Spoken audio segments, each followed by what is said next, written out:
could we,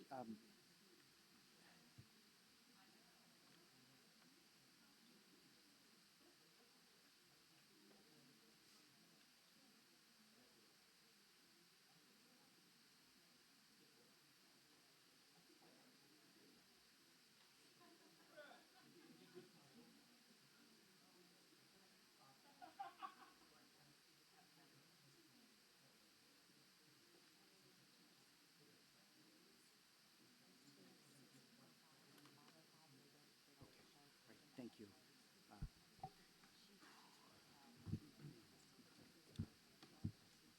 All right, ladies and gentlemen, can I get the mic? Thank you. Ladies and gentlemen, we apologize for the delay in getting started today, some unavoidable issues that we had to deal with. So at this time, the August 21st meeting of the Anne Arundel County Board of Education will now come to order. Please stand for the invocation followed by the pledge.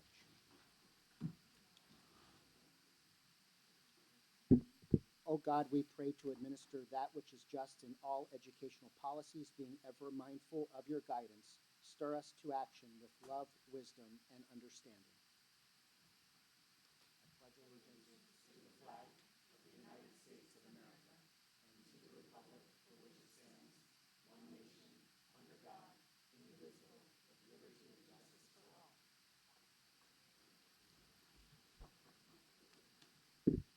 Good morning and welcome to this meeting of the Board of Education. This meeting is being televised live on AACPS TV and live streamed on the internet. General information and protocols for the meeting are posted on the sign by the doorway as you enter the room, so please make sure you read those if you have not already. For item 2.03, we are going to have two different and separate approvals of the minutes because we had a special executive session meeting. So for the first motion, what was the date? Can we have a motion to approve the minutes from the July 10th, 2019 board meeting? So moved. Motion and a second. Are there any edits or discussion around those minutes? Seeing none, all in favor say aye. Opposed, no. The ayes have it. I'm sorry. Oh, I'm sorry. I apologize. I just have one, and it's not a significant change administratively. We agreed that it, for the reception with CAC, we agreed that it would take place no later than November 2019. So if we could have that added, please. Okay, that's a very friendly edit. Okay. And then for the minutes of the special executive session that occurred on August 5th, can we have a motion to approve those minutes, please? So moved. And a second. Discussion on those? Seeing none, all in favor say aye. Opposed, no. The ayes have it. Thank you very much. Item 2.04 is establish agenda order. Would any member like to propose any changes to today's minutes? Ms. Antoine. I am making a motion that item number 7.02 move up to become item number 3.02 so that it closely aligns with the presentation today, and so in the order of flow, I'm requesting that that moves up. Okay, is there a second to that motion? Okay, we've got a motion and a second. Any discussion on that? I'm sorry, and these lights are dimmer than before, so I apologize. Mrs. Hummer.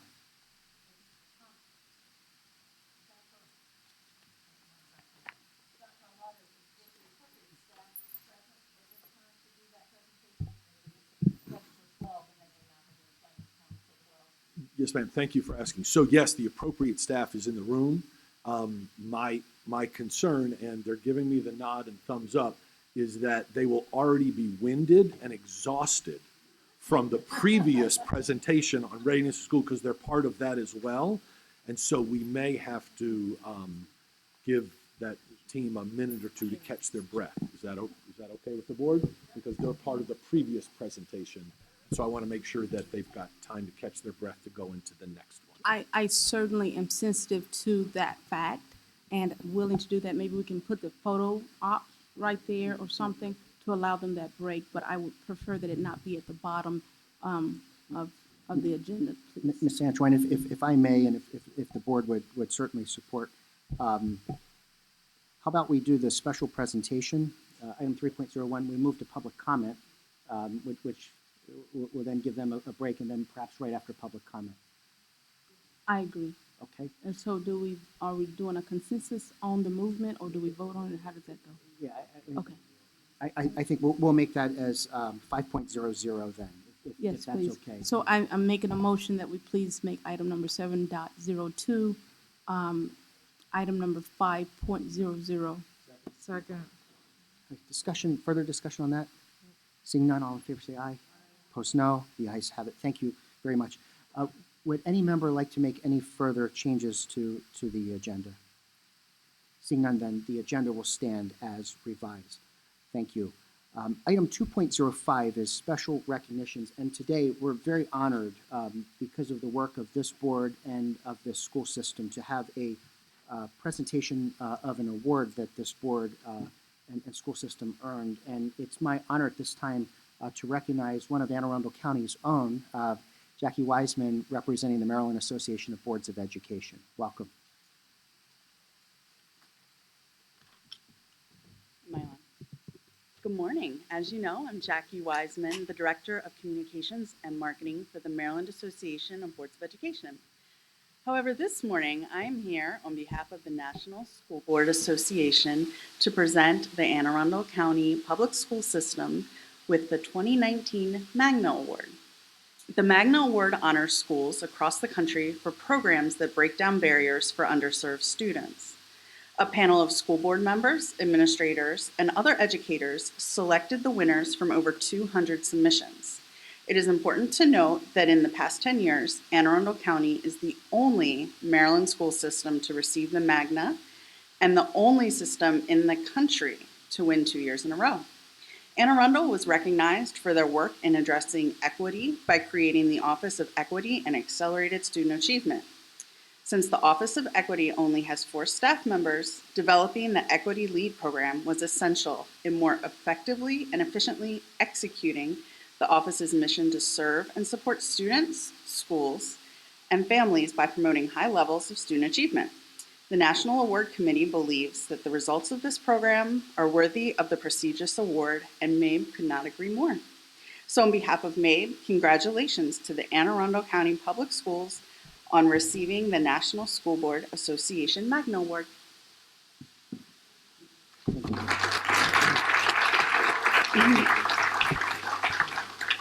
We'll now ask the board to come around for the photo opportunity.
Everybody, we'll take a few photos.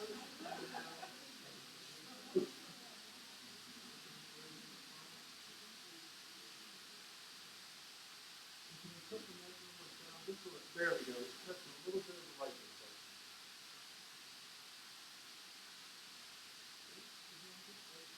Okay, thank you.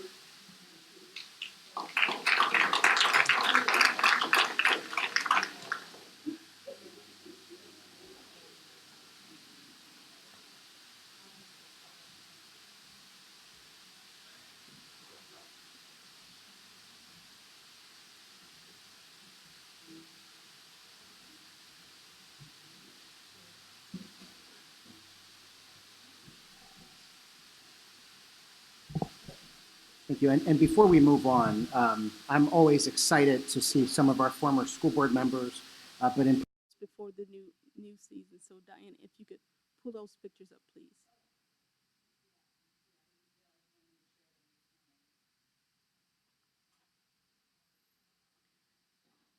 So, I want to be able to say to our entire community, our students need and deserve the best. And those school visits revealed those things. It also revealed how significant the operations of our schools are, not only directly affecting the success of our students, but it directly affects our, our success as a community, as a county, and as a state. So when I am able to show you the photos, you'll see what they're doing, and you'll be able to appreciate what's going on just as much as I have. Thank you. And now, Terry, I am done. just checking. Okay, thank you, Ms. Antoinette. Mrs. Hummer. I'm using Mr. Live's mic. Can y'all hear that?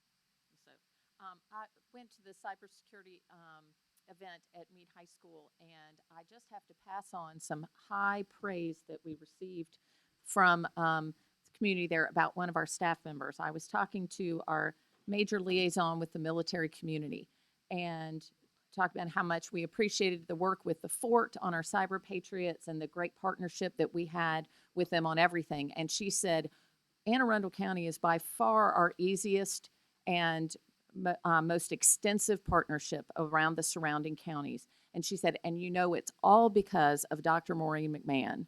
And she said, she is amazing and she has such vision. And when we come with any ideas for things to do, to offer in the schools or partnerships, she jumps right on it and she finds a way to make it work. She said, we go to other counties and present things and they turn us down because they say, oh, that's too hard logistically or we can't do it. Anne Arundel always jumps in because of Dr. McMahon's leadership. And then a year or so later, the other counties come back to us and say, how can we do this now? So I just wanted to shout out that that was an unsolicited just feedback that we got right away that to say that what a powerful advocate we have for our students in our community that is seen and appreciated throughout the community. So thank you, Dr. McMahon.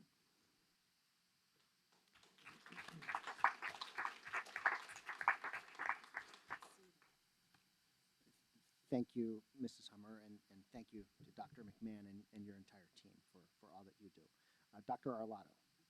Yes, thanks so much. Just really briefly, I received a wonderful letter that I wanted to share with the board and the public. Once again, the National Procurement Institute is awarding their 2019 Achievement of Excellence in Procurement Award to our procurement office. And so it is not the first time, it is a number of years that they have won this award. And I just received that information, so congratulations to Mary Jo Childs and her entire team and procurement office that do a fabulous job. Congratulations on that. I want to say 8, but I'm waiting on a response, so I think it's 8. But once again, they just do incredible work, and so we're lucky to have them as part of the team. And I also just wanted to mention, for those of you that haven't noticed, the new and improved boardroom. We have a new fresh coat of paint. You have new flooring. You have new seats to sit in, and the wiring has all been upgraded. You'll notice that we're not using the screen anymore. It's a special paint on the back wall so we can expand the picture so you can see it better from the back of the room. And much of this, our own facilities team did fabulous work, but in particular, Chris Cole, who spent countless hours, particularly on Fridays when we were closed in here, in the ceilings, getting the wiring done. And in fact, I believe we're wired now for HD when we go to HD. So that's kind of exciting. So welcome to the new boardroom. Thank you. Thank you, Dr. Arlotto, for mentioning that, and thank you to the entire team. Item 2.07 is the policy committee update, and we'll turn to Mrs. Corkadel for a brief update. Thank you, President Gilliland. So the policy committee, as was announced in June, does not meet in July and August. However, the executive team of the policy committee did meet earlier this month to lay out a final draft of their schedule. And that is going to be sent to the policy committee members. I want to do a welcome aboard to our newest board member who will be joining us. Welcome aboard, Rita. And thank you for being willing to join Ms. Schalheim and Ms. Hummer and I on the policy committee. And so what we will be convening again in September. And at that time, we will have the final approval. One of the things that we did decide to do to make the policy committee more accessible to the public as well as other board members is the meeting time will now be occurring on the third Wednesday of the month at 4 p.m. prior to our board meetings here in the boardroom. And so anytime the public would like to engage, the agenda, just as a general reminder, is up on the policy committee tab on the website. And if you have any questions, you can always contact our executive assistant at the board office, Ms. Howells, and she can instruct you appropriately. We welcome the public to attend. However, this is a business meeting, and public participation is not typically on the agenda. So we're looking forward to a very good year, and for those who are on the policy committee, you can be looking for emails in the next couple weeks in preparation, and in September we will have a good comprehensive update as to the final setting of what policies that we are aspiring to review this year, as well as some other announcements. Thank you very much, sir. Thank you very much, Mrs. Corkadel. Item 2.08 is the Budget Committee update, and we'll turn to Mrs. Ellis. Thank you.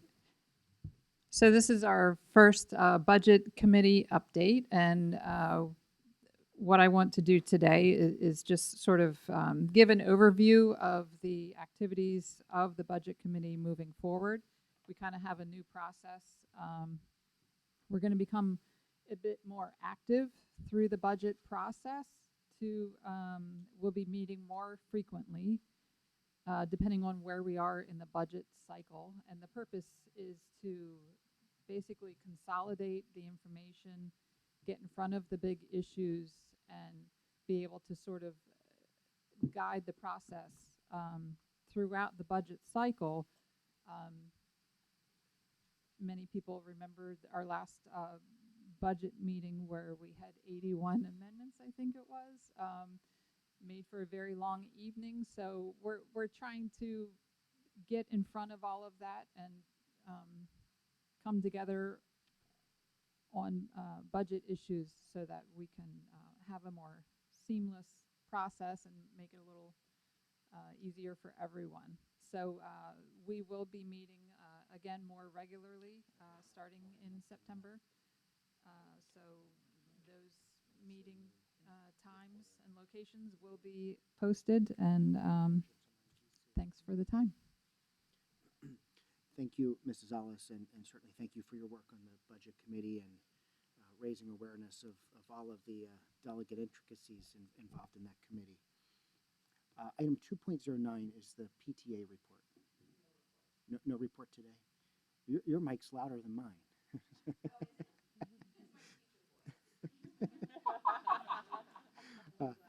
Item 2.10 is the CAC report.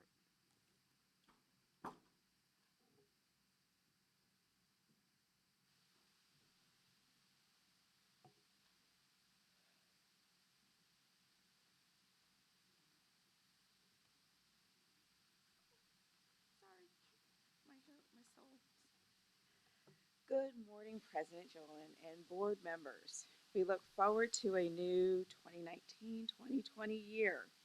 My name is Tanisha Howard, and I serve on the CAC as the Northeast Cluster Elementary Representative. This past year, I was the Vice Chair and honored to be elected as Chair for this upcoming year as my third year. Amy Ziegler, who is entering her second year, will begin as Secretary. With a vacancy in the vice chair position due to a resignation over the summer, the CAC will hold election for this position at our September 9th meeting. The CAC will continue to meet on the second Monday of each month to be held at a new time, 6:30 to 8:30. We have a minimum of 8 meetings that CAC members will have this year. And we have also designated alternate dates for the winter months, which last year decimated several of our meeting dates, to ensure that the committee work progresses timely for board priorities.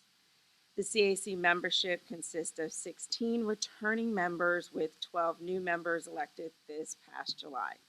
We welcome our new staff liaison in PIAC, Representative Jen Lombardi, as Teresa Tudor retired. The CAC leadership team, consisting of myself, Amy, and our staff liaison, Jennifer, and assisted by Shelley Davenport with the Office of School and Family Partnerships, who I cannot thank enough for stepping in to attend the meeting that we had for our new members, as Jen was on vacation. We met on Tuesday, July 13th, to greet and provide orientation to our new members to the committee. Orientation is an opportunity to train and develop a foundation for our members. While in the past this typically occurred an hour before our first session convened, I thought it would be more appropriate to have the orientation in August to provide our new members with a longer opportunity to onboard and ample time to adjust and acclimate before the official meeting in September gets underway, and at which time they can fully participate. We want to thank President Gilliland for attending this orientation session to properly welcome our new members and starting the new year with them in a collaborative spirit. With that in mind, we look forward to the new year, having more interaction with the board, having their presence at our meeting, and starting in September, we actually already have on our schedule to have Vice President and Policy Chair Michele Corkadel scheduled for our September 9th meeting. We have planned several speakers with Robert Mosier as our first to launch the school year, and we continually to seek staff participation to support the committee work designated as priorities by the board and that of our community. And finally, as you are aware, the CAC submitted reports in June from our 4 subcommittees: the Communications, Equity, College and Career Readiness, and Social Emotional Learning. At the September 2018 meeting, recess was a topic brought forth and was elevated to a mention to the board that same month. Our Equity Subcommittee took up that issue of recess as the months progressed last year. We are pleased to work with the board in planning to support continuing actions on the issue of recess this coming year in a more comprehensive manner. Thank you for your support of the CAC and look forward to building and strengthening the CAC board relationship to further achieve a rewarding educational experience for everyone within our system. And I think, Ms. Howard, we should be thanking you and appreciate all that you have already done, and we certainly look forward to our continued collaboration this year. Got one question or comment from Ms. Antoine.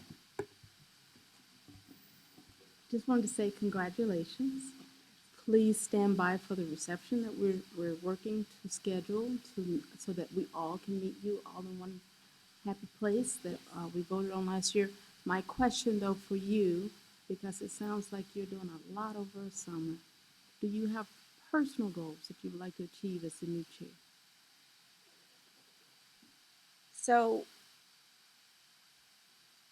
over the past 2 years, when I first came in, it was more of a transparency and really more of how can we be more effective and really wanting to establish where that the members and the enthusiasm that we are receiving every year, I want to channel it. I want to make sure that it's used, and I want to make sure that they understand that we are heard, and we want to make sure that we elevate the CAC to what the board envisioned it to be and to really set that foundation for the future. So that's really what I want to do, is make sure that I put a solid foundation together and also create that transparency and that pathway that we can really channel our efforts. Wonderful. Thank you very much. And You're welcome. congratulations. Thank you. Thank you, Ms. Howard, and Ms. Antoine. Item 2.11 is the CRASC report.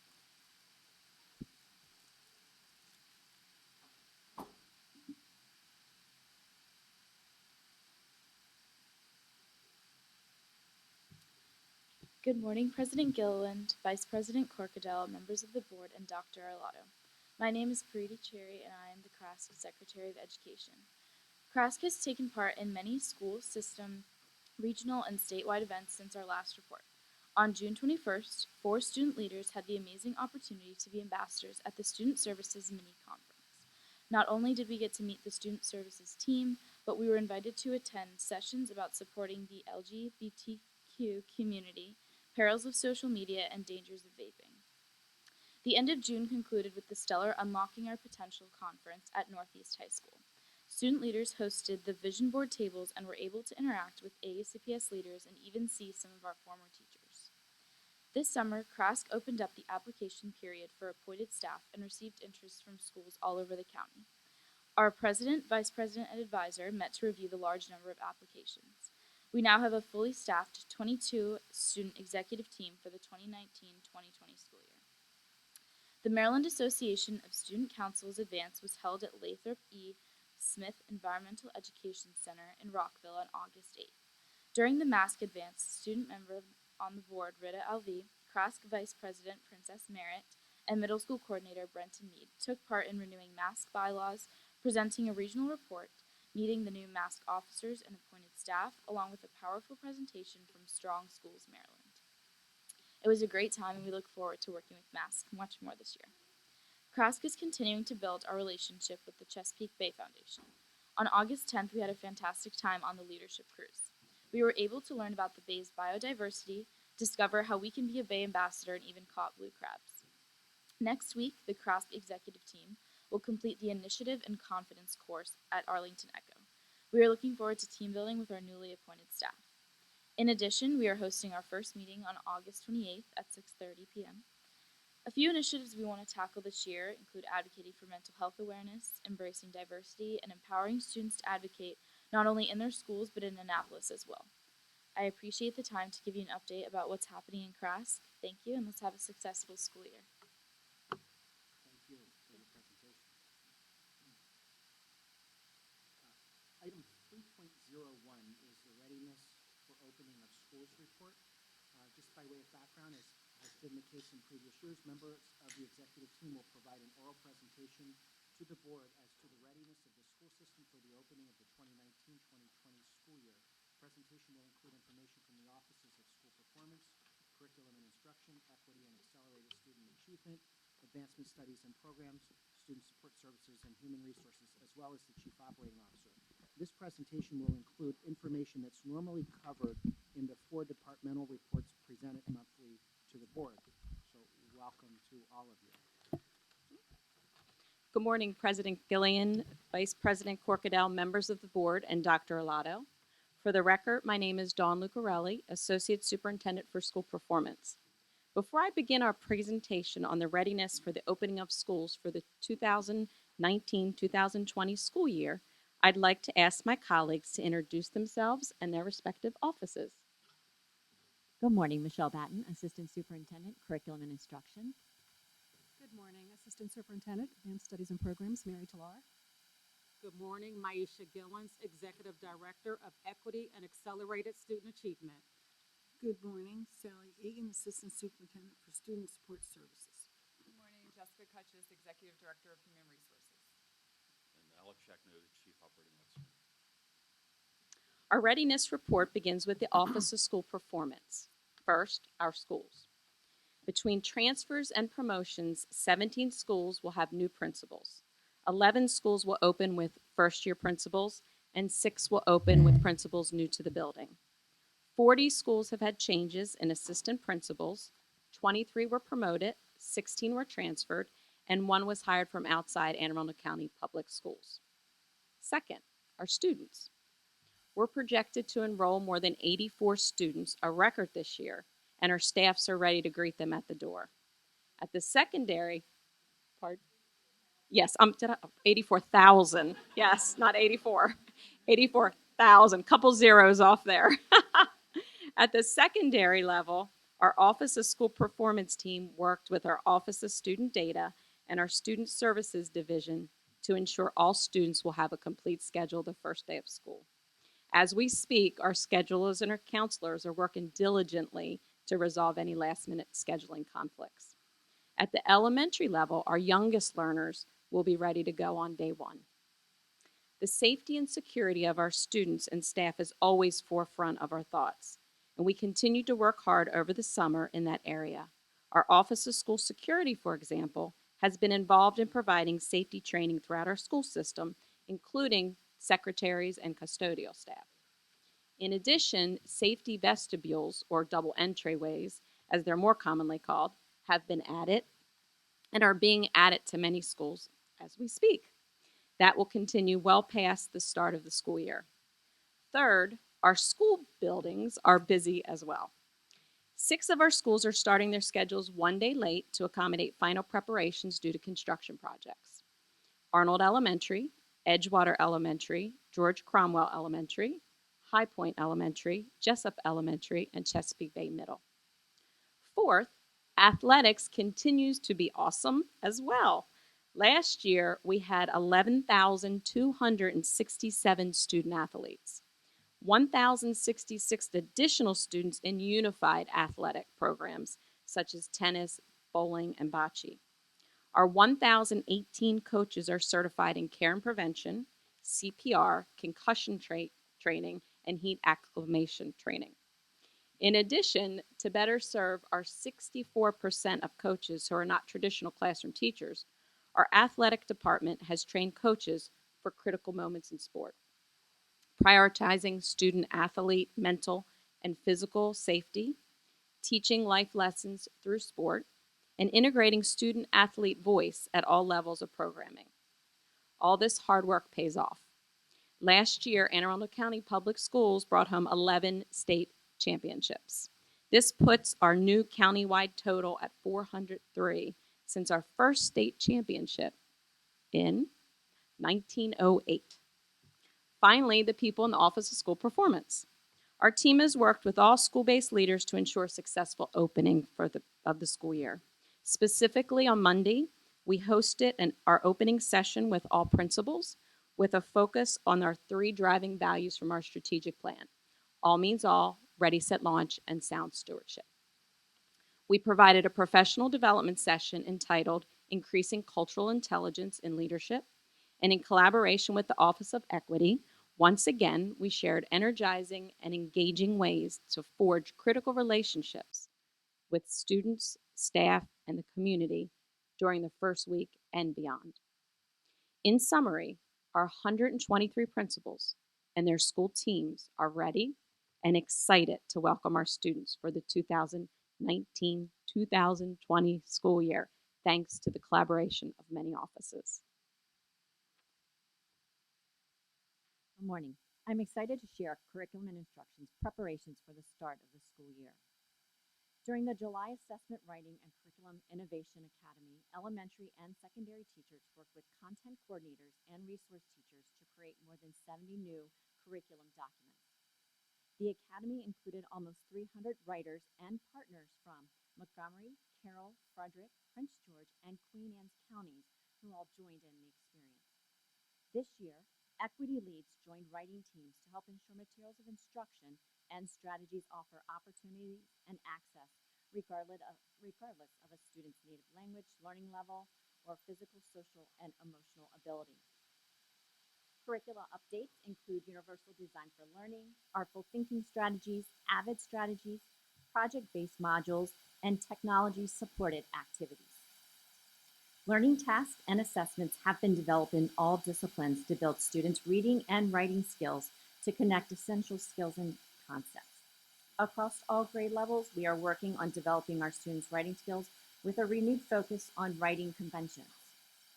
Throughout the summer, staff from the Offices of Curriculum and Instruction, Advanced Studies and Programs, and Professional Growth and Development collaborated to plan and deliver professional learning opportunities for multiple audiences.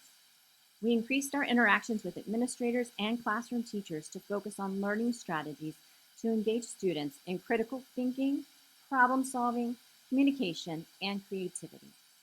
Our sessions also covered various topics, including multi-tiered systems of support, instructional technology, proactive behavior management, and a literacy academy for special education and general education teachers. Also, teachers new to special education participated in a series of seminars with staff from the Department of Special Education to prepare them for the effective delivery of specially designed instruction. In addition, we work with school teams to get them ready to prepare for our students to become literate, independent, caring, and contributing adults who are able to successfully navigate and positively impact the 21st century global society. We are thrilled to continue our student-centered curriculum for elementary learners. Students investigate new ways to engage, learn, and achieve through the themes of communication, critical thinking, collaboration, and creativity. Students will have opportunities for inquiry and discovery through exploration questions and concept connections. Within each discipline, we continue our commitment to movement, play, and discourse. To support teachers with implementation of our elementary curricula this year, early childhood teachers will receive multiple resources to facilitate instruction, as well as job-embedded support from specialists in the Division of Academics. We are also excited to continue our focus with middle school experience to meet the demands of the Maryland College and Career Ready standards. Curriculum documents include globalization and cross-curricular themes that align with the 21st century competencies. Our instructional approach is centered on developing students' conceptual understanding and systems thinking to allow for connections across content and prompt problem-solving opportunities. Students will utilize manipulatives, conduct investigations, solve problems, and participate in discussions that focus on the strength of the evidence used to generate claims.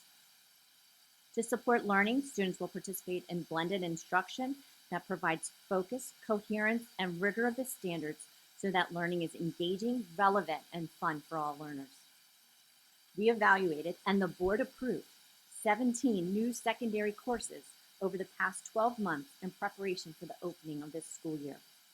These new courses support the values of the strategic plan to offer students important and relevant content, tools, skills, and experiences so that every student is able to confidently build and cross their own unique bridge from school to community engagement, workforce participation, and college enrollment.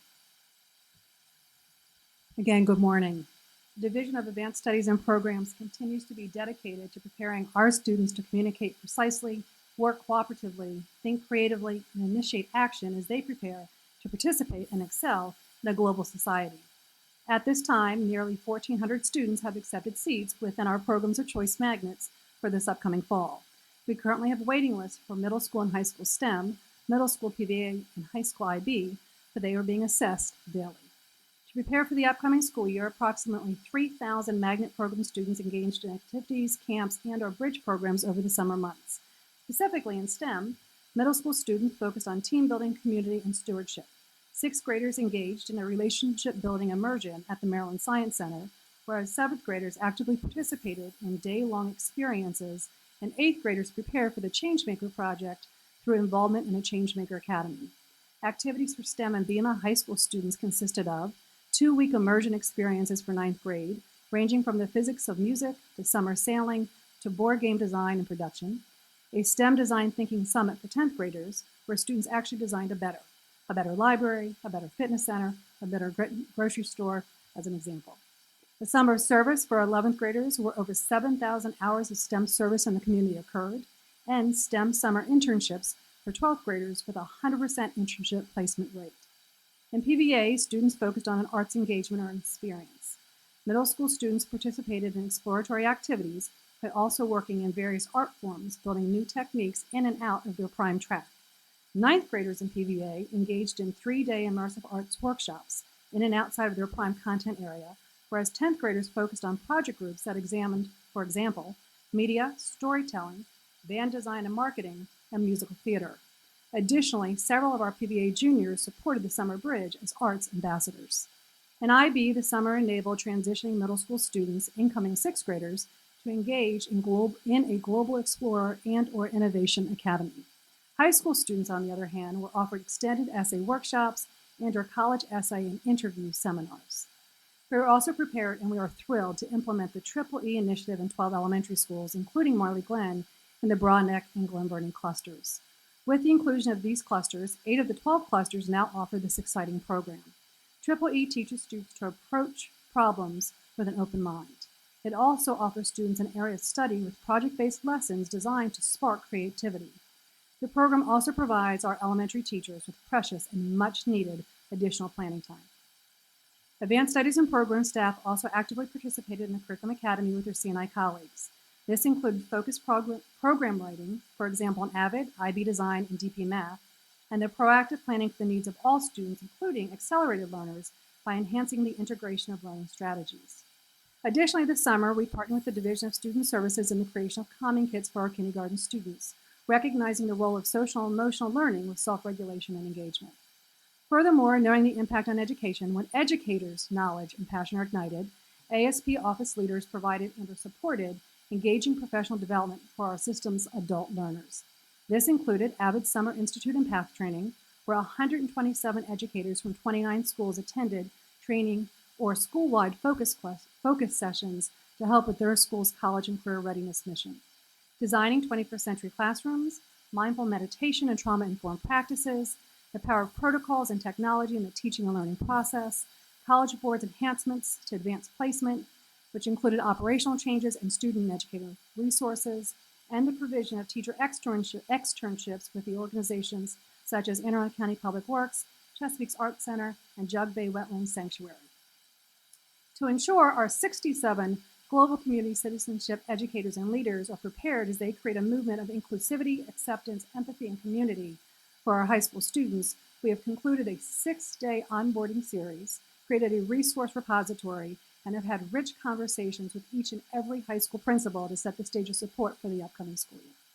Finally, in our quest to create amazing learning for our students and teachers, we have planned for authentic learning and application with a robust series of field trips, guest speakers, community partnerships and contracts, and extended day and weekend student learning opportunities for the 2019-2020 school year. The Office of Equity and Accelerated Student Achievement continues to be intentional in our efforts in assisting schools in eliminating the achievement gap.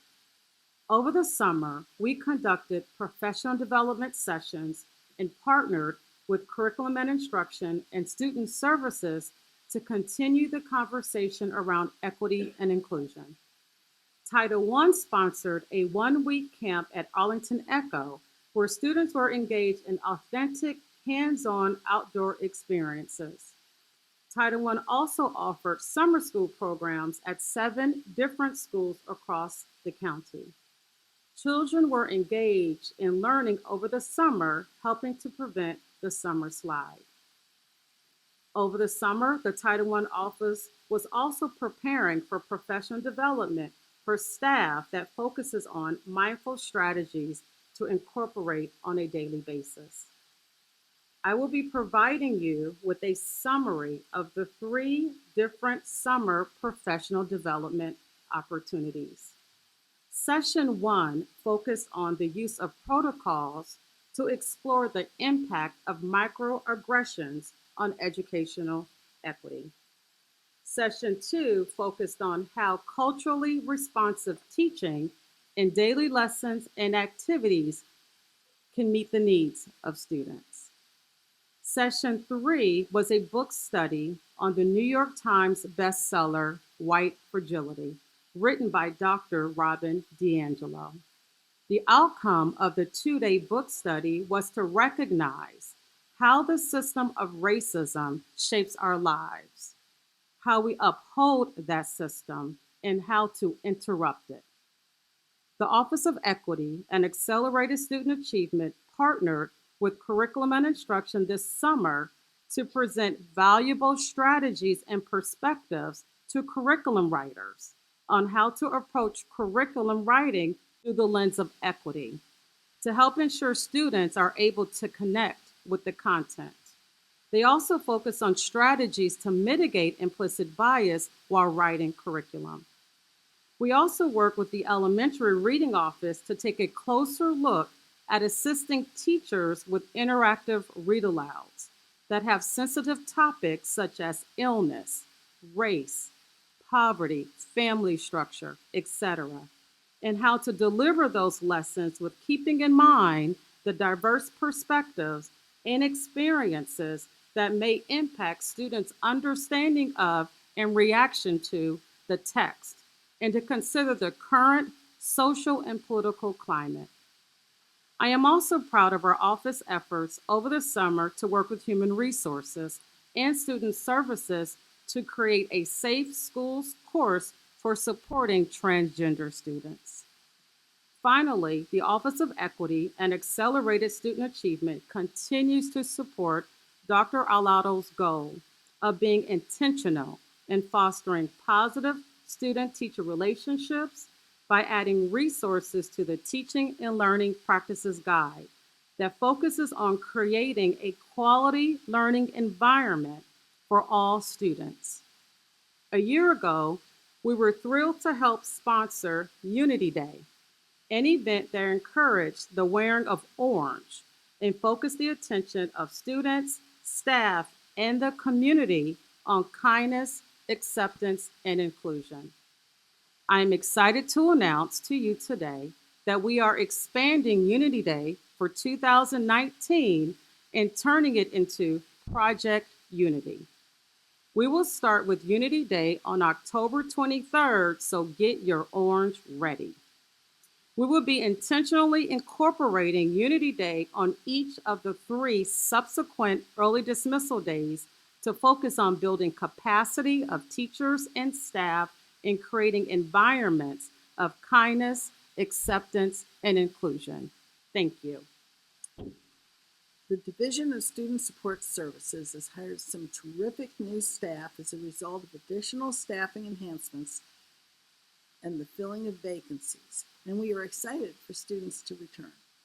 A total of 39 new school counselors have been hired, 3 new pupil personnel workers, 8 new psychologists, 6 new social workers, and 6 new 504 resource facilitators assigned to 2 clusters each.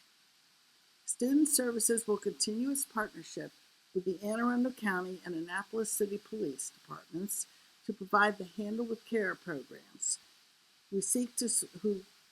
As we seek to support students impacted by trauma.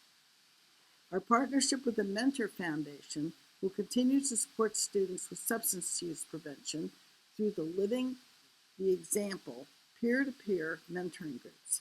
Michele Gay of Safe and Sound Schools, who spoke at an event we sponsored last spring, will return this fall to speak with principals and student services staff.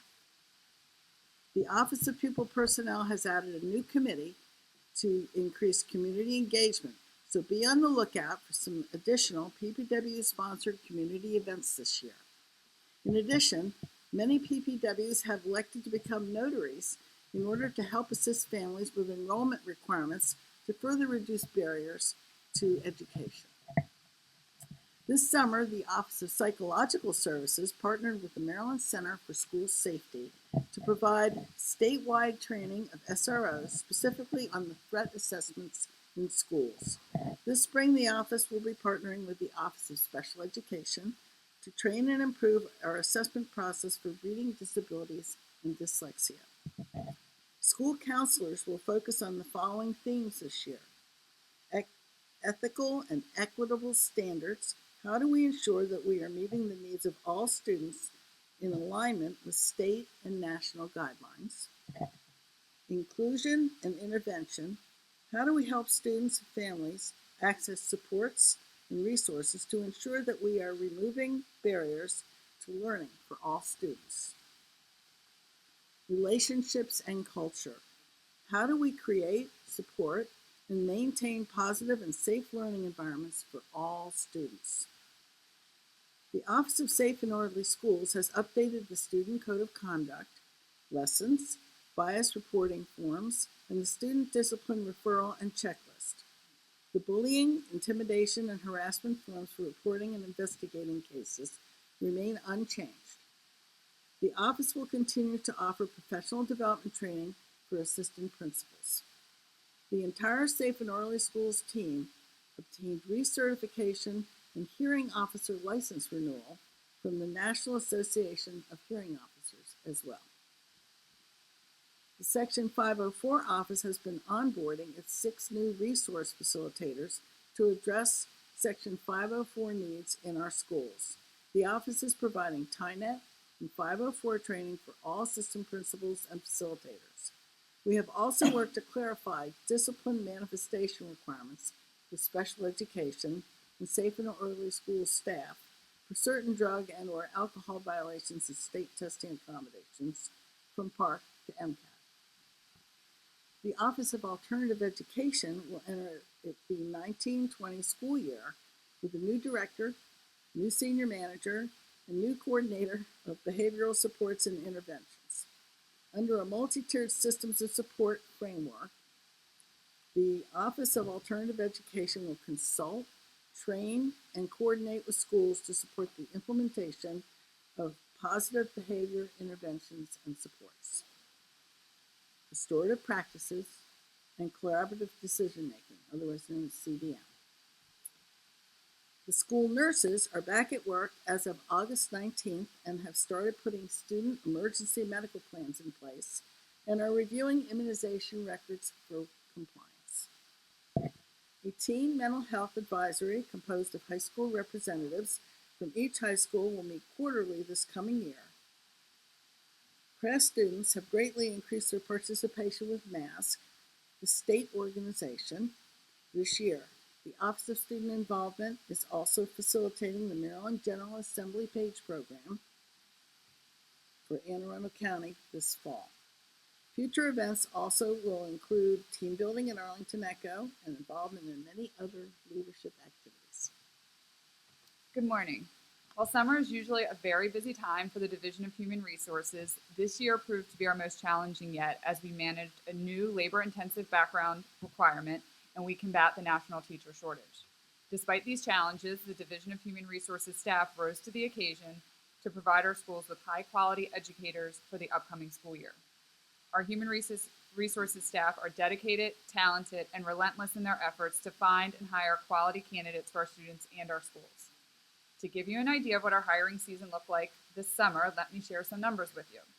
We have hired 776 new Anne Arundel County public teachers so far this summer.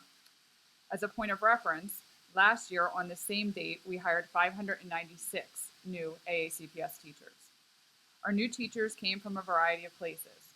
Some are recent college graduates, while others came from other Maryland districts. We have career changers, we have people from in-state, we have people from out-of-state, and we have people even from Puerto Rico. Currently, 169 of our new hires are diverse, and we continue to explore ways to recruit diverse candidates to our school system so that our staff will reflect the students that we serve. A little closer to home, 170 of our hires are graduates of Anne Arundel County Public Schools, and 65 were interns with us before we hired them this year. We are proud that they have chosen to come home to AACPS, and we look forward to supporting them as educators. Our substitute office has been working hard over the summer to ensure quality substitute teachers are available to hire into any remaining positions until they can be filled permanently. We currently have 1,480 active substitute teachers for this purpose. The number of our nationally board certified teachers continues to increase.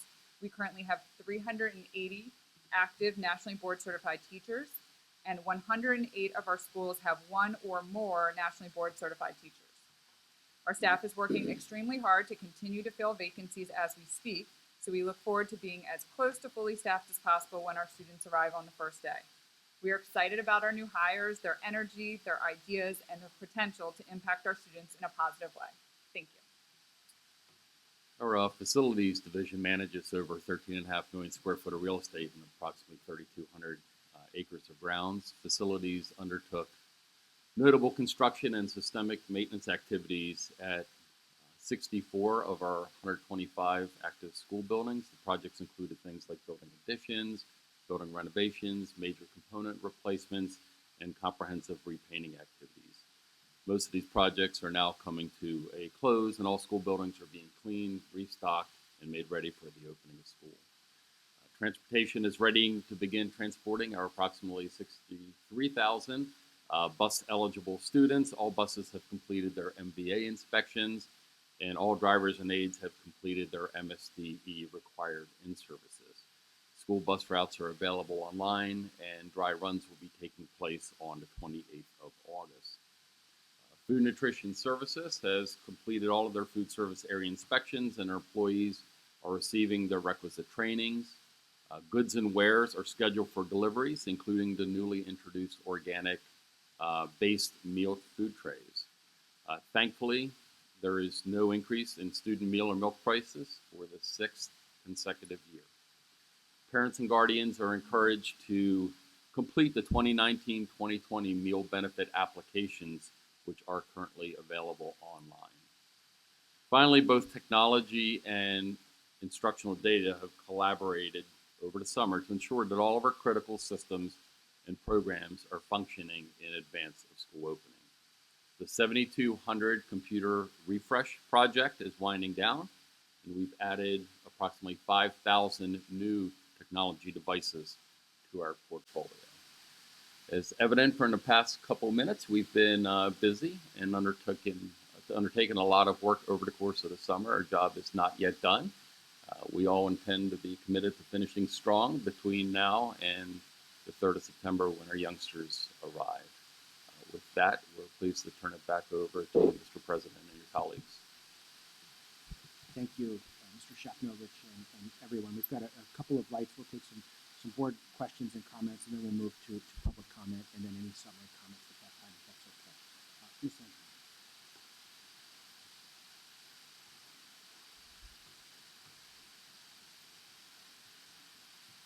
Every face that I see sitting before us, I have seen on multiple occasions in different capacities, all over the county, all over the state, and in some cases outside of the state.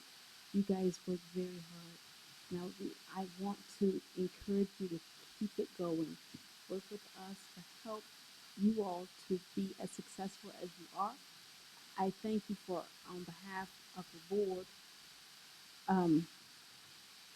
for always doing what needs to be done, despite your own sacrifice, your own families and otherwise. It's very important. I am very surprised that you guys were able to give us such a high level of your successes over the past year and your future intent in such a short time, because we all understand what that means, what it's going to take, and you all are doing a fabulous job. Because it's high level, I have high level questions. I want to understand, in terms of our strategic plan, how the community can interact in helping us to achieve that as well.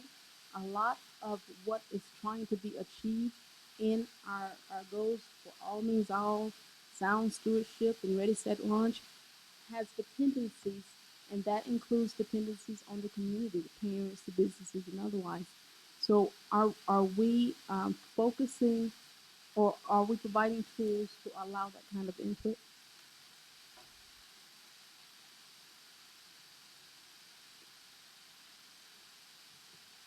Yes, is the short answer. Let me give you a little bit more detail. So currently, you can go on the Anne Arundel County website to the strategic plan webpage and find each school's story. In the story, it has both quantitative and qualitative data that you can currently get on the website. Soon, probably the end of September, early October, schools are currently finishing up their each school improvement plans that interact with our strategic plan, where parents can see exactly what schools are working on. In schools, you will see what student groups, particularly in order to elevate students, eliminate gaps, will be addressed in those plans at each school. Did I answer your question? Wonderful. I most certainly did. I understood too that there was a tool on our website Hmm? that was set up when the board adopted the plan. Is that site still available to the public? I believe so. Yes, it is. And the data, where It's interactive. the public can click on metrics, the data is, what's the word I'm looking for? It's interactive. Thank you. Yes. It's interactive. So you can go to a particular school and look at Yep. the data, and you can manipulate the data as you see fit regarding your school or your cluster. So it is interactive. It's not just stagnant data. It is interactive Correct. data. So my second question would be about the water testing. I understand that, there's a lot going on in terms of the results, and we've approved a lot of support to that. I have not seen anything concerning the water testing results since March. Is that to mean that the tests are done and we have met the requirements, or what does that mean, please? Sure, I'll take that one, Ms. Antoine. So statutorily, the test will never be done. So the mandate was for us to test all of the school fixtures by date certain, and we beat that date by well over, actually a year and a half. So that was phase one. Phase two now is the fixtures that the results were above limits. Those fixtures we're in the process of replacing, having those fixtures retested. Once the test passed, the fixtures can be reactivated. Those fixtures that are not intended as potable water sources have had signage put on them indicating that that is not their intended purpose, etc. But I guess what I was referring to is the final phase. So the state law contemplated that the entire geography be tested the first year. And then after that first initial foray, then 1/3 of the school district is to be tested each and every year going on in perpetuity. So we've established that schedule. That testing schedule is available online, and we're working with our laboratories. If you may recall, those fixtures cannot be tested in the summertime. They can't be tested when the fixtures are not actively in use, and we don't have the student body and the faculty. So we have the plan. We know which third of the county is going to be tested. Like I said, that is available, and we're simply waiting for schools to reopen and to get back up to the functional condition that's required for the testing laboratory to begin testing the 1/3, 1/3, 1/3. Wonderful, thank you. I wanted to also talk about internships at a high level.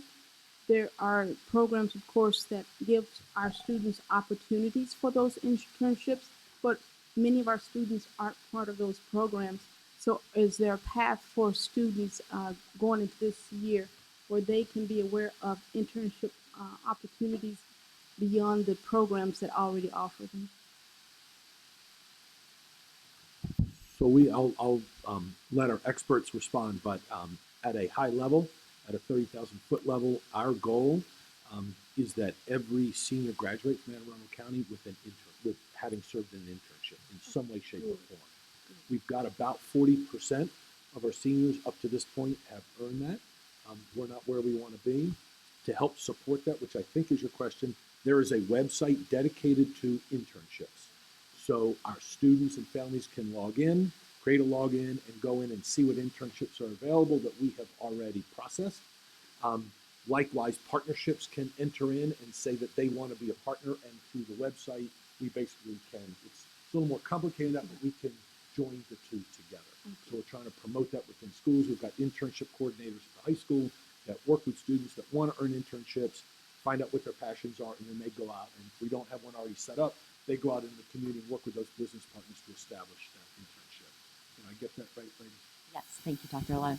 And we have a designated person, Tammy Diedrich, who's manager of our internships, who works with our internship coordinators at the high school.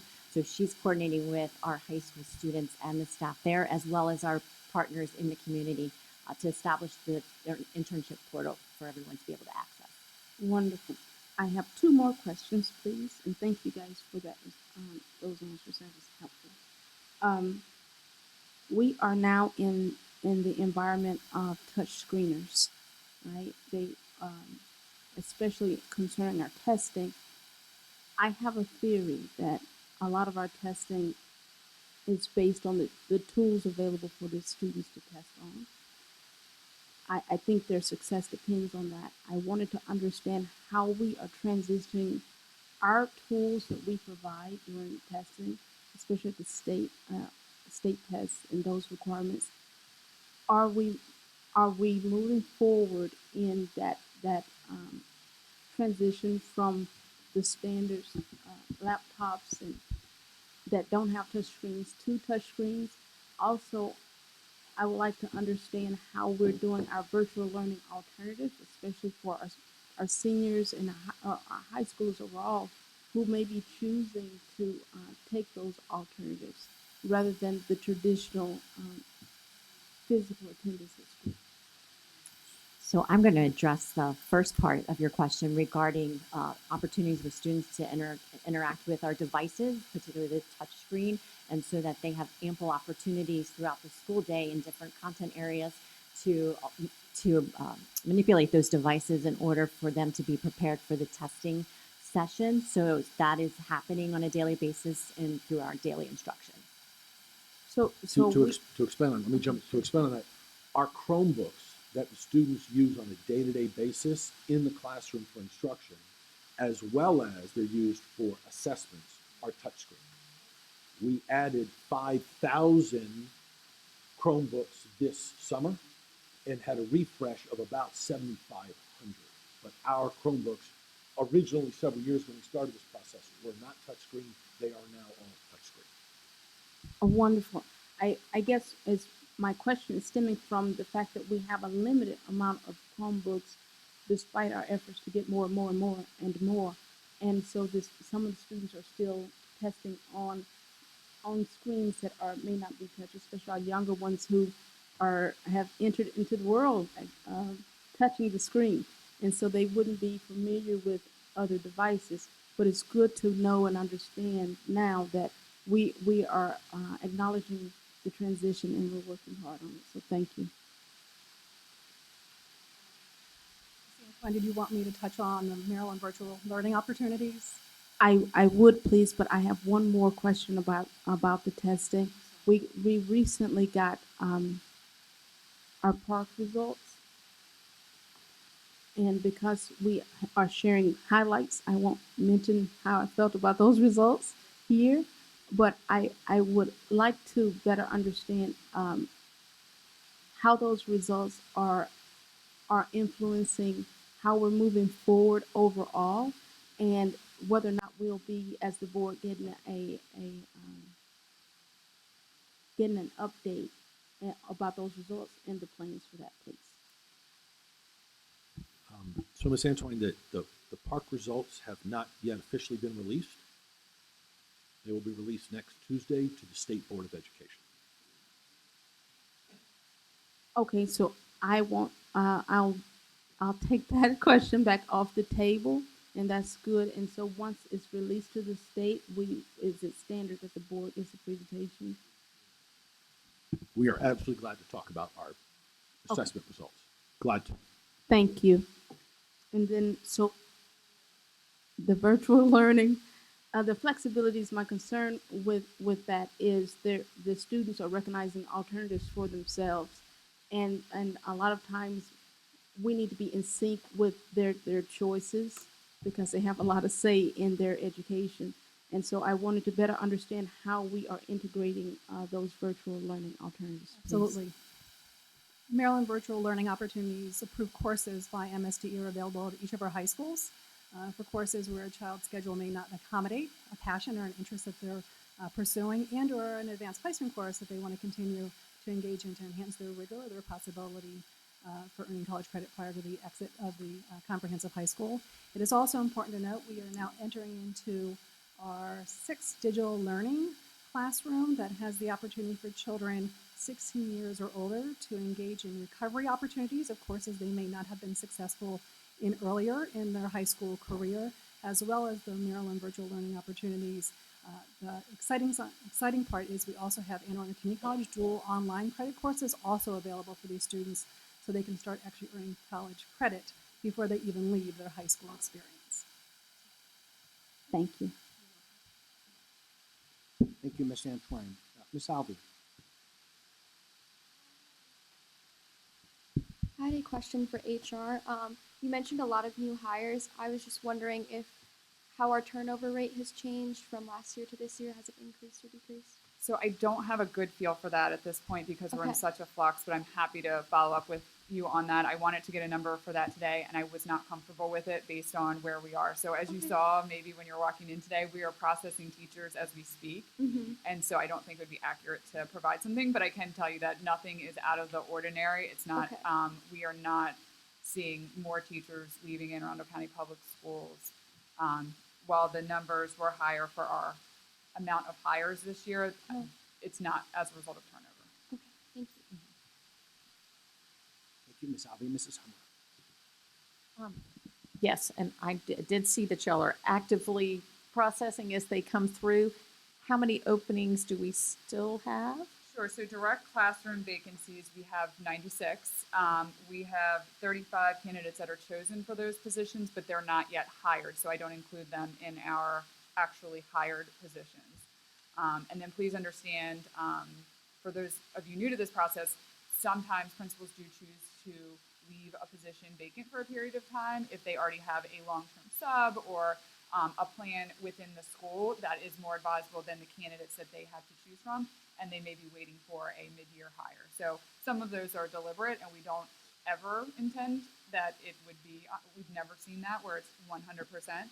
So we're pretty comfortable with where we are right now. And as I said, there's 96, and then we do have 35 people chosen, but they're somewhere in the pipeline and have not officially been hired. And it's kind of, yes, we don't want to take somebody just to fill a spot. If we have a trusted long-term sub who can fill a position until the right person comes along, all for that. And I just wanted to add, Ms. Antoine had brought up about the strategic plan link. Just for those watching from home, if you're interested in doing that, it is on the website aacps.org/strategic plan. And you can go right on there and see the latest date on there. Thank y'all. I know that this has been I know whenever I drove by a school or came in here, there was lots going on all the time. So I know y'all have not really slacked off for the summer at all, and everything is going full steam. So thank you all. Thank you, Mrs. Hummer. Mrs. Ellis.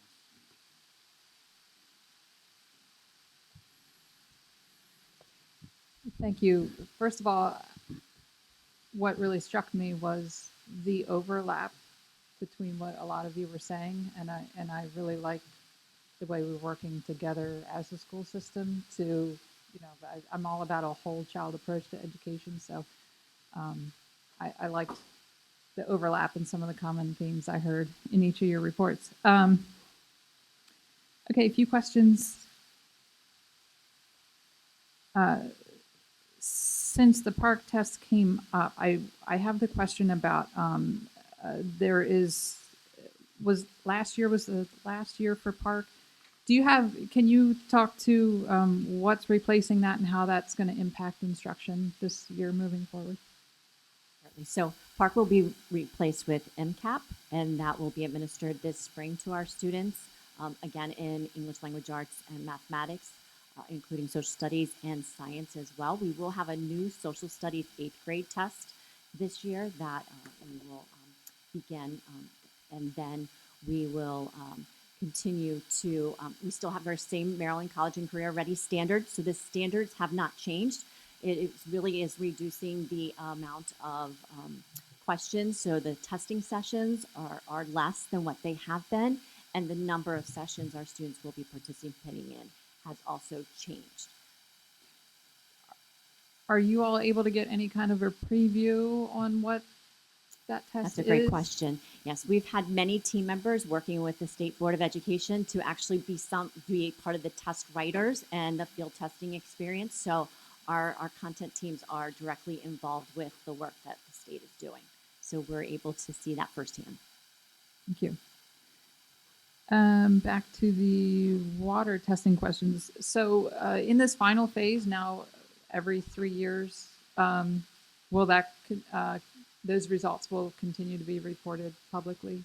Yes, ma'am. Okay, just making sure of that. And the Title I summer camps.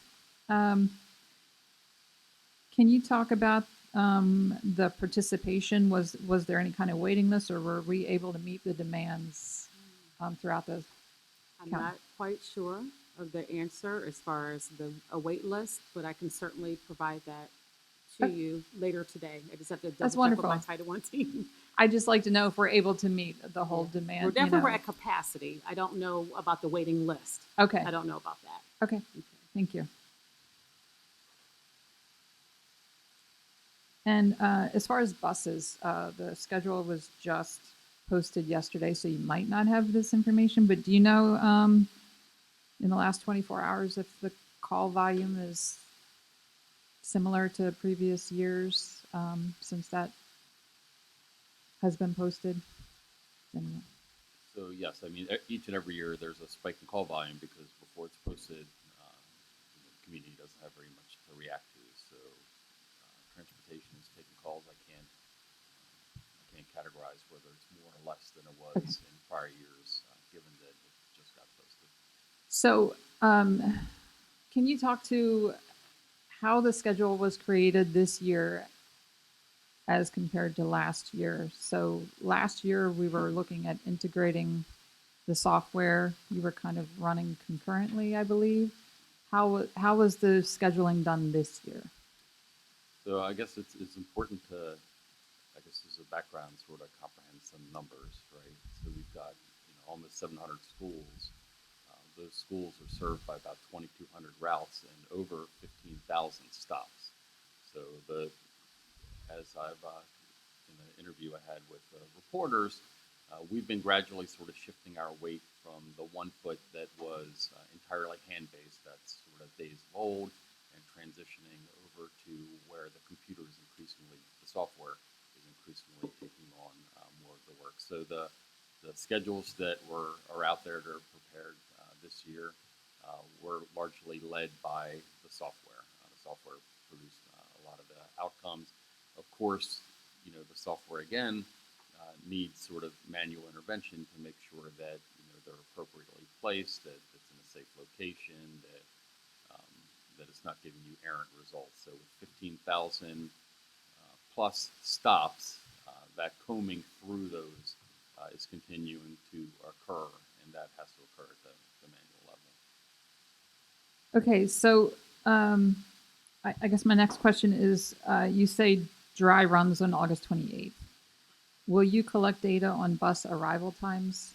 We always take at that feedback. So we take feedback from the drivers, from the contractors. We have our own personnel out in the field observing those dry runs. It's a very busy day for that, but one of the purposes is obviously to get feedback. So very simple thing is, the software, the bus may be routing a bus up 3rd Street, but the feedback we get is that there's some kind of an obstruction. There's a boat parked on 3rd Street and the bus can't make it up there, and then we either have to see if we can work with the resident to get the boat moved on a permanent basis, or we may have to reroute that bus to maybe turn on 4th Street instead of 3rd Street. So there is a lot of interactivity, and again, that dry run is really that is one of the many feedback instruments that we rely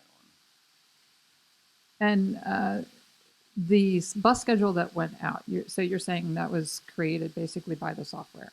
Right, we're letting the software sort of take, ever more increasingly, we're letting the software sort of come in the lead, and we're doing less manual scheduling.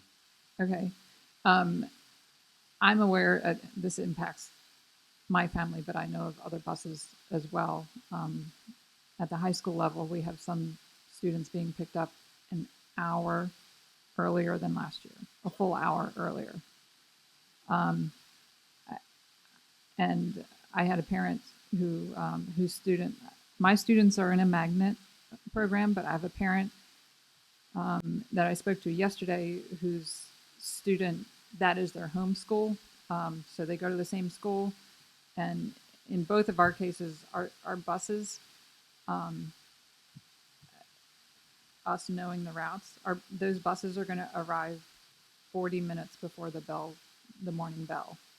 Again, we're looking at the outliers because the the computer is spitting out results, right? And we're taking a look at those results. And then that's where sort of that human interaction has to go into, you know, does that result make sense? Does it need to be adjusted in some manner, et cetera?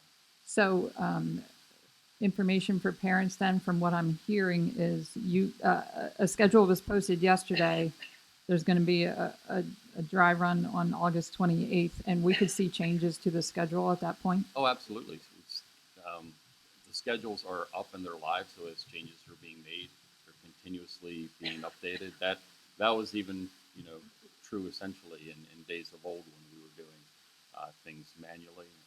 If anything, I'd say that the more automated process probably makes that updating a little bit more sort of efficient, possibly. So, Okay. so yeah, there will be changes that will continue to be made as we analyze that, as we receive feedback from the communities, we receive feedback from our drivers, from our contractors, from the police department, public works department, et cetera. So, just to speak as a board member on behalf of our students, yeah, there's mountains of research on the importance of healthy hours, and currently we have high school students that have to wake up in the 4 o'clock hour to get on the bus. We need to adjust. The priority has to be our students. So we do have to figure this out and work this out, but I do hope we're going to tighten those times as much as humanly possible. Thank you.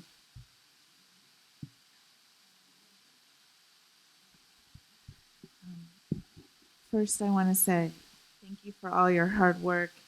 I loved your presentation. I love your enthusiasm. I look forward to a wonderful year, and it was just wonderful to hear about all the wonderful things coming up this year. So thank you. Of course, I would be remiss if I didn't touch on one area that I think still needs our urgent attention, and that is school start times. Since the fall of 2016, when we had that vote on the 15-minute slide, the board has been concerned with late starting elementary schools, and in fact, members of previous versions of this board asked for a report to be delivered to the board March of 2017, detailing how to resolve the issue of elementary schools' extremely late dismissal times of 4 or later. And was this report ever provided to the board? And, you know, I'm asking for it, but I haven't yet received it.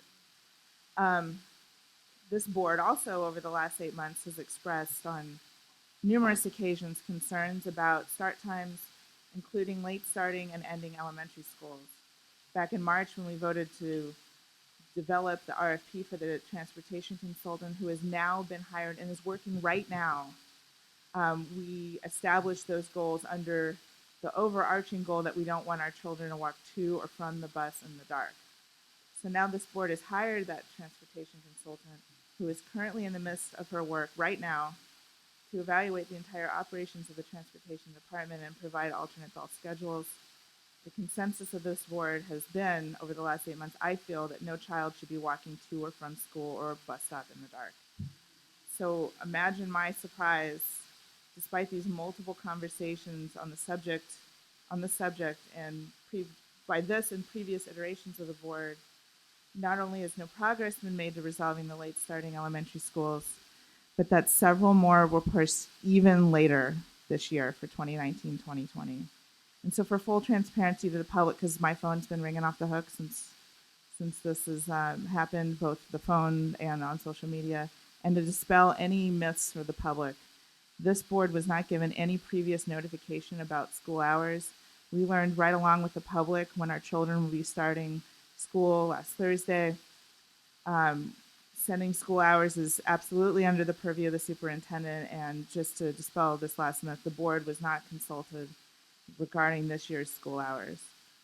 So the full list of elementary schools that now dismiss between 3:55 and 4:10 include the following: Bodkin at 4, Davidsonville at 3:55, Ferndale Early Elementary Center at 3:55, Folger McKenzie 4:05, Hebron Harmon 410, Mead Heights 405, Odenton 4 o'clock, Overlook 4 o'clock, Pasadena 4 o'clock, Rolling Knolls 3:55, and Solly at 4. That's 11 schools that start between 9:35 and 9:45 in the morning and dismiss between 3:55 and 4:10 in the afternoon. And the rest start between 8:10 and 9:30. The rationale that this board has received so far for the 3 schools, Folger, Mackenzie, Nantucket, and Pasadena, whose times were pushed even later, included resolving a few chronically late bus schedules, chronically late buses, and the better coordination of crossing guards. These 3 schools, along with the other 8 I listed, will likely have children all walking home or from a bus stop in the dark in the winter. But walking in the dark, which is a very, very serious safety concern, is only part of this issue. These extremely late start times also put an enormous burden on working parents, even those that work from home. Some of our kids, I noticed, don't put their kids on a bus till 9:30. Some parents are likely not to get to work until 10. I just don't know how this works. Some of the schools I listed are Title I schools. I can't imagine the added financial pressure of a late starting elementary school on these families who are paying hundreds of dollars per month for before care or aren't showing up to work until mid-morning. There's also a fact that the starting elementary school so late is age inappropriate. Young children don't often sleep in as much as we might want them to sometimes, and are likely to be up well advanced of their extremely late starting elementary schools. With these starting times, we are squandering up to an hour and 45 minutes per day, 180 days a year for students at these 11 schools, and even more when you consider the schools that start right before them at 9:30, 9:25, etc. We're in the business of educating children, so I cannot overlook and overstress that enough for everyone listening. We are squandering prime learning time up to 1 hour and 45 minutes per day for the 180-day school year. And it's extraordinarily disappointing that depending on where your school is, what school your children attend, determines if it starts in an age-appropriate hour or not. Lastly, but hardly least, there's the issue of lost play, extracurricular, and family time. You can't play in the dark. What about extracurricular activities? How does that work when children don't get off the bus until 4:30 or 5?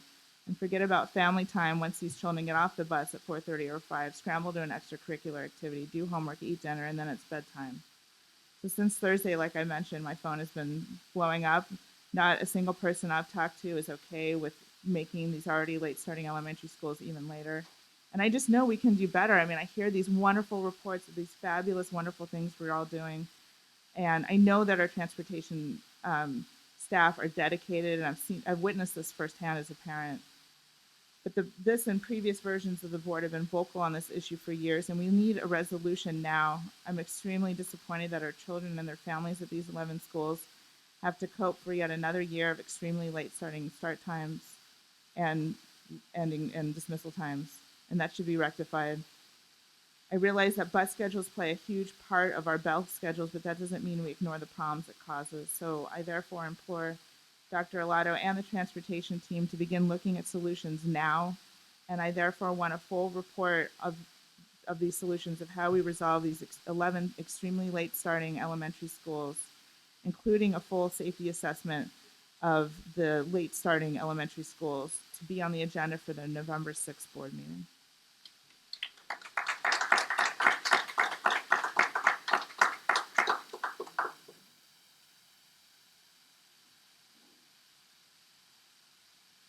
Mr. Grant.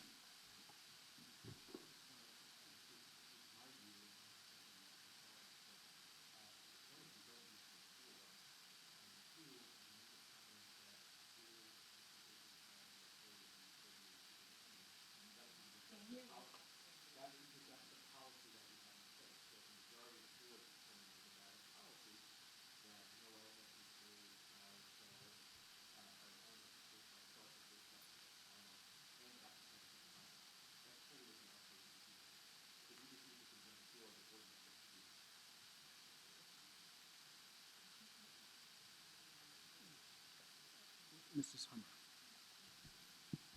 Hummer.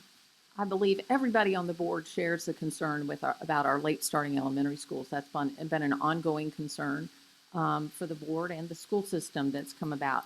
I fully support us looking into ways and trying to find a reasonable plan that will do that. But we have hired a transportation consultant who is actively working right now and who's going to be presenting an extensive report on all aspects of transportation to us by January. And so I would personally prefer that we wait and get the comprehensive report before we ask for a report before then. Let's get the recommendations from the experts that we've hired to bring in, and then let the school system use those and working together come up with the best options based on their recommendations for what we have out there.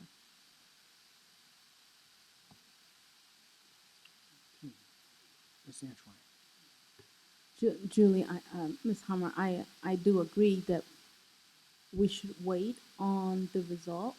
However, we understood that nothing would change before we got those results.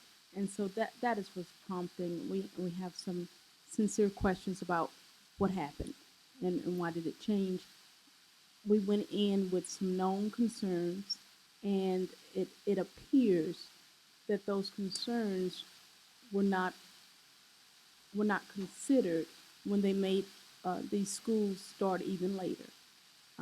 A lot of the requests from the board and from the public and otherwise included considerations for the students getting on and off the bus in the dark. I specifically have requested that we consider the development that's going on in many of the areas in District 1.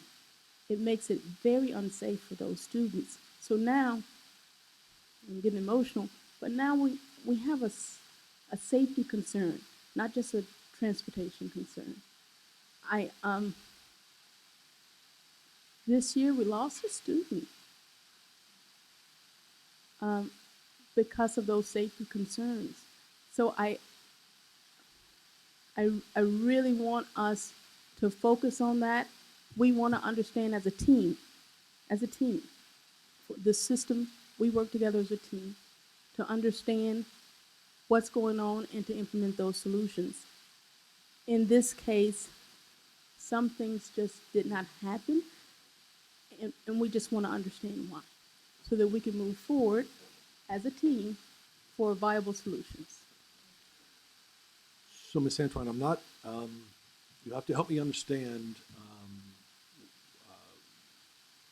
what you mean by things didn't happen, and you don't understand what didn't happen. What I can explain to you is the Transportation Division knows well that we don't want to move schools back.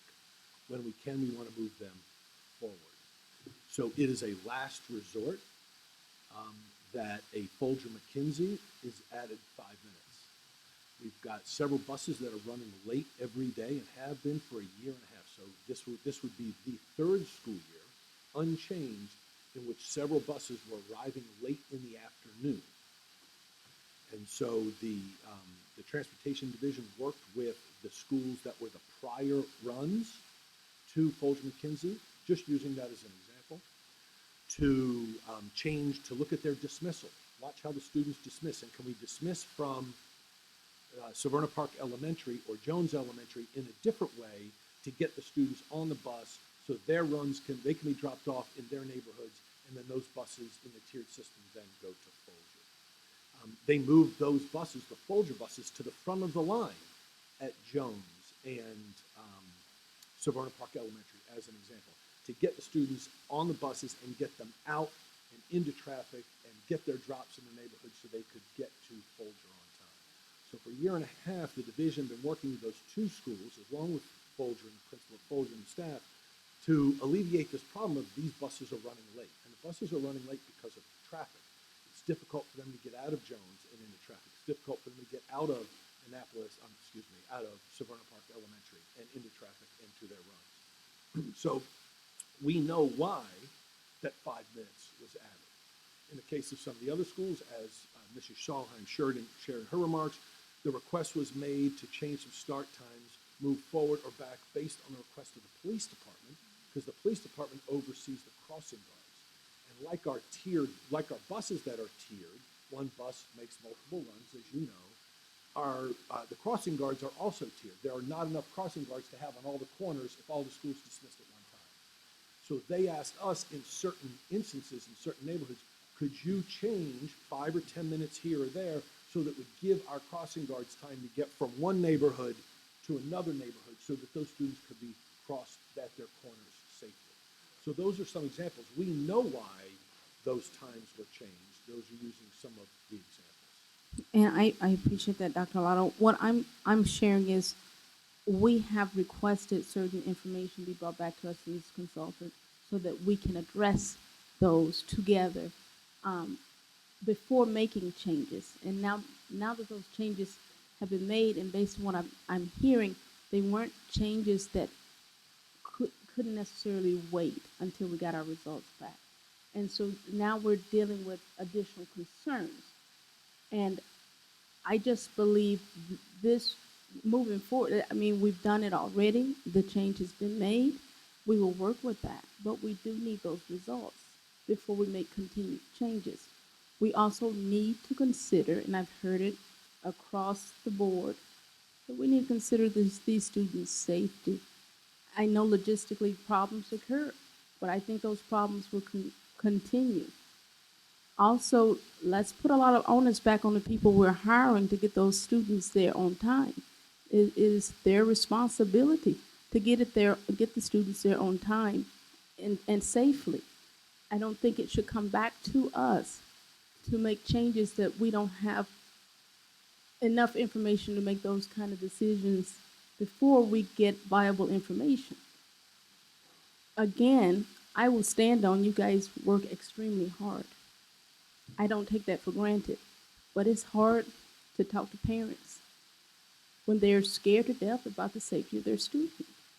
It's hard to talk to parents who work all the time or cannot work because of child care or because of whatever these variables are. It becomes tough as the board member. So I can imagine living the circumstance.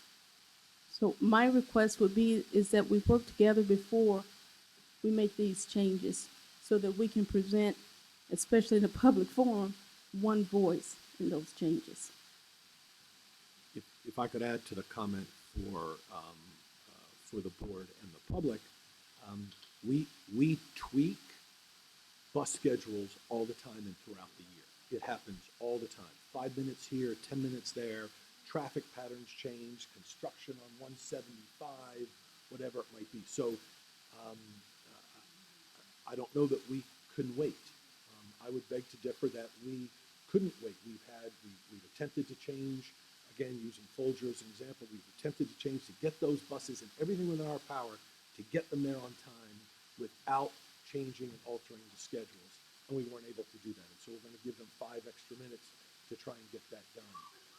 I beg to differ that changes aren't needed at another school where the crossing guards can't get there on time. We needed to make the change so the crossing guards could be there to safely cross the students at the corners. I agree with you and Mrs. Hummer in terms of, and her comment, that the broad changes should wait until we get through let the consultant do their work and bring their work back to this board for consideration and collaborative work. But there are times throughout the year that as things come up and bus drivers tell us about construction in a neighborhood or construction on a road or the traffic has just increased a significant amount, they come back and report to us that they can't get there on time. Or of course the principals tell us that buses are not getting to their schools on time. And so those changes you have to allow us to make throughout the year.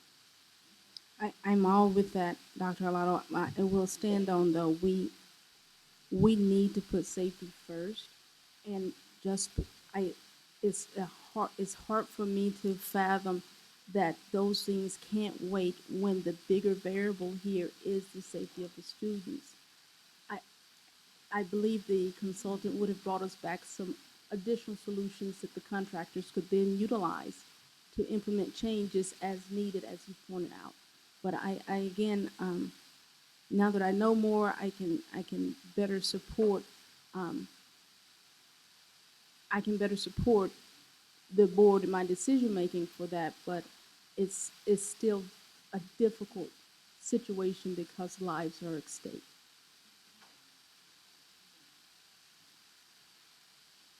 Mr. I stand by my words, and I want that report. That report was initially requested by, I believe it was my colleague back in September of 2016 for a March 2017 presentation. I don't believe that that's happened. I don't believe that we've done everything we can. That's why we hired a transportation consultant. The transportation team did not assess whether or not the model that Broadneck uses, where the middle schools are later and the elementary schools run in the 8 o'clock hour, that wasn't assessed or thought of.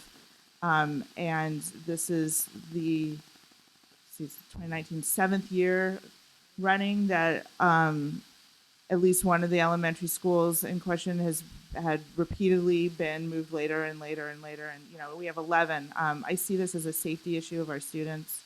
And again, we're in the business of educating, and I hate seeing the buses drive us so much. So I asked for that report for the November 6th agenda. I don't believe we need to vote on that. I think that issue's closed, and I'll look forward to hearing from you on November 6th about that. Thank you.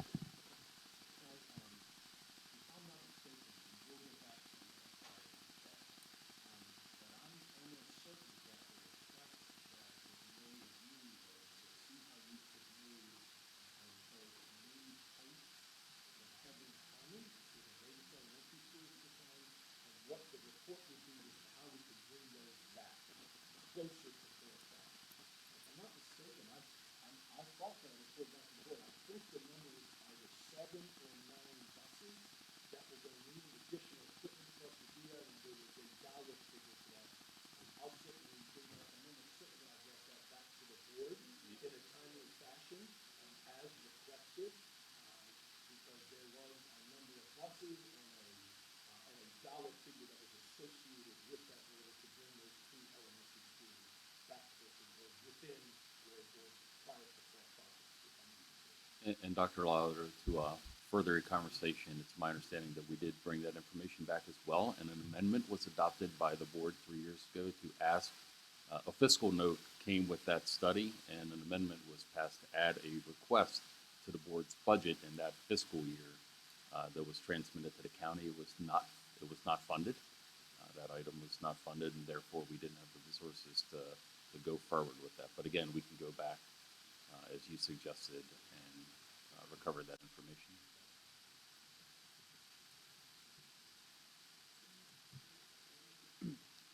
Mrs. Corkadel and then Mr. Grannon. I just, since we are on the topic of it, I just wanted, maybe for the benefit of members, so I worked with the CCA, the Crofton Community Association, and the local Crofton Police about 18 months ago or so. We were working with the county's traffic engineering. And so a couple changes had happened to Crofton Elementary. The one thing still remained. So we now have a 4-way stop sign at the Parkway to increase the safety. But one of the recommendations that logistically could not be corrected at that time due to budget with the county police was we had a crossing guard that we had to share between Woods and Crofton Elementary. And so there was either 15 to 20 minutes where it was free-form chaos going on at either one site or the other because of staffing of the police. And so that was one of the solutions that they did was the stop sign, and I think the other one was that the community was pretty much in agreement, because I know I attended at least 3 community meetings of their presidents where they were asking for some relief. They would rather have 2 safe schools than a school starting 5 minutes early. So I just wanted to share the history I know on the crossing guards.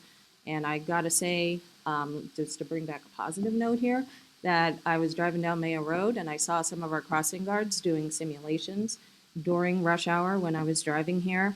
We had, I believe, a blind gentleman with a cane simulated in front of me. I was about 2 cars back. And so that's something newer that I'm seeing. So it sounds like our team efforts working with the county are producing very good results. But for correctness, Corkadel, that we do share our the start and dismissal times of schools. They're shared with the county's traffic engineering bureau. They're shared with all the public law enforcement entities, and they're shared with our principals. And we ask for feedback from those main agents in terms of, you know, what works, what adjustments need to be made, et cetera, separate and apart from what our transportation officials. So we rely on feedback from the county, from the police department, from the city, transportation bureau, and the schools themselves. So we take that input. Yeah, and I believe to Nantucket heart. is similar. The request was a similar collaboration, and I did work with the school community with it. So from my perspective of my areas, I have a good understanding of what was going on, so I do appreciate that. That's all I wanted to have.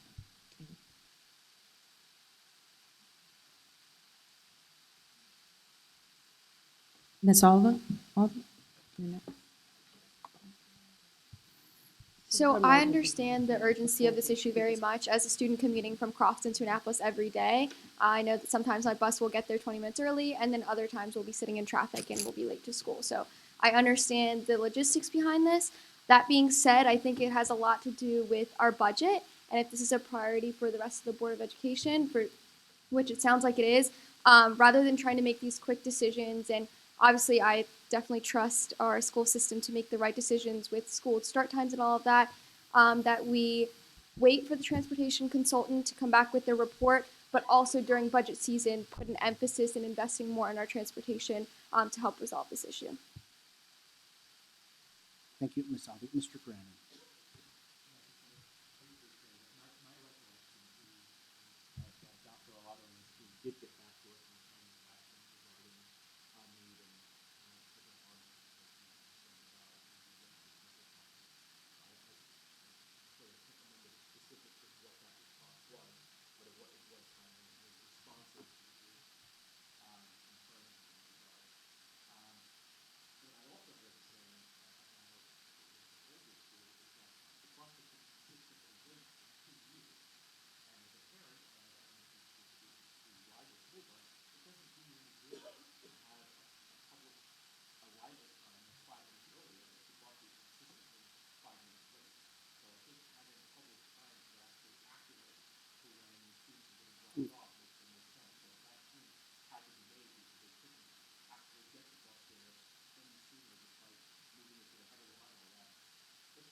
Thank you, Mr. Grannon. Mr. Lyon.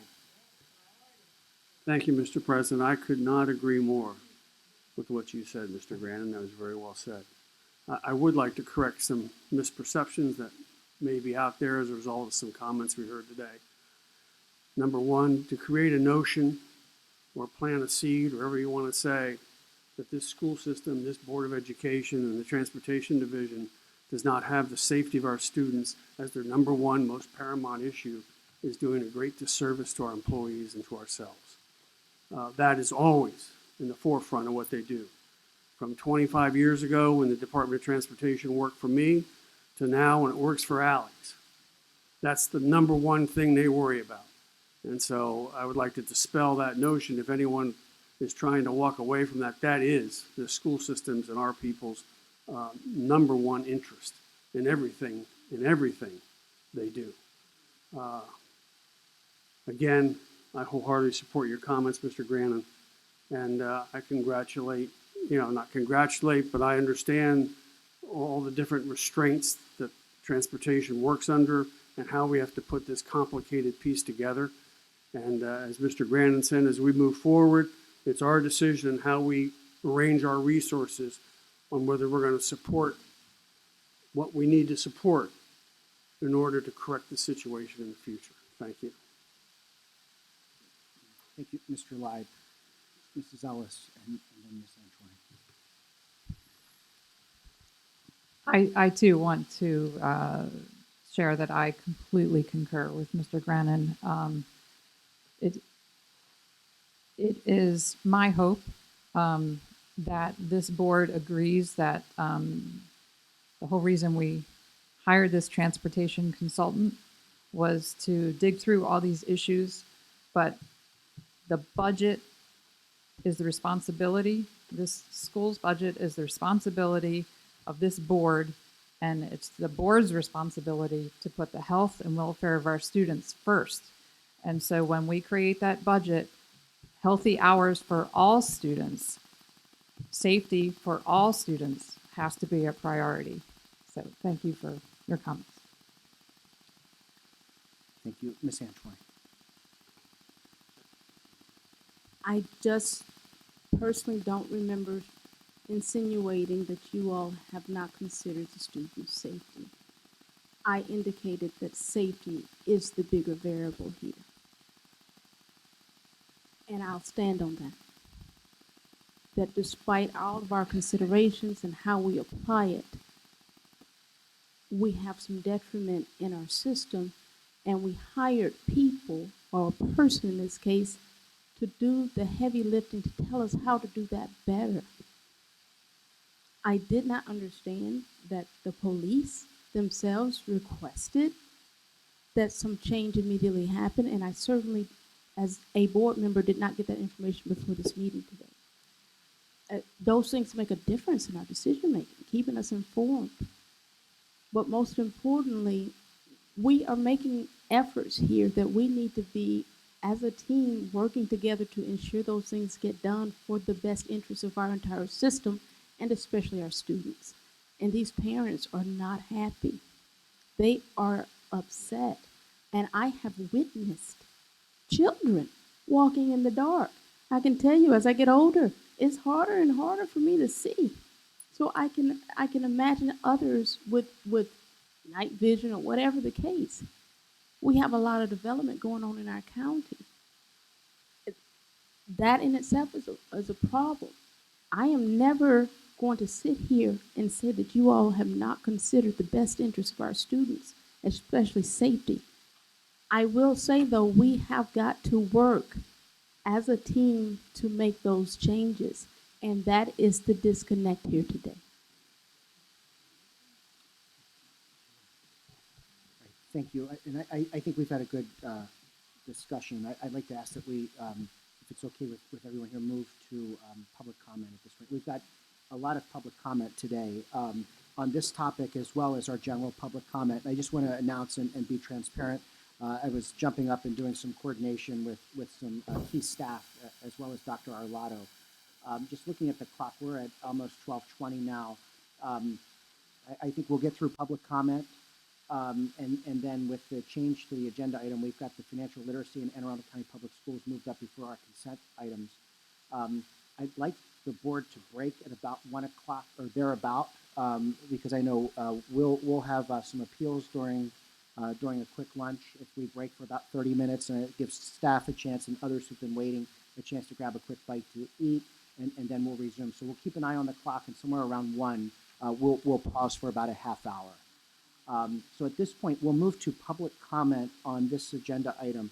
And we've got a couple of people who've signed up for this. And First, Lisa Van Buskirk and Vicki Calhoun.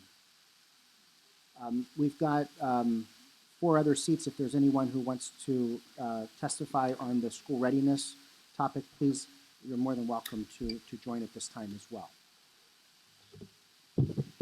Thank you. Good afternoon, Board. Lisa Van Buskirk with Start School Later. Thank you very much, Board members, for your discussion regarding school hours and transportation. So I don't really almost have nothing to say here because you guys have covered it. Other than I would like to bring up that I did print out all of the high school bus schedules yesterday, and then I compared them to those that were published as of October 2018, which was the last time that they were published before they were taken down last school year. And so then I compared the first pickups because I could not compare the arrival times since those were not posted, and I had gotten them last year from a PIA request. So maybe I'll have to do that again this year. Anyway, so then I started comparing pickup times, first pickup times for all the bus routes from this year and last year, and I started with Southern because I wanted to go in reverse order. And my blood pressure started to skyrocket because, as you can see from my sheet, every single time is red because every single time is earlier by about 10 minutes. So I took a deep breath, and then I went to South River, where my blood pressure again skyrocketed, and I started thinking to myself, Whiskey Tango Foxtrot, and Mr. Leib can translate that if you need it. So then I just left my room and I had a meeting, whatever, and then I came back. And I looked at Severna Park, and Severna Park's more white, and white being no time difference at all. So I was like, okay, so maybe we'll get better. And we got a little bit better. Old Mill had some red. North County was doing pretty good, mostly white.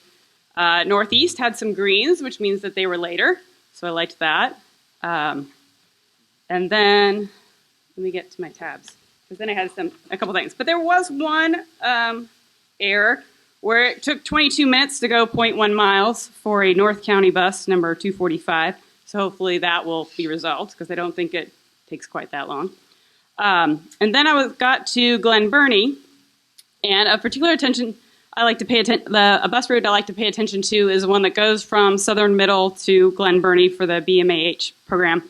When I first started as this job, I had to get there at 5:15 in the morning to catch a picture of the bus.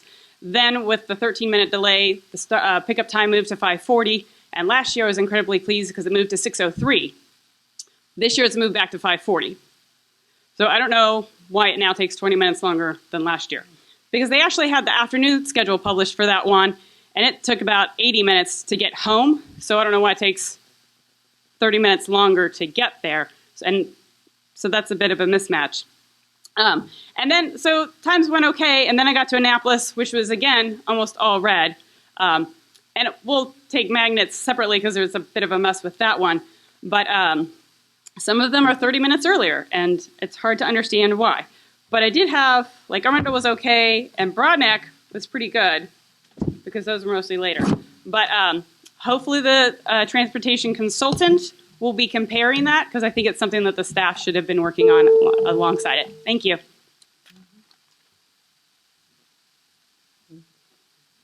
Hi, I'm Vicki Calhoun. I just want to say I'm very disappointed in this presentation.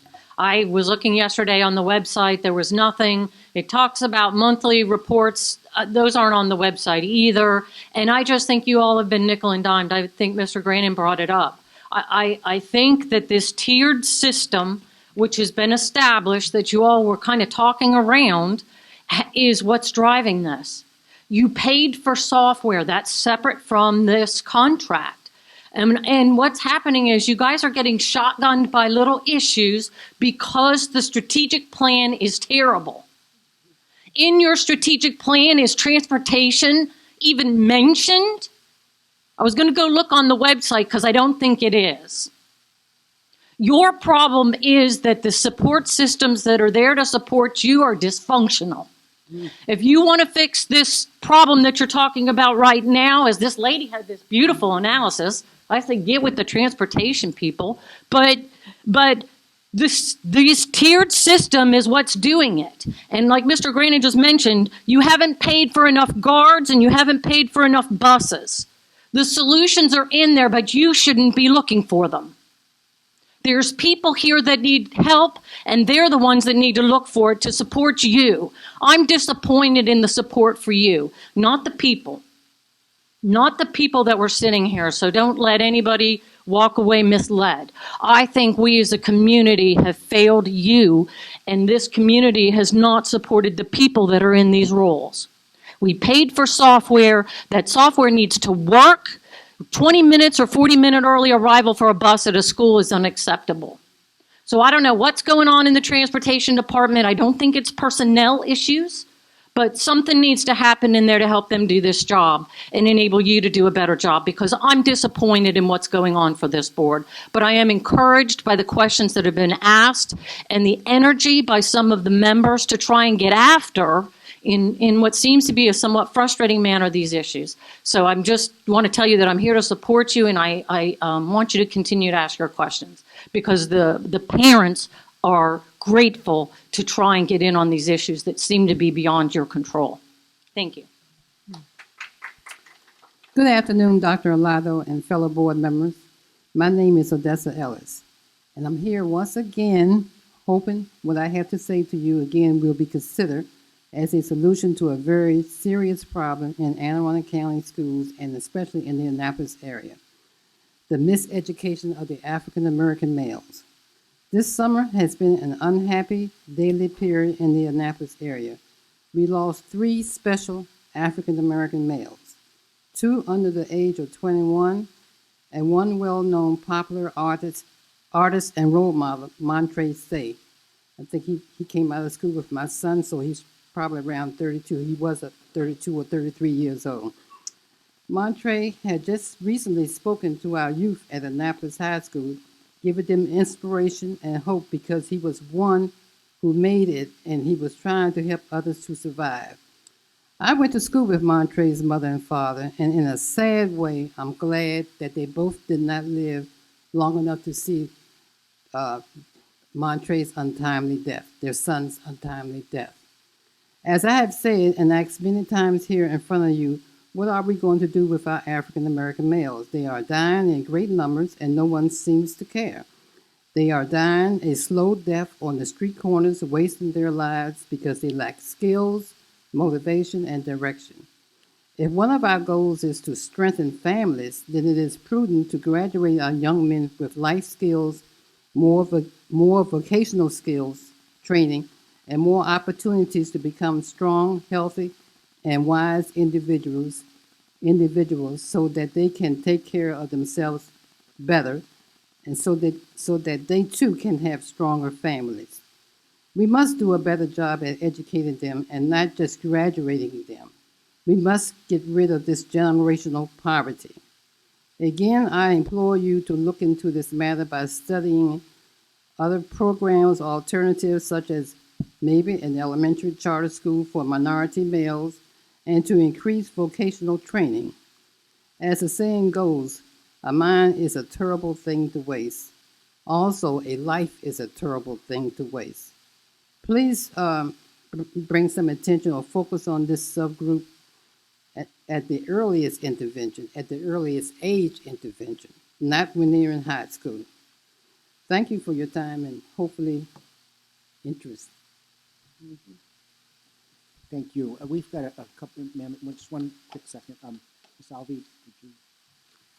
So as a student at Annapolis High School, I see these issues every day, and I want to assure you that I've spent the summer educating myself on what these issues consist of and working with the superintendent on how we can help the African American males in our school system, because just minorities in general we know are given less access to opportunity because of systematic issues. So I just wanted to reassure you that that is something that I'm working on behind the scenes, and hopefully we'll be seeing some changes with that in the upcoming year, working alongside the board. Thank you. Thank you, Ms. Alvey. Ms. Antoine. Ms. Ellis, thank you for bringing this publicly. It is certainly an issue. I have a personal interest in the success of African American males, as I have a son. And I think it's heart-wrenching, some of the stories I've read, even most recently in our county, in our area, to have a child call out to their mom, "Mom, I'm hit," and a mother not knowing what to do about that, and just watch her child die slowly.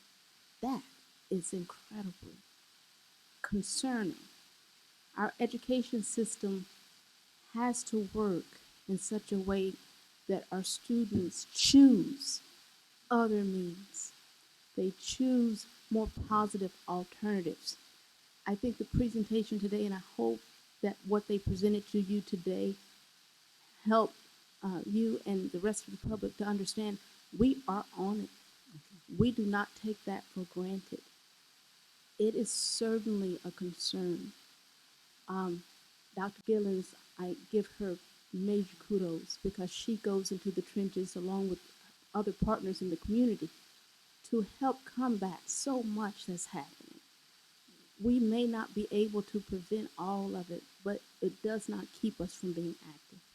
And concerned citizens like you bringing it publicly and to the world's attention is exactly part of that solution. May God bless you for that, and thank you. Thank you, Ms. Antrim. Mrs. Ellis.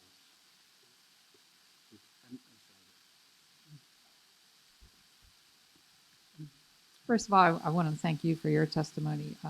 This is an issue that is very important to this board, and there are efforts being made. I hope to be able to provide some updates very soon on that. So thank you for your testimony. Going back to the healthy hours issue, as I'm listening, as we've all had this discussion, and we've now heard some testimony, it occurred to me, yes, we have a transportation consultant working right now. We're not waiting to find out if we can fix this. We have to fix this. So I would like to ask that our policy committee, as soon as possible, start working on parameters, setting parameters for school hours, and then it will be up. The results of this transportation consulting should not be if, but how. Not if, but when. So I do think this board can go ahead and start creating a policy to address this issue because it's extremely important. So I would like that to please be on the policy committee.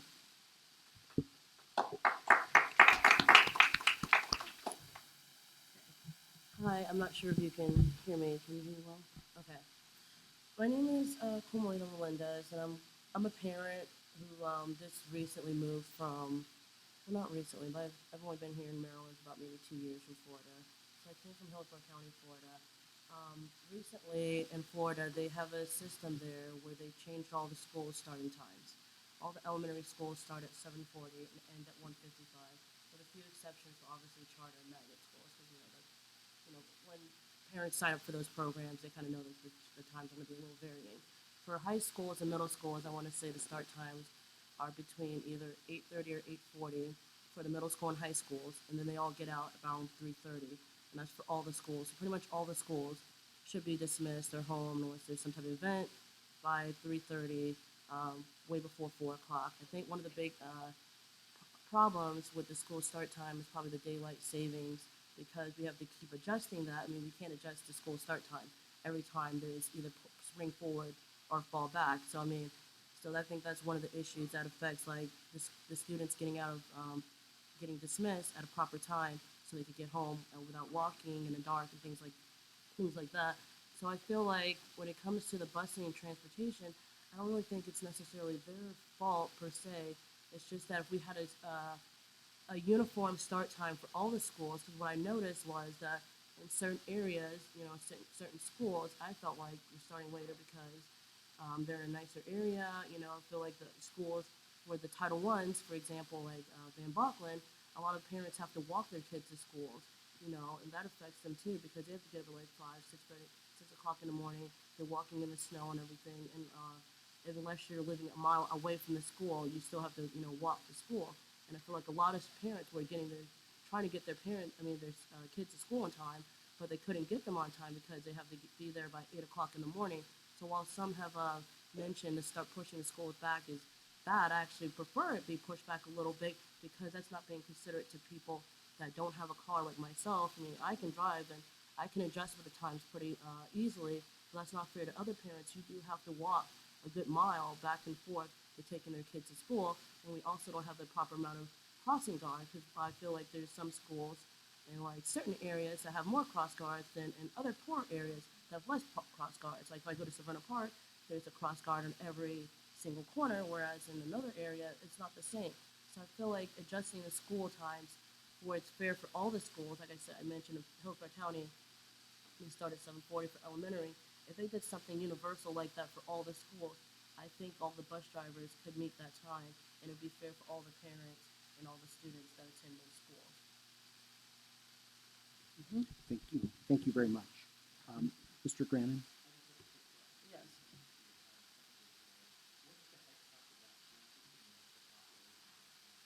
Hillsborough County? So the population is about 1.4 million people, and they're all able to get bus drivers to all the schools at their proper times. They also have police officers at all the schools, especially in high traffic areas, readily available for all those schools. Like in middle schools, like there's a place, Del Mabry is a very large road, like Annapolis or something like that. It was a lot of high traffic. There's still police officers there to help guide the students across the street, and even for cars as well, to allow parents to get into the school, out of the school, which I found out up here that it's completely different, where I talked to the police department. They said that they don't have enough officers to be at the schools at every time, which I was kind of surprised about, since our population here is about 800,000 less than that of Hillsborough County, yet those in Hillsborough County are able to get all their kids home to and from school safely. They're also there to get police officers there as need be.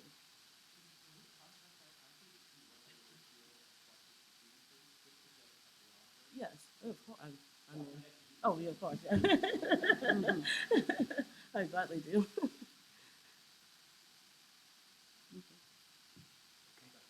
Thank you. Mrs. Shaw. I just want to thank you both for your testimony and for the great information. And yes, I hear you, and it concerns me too. And I also want to point out that I'm not trying to be misunderstood here with my testimony or with my request. This is a safety issue, and I stand by every word I said. And I'm surprised on the pushback, because all I want, once again, is information. I think we can all do with a little bit more information and a little bit more understanding of the challenges, and that is what I want, and that's what will be happening. Thank you. Thank you. We'll now move to general public comment. We've got quite a bit today, so I'll just read the first statement. Anyone wishing to speak on an item not on today's agenda may offer testimony during this public comment portion of the meeting. Speakers are allotted 3 minutes each and may not allocate their time to others. A tone will sound when time has expired. The board asks that comments remain civil and appropriate for the various audiences that may be watching or viewing this meeting. Student-specific and personal matters are confidential and cannot be discussed in this forum. It is not the board's general practice to engage in question and answer session with speakers. For the record, please give your name before speaking. Handout should be given to the board assistant.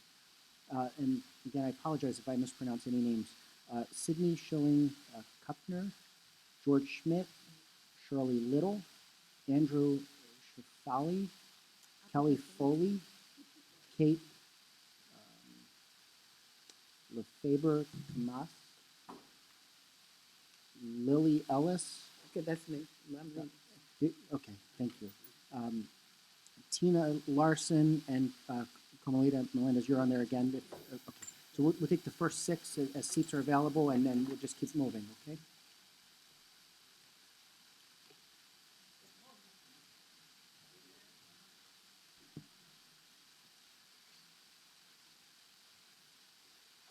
Is there any order?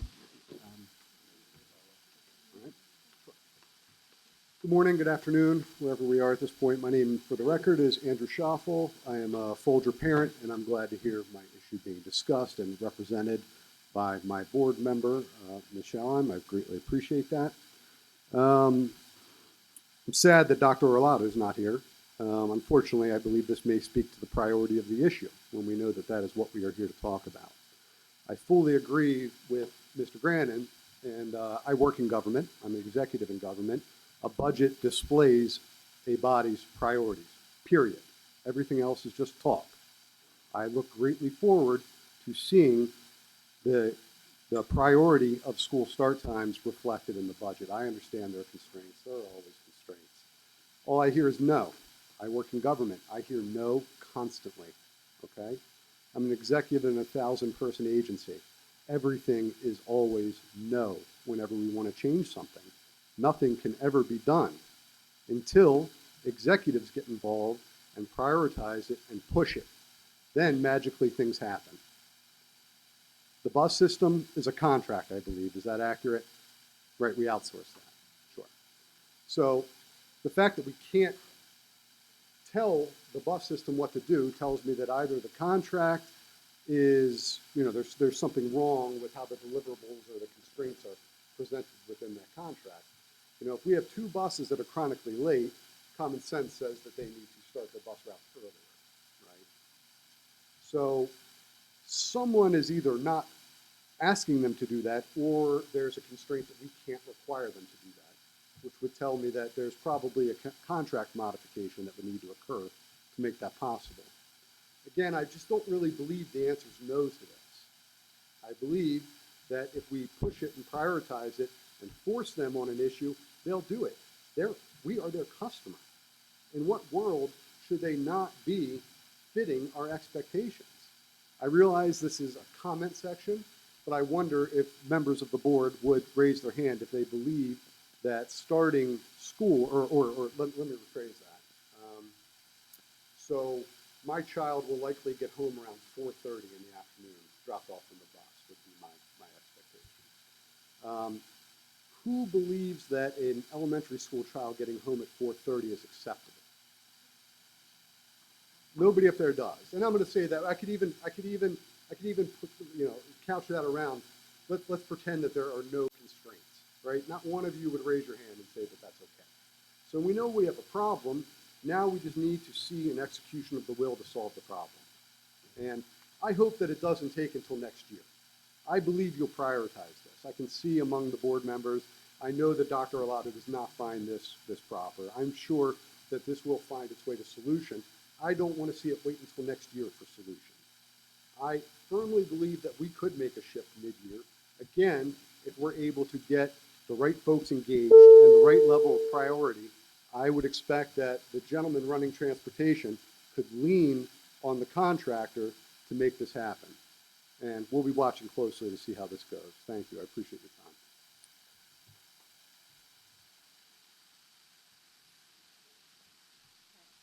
Hi, I'm Tina Larson, and I'm a former public school educator. I'm a healthcare provider now and an elementary school parent at Folgers McKinsey Elementary School. Sorry, I'm going to read this because it makes me very emotional.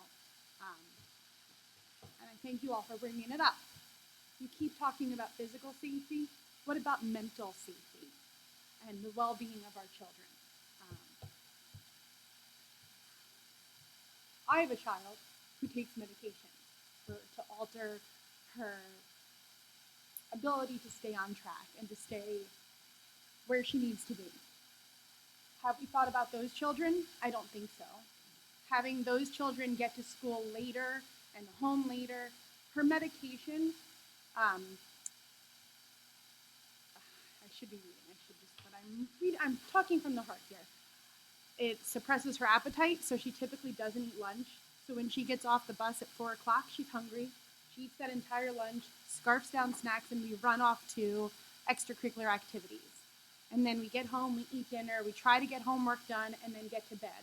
These medications also are make sleeping difficult. So the longer now we're putting them on the bus later, those medications have to be given later. So now we're jumping off the bus I'm waiting at the bus stop. This happened last year. The buses were getting back at 4:20, 4:30, and I have 3 kids. that I have to accommodate different sporting events, after school activities, play rehearsals, whatnot. So I would wait in my car, they would jump in the car, eat in the car, and then get to the next activity.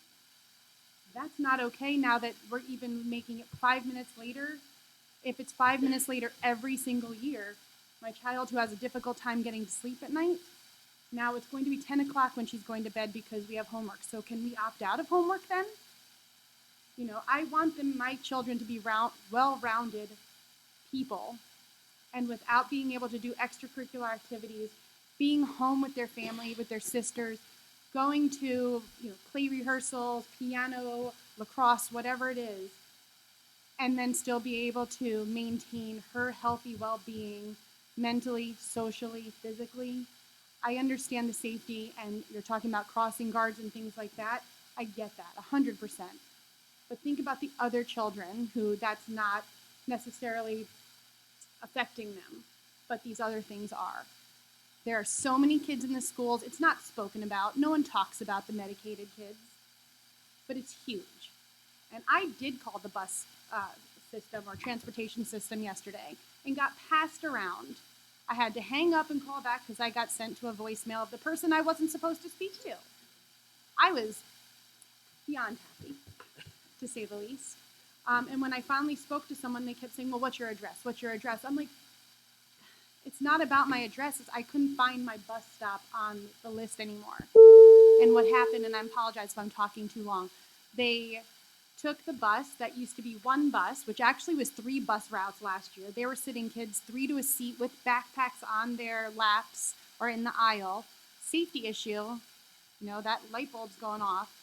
But now it's 2 separate buses in my one neighborhood, which makes no sense to me at all. So I'd like to see the report. I'd like to see the numbers of why my daughters are on a bus with 4 bus stops. And then there's another bus that goes to the neighborhood with 5 bus stops. Yet there was another bus that was included with them all last year. How they all fit 3 buses. And they had 2 bus drivers, one in the morning, one in the afternoon, and we were told it was a substitute all year. So how we're getting extra buses when we couldn't even have the bus drivers to take the buses we had last year, I don't understand. So I do look forward to seeing information on this. Thank you. Ms. Ellis. Hi, just real quick. I'm sorry, Miss. I didn't get your name. Tina Larson. Larson. I just wanted to speak to you personally, and I really appreciate all parents coming and speaking up about the issues that are important to them. I had such a flashback when you started talking because the first time I walked in this room was as a parent to testify about this issue, and I was very emotional. So I sympathize. I know how you feel, but I applaud you, and I thank you all for coming and speaking up. Thank you. Okay, I'll keep this really short because I think almost everything we said. We could talk about this for hours, and believe me, we have. My name is Katie Lefebvre-Camus. I'm also a Folger parent. And we, just the 3 of us are here from Folger, but believe me, there are dozens and dozens and dozens of us that feel the same, and we have heard every reason in the book, and I have yet to come across one person who is even neutral on this start time. And this has been an eye-opening experience being here at this meeting. I was a little frustrated to hear almost that when you guys were talking about it, it sounded like, believe me, safety is our main concern. And I do believe that, but it is frustrating to hear it in words and not see it in action. Year over year over year. I have made this phone call and I have sent this email every year since my daughter, who is in 5th grade, has been at Folger, and I get passed around and I get excuses and I get nothing. And in fact, the history has then been in the wrong direction. And so this is why I'm kind of at my breaking point. We have friends who have moved, who have gone to private schools. I personally, one of the reasons I redshirted my kindergartner was because he did not possess the ability to control himself at 3:30-ish in the afternoon to still function in a learning environment. This is not an ideal time for him. I have people who are redshirting, tons of people who have redshirted their kindergarten. This is a huge issue for so many of us in so many different ways. And common sense, I think, dictates, any amount of reason any amount of reasons you guys give me, I'm kind of tired of hearing them because historically there's been no action. Yes, there's always money. There's always routing software, but we are tired of hearing it, and people are making big changes, and we are losing faith. So, again, I think everything has been said, but I just wanted to weigh in real quick. Thank you. Thank you. Mr. Schmidt. Is this mic working? Good, yes. Good afternoon, board members and public audience. Thank you for taking this time for public input on bullying in our schools. One of the things that could be done to assist the board's efforts to decrease bullying in the schools would be to place into global citizenship curriculum and any other citizen-related curricula that is offered to both ninth graders as well as other children's students additional information that most students would be able to comprehend. That additional information to the global citizenship curriculum and other citizen curricula would be an open acknowledgement that the behavior of bullying is against the principle of tort law theory, which is the glue that holds Constitution laws and the common laws together. As part of this action by the public school system's goal of increasing civilized behavior in our schools, and thereby in our society at large, the basic tenet of tort law theory expresses the requirement or obligation that each citizen owes a duty of care toward every other citizen. This is an obligation that indicates that each citizen shall conduct himself in such a manner that each person within the jurisdiction of our nation is safe from harm. I invite the board to consult with a lawyer or lawyers who have 1, the background knowledge of tort law theory, and 2, this is very important, the dispositions to uphold considerations of tolerance and forbearance as part of their professional makeup, so that with their legal guidance, the implementation of tort law theory can be included in the global citizenship curriculum and other citizen-related curricula. If the board places upon the official curricula documents its authorization of approval and support of tort law theory, which includes the absence of bullying, I believe this will make a positive difference in the culture of the entire school system. Students need to know that it is unlawful, according to the basic principle of tort law theory, to commit acts which will put a fellow citizen's safety in jeopardy. Citizen safety includes not only physical safety, but psychological, emotional safety as well. Bullying is emotional violence, which is a prelude to physical violence, the prevention of which goes to the heart of our present American cultural condition that calls out for healing.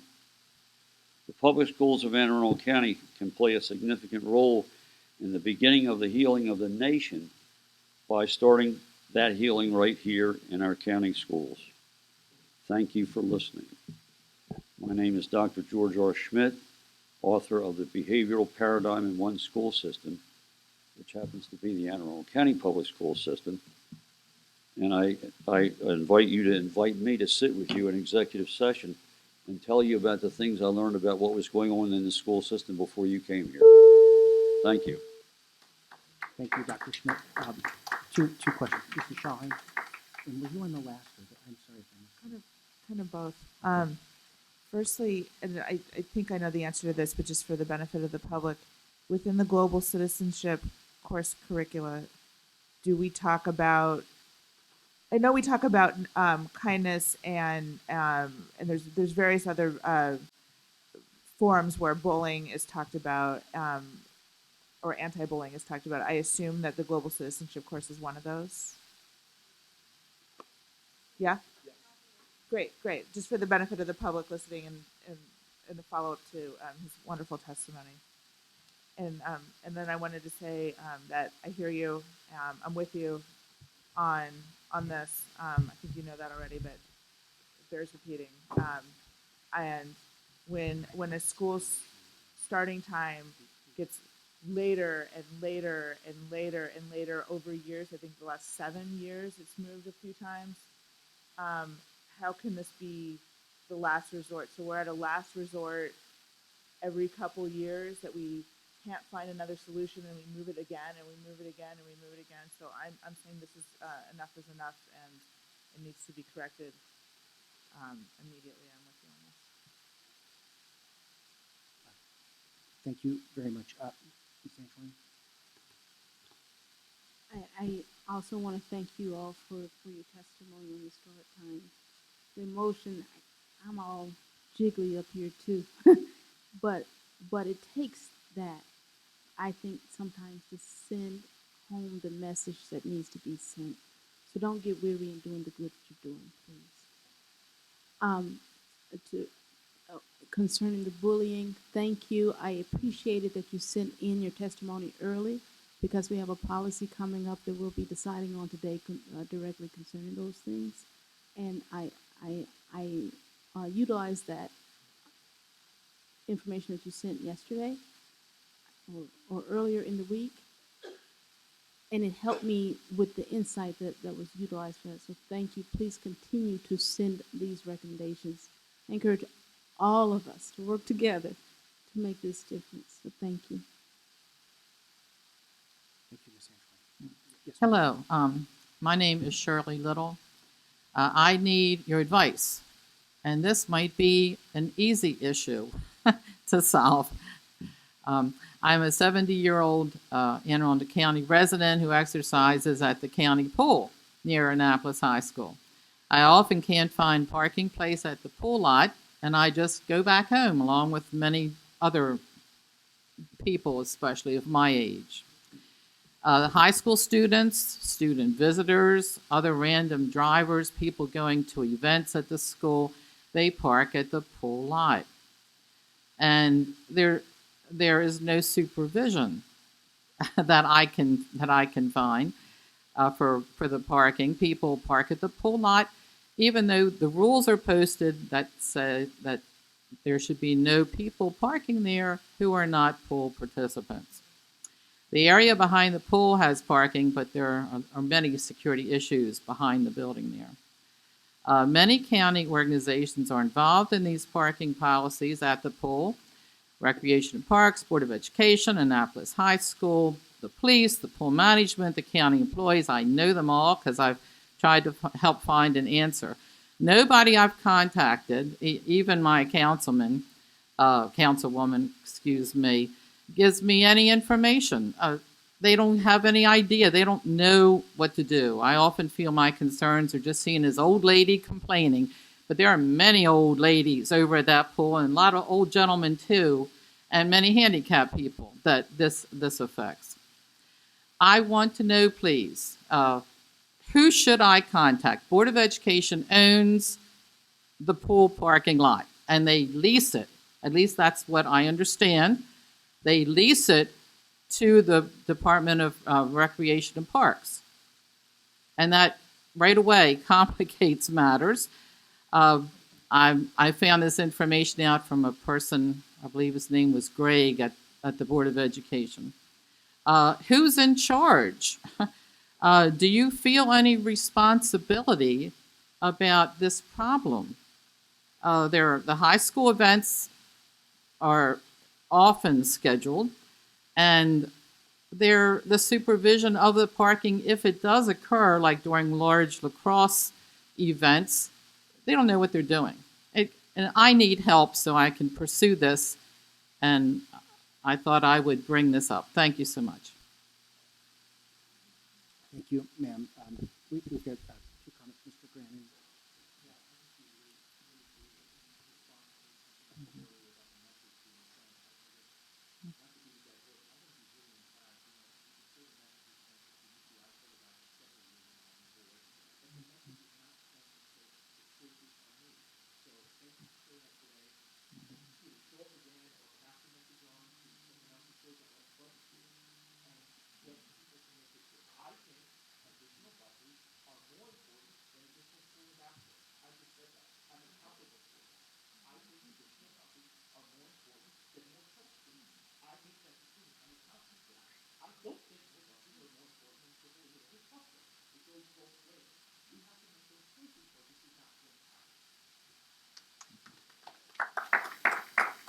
Mrs. Shawhan. Firstly, I agree with you, Mr. Gannon, 100%. Secondly, I didn't catch the name of the pool, ma'am. It has a long name, but it's, if you Google it, it's the River Road Pool, which is owned by the county. There are two pools. One is here in Annapolis, and the other is towards Glen Burnie. And that's another part of the problem in that there's very little choice as to where to go to a pool if your doctor tells you to. Okay. Okay. It's the one in front of the high school. Yes. Thank you. Ma'am, Dr. Arlotto, specific to your question, Dr. Arlotto was going to offer. Hey, thank you. So thank you. We're going to continue to work on this issue. We know folks are parking in that, are parking that lot. Yes, it is a school board lot, but it's, that section of the lot should be used for the pool. Been in touch with Mr. Jelinas, the principal at the high school, and so he's going to continue. He's working with his SROs. I'm looking at an email that he sent me about some of the things that he's done. Connect Ed messages to the families of all the students that have parking permits. We also know that we've got some students that are driving to school and parking in that pool lot that don't have a permit, and that's the reason they're parking there. So he's been in touch. He has 2 SROs. The SROs are going to be going through the lot yet again. He's met with the manager at the pool on a number of occasions. I also understand that the manager of the pool has gotten some spaces behind the swim center in the heritage lot. Yeah, that doesn't work. The security issues are extreme. Yes, ma'am. I'm just trying to share with you what was Thank you. shared with me. I don't know if it works for you or not. I'm just trying to share the information. So we know that it's an issue. We want to try and help resolve it for you, so you've got a place to park so you could swim.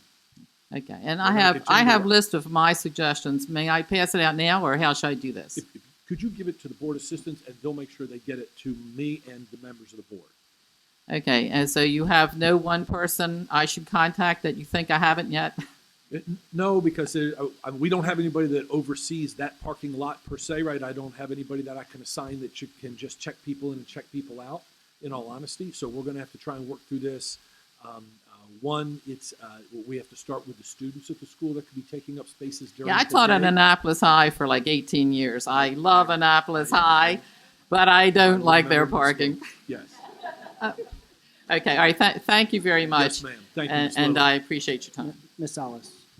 There is one minor sort of complication, and Dr. Arlotto, as part of the following up on the parking situation, my understanding is the parking permits will not actually be given for a couple of weeks. So I, as a parent of an Annapolis High student, I was told that basically parking is first come, first served for the first couple of weeks until they get that ironed out. So for a period of time, we may have more students driving than we have spaces.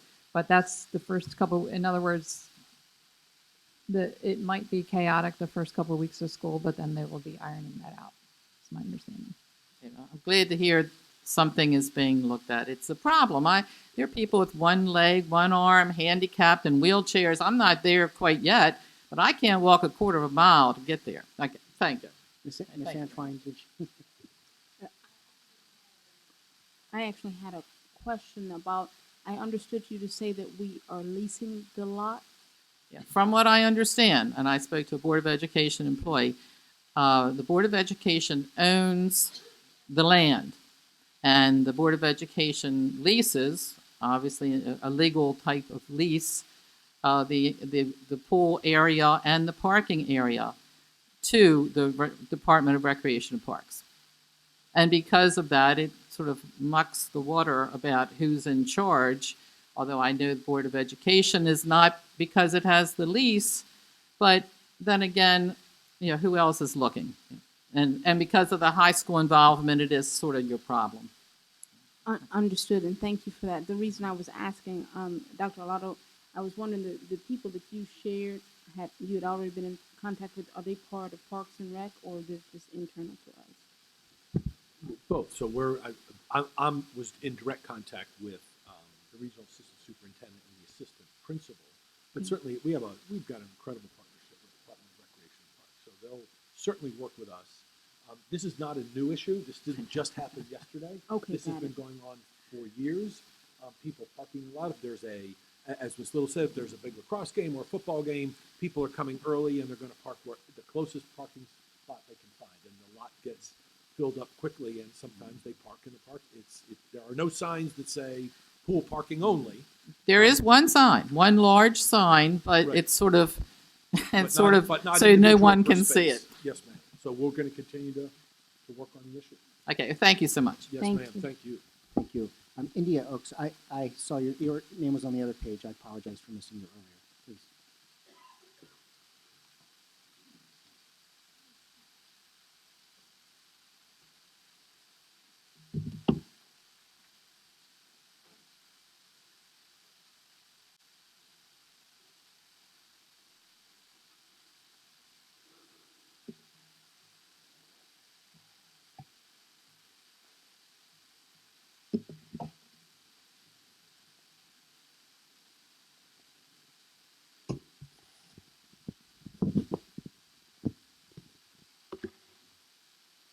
Good afternoon, India Oaks, Hillsmere Elementary School.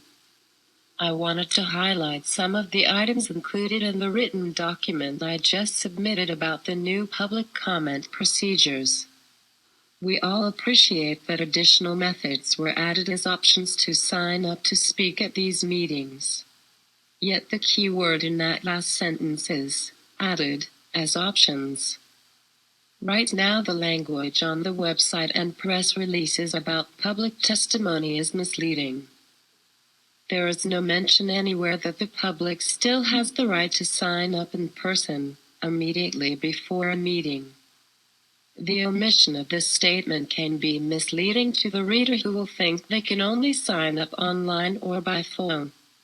And it is not just speculation when I say such omission can be misleading. Since the new procedures were announced in June, I have seen multiple emails sent out to different education groups telling people signing up online or calling in are now the only way to sign up to speak. You as a school system have a responsibility to be fully transparent about how the public can participate, and that is not happening right now. Additionally, I am asking for consistency in the wording posted online. The main board page says people can sign up after the agenda is made public, while language on the public testimony page states people can sign up after the agenda is posted on that specific page. Given the agenda is made public in areas such as on board docs, such wording needs to be consistent across all communication. Finally, there are two other issues I wanted to quickly highlight. Language needs to be added explaining when the public can call in to sign up to speak. The phone number is the direct line to the board assistant, and thus will only be answered when the central office is open, which limits people from direct contact after hours, on the weekend, or if the central office is closed. Language should either state the exact times the public can call the number, or if the public has the option of leaving a message, language should be added letting the public know they are allowed to leave a message, and what information they need to include in that message. And my final item, I urge you to post all of the public testimony rules and etiquette on the public testimony page, including the 3-minute time limit, again for full transparency. Thank you. C.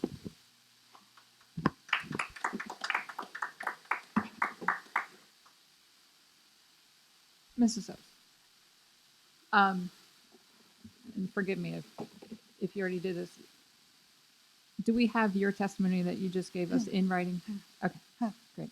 Thank you. Thank you so much.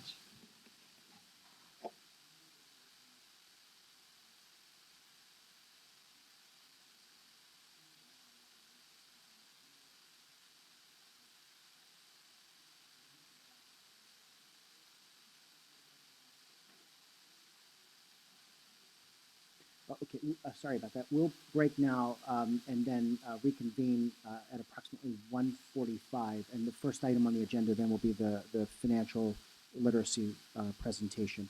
So can we have a motion to close session? Mr. President, I move that the board go into closed session to consult with counsel to obtain legal advice on a legal matter. Second, great. All in favor, say aye. Opposed, no. We stand in recess. Thank you.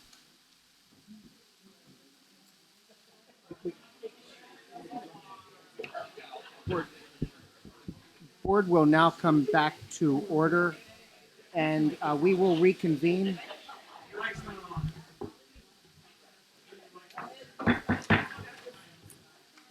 The board will now come back to order. We'll now reconvene with item 5.00, which is the financial literacy in Anne Arundel County Public Schools. Thank you. Good afternoon, President Gilliland, Vice President Corkadel, Dr. Olato, and members of the board. I am Michele Batten, Assistant Superintendent for Curriculum and Instruction, and joining me today is Skip Lee, Director of Curriculum, and Mary Tillar, Assistant Superintendent for Advanced Studies and Programs. We are honored to have the opportunity to share with you the current state of financial literacy in Anne Arundel County Public Schools.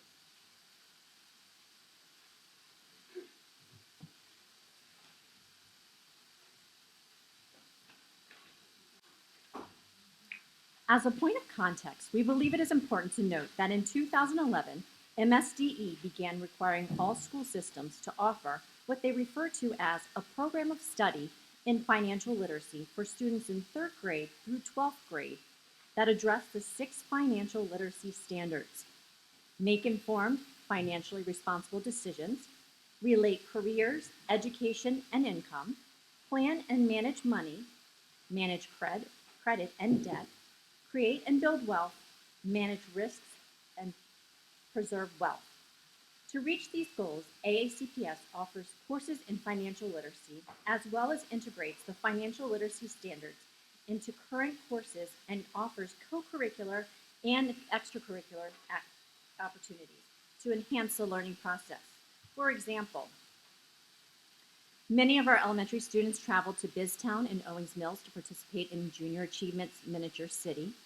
Our middle school students learn the importance of maintaining a family budget in family and consumer sciences. And in high school, not only are the essentials of saving, credit, and investment taught in the context of Algebra 1, U.S. government, and AP economics, but students can experience them in a very real-world way if they choose to compete in the stock market game. Moreover, students engaged in magnet or signature programs in our high schools may be steeped in meeting many financial competencies as they work alongside or learn from the business professionals, our community business partners.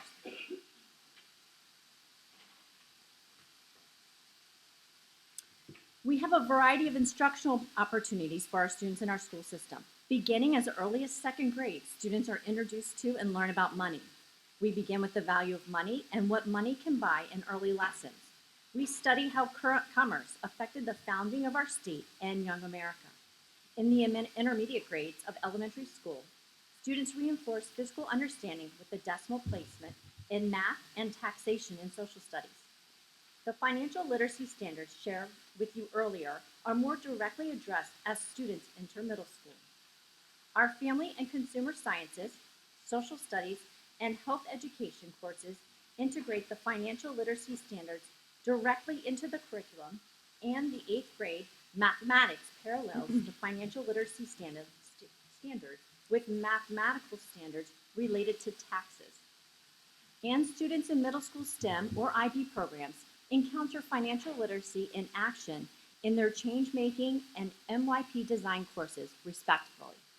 As previously shared, Algebra 1 and U.S. Government, along with AP Micro and Macroeconomics, are the core vehicles through which financial literacy standards are delivered, each having a significant section of their curriculum dedicated to this understanding. Additionally, our program of study affords all of our students the opportunity to elect courses that directly or indirectly address the important standards shared earlier. Your Finances is a 9-week course founded on the 6 financial literacy standards. Business and Personal Finance is another of those offerings that provide the strong understanding of money management and future planning for young people. Our Career and Research and Development course brings all the components of financial literacy together to position students well as they enter the career world. Finally, Signature students will explore financial elements through business proposal development or project management, while magnet capstone students will experience similar financial rigor if they are engaged in a project where a detailed budget is required of them. Beyond the walls of our classrooms, and depending on their interests, students are afforded the opportunity to engage in co-curricular and extracurricular activities steeped in financial literacy. The Maryland Council on Economic Education sponsors an annual Personal Finance Challenge Bowl, and I kind of liken it to It's Academic, where in each school students are encouraged to train for and compete for regional and national awards. Our vibrant Future Business Leaders of America clubs participate in local, regional, and national competitions and do quite well. The University of Delaware's Diamond Challenge is an outstanding competition requiring our students to identify a problem and develop a business model requiring a keen understanding of sound fiscal practices to be successful. And the stock market game is alive and well in here in Anne Arundel County. Just as a side note, when my son Devin was in school, he outperformed all three of our indexes. And I asked him if he was interested in investing some of his own money, and he said no, but he'd be happy to invest yours, Dad. Many of our co-curricular offerings, as well as our strong high school internship program, offer all of our students numerous opportunities to learn about the planning for, expenditure, and saving of, and investing of money.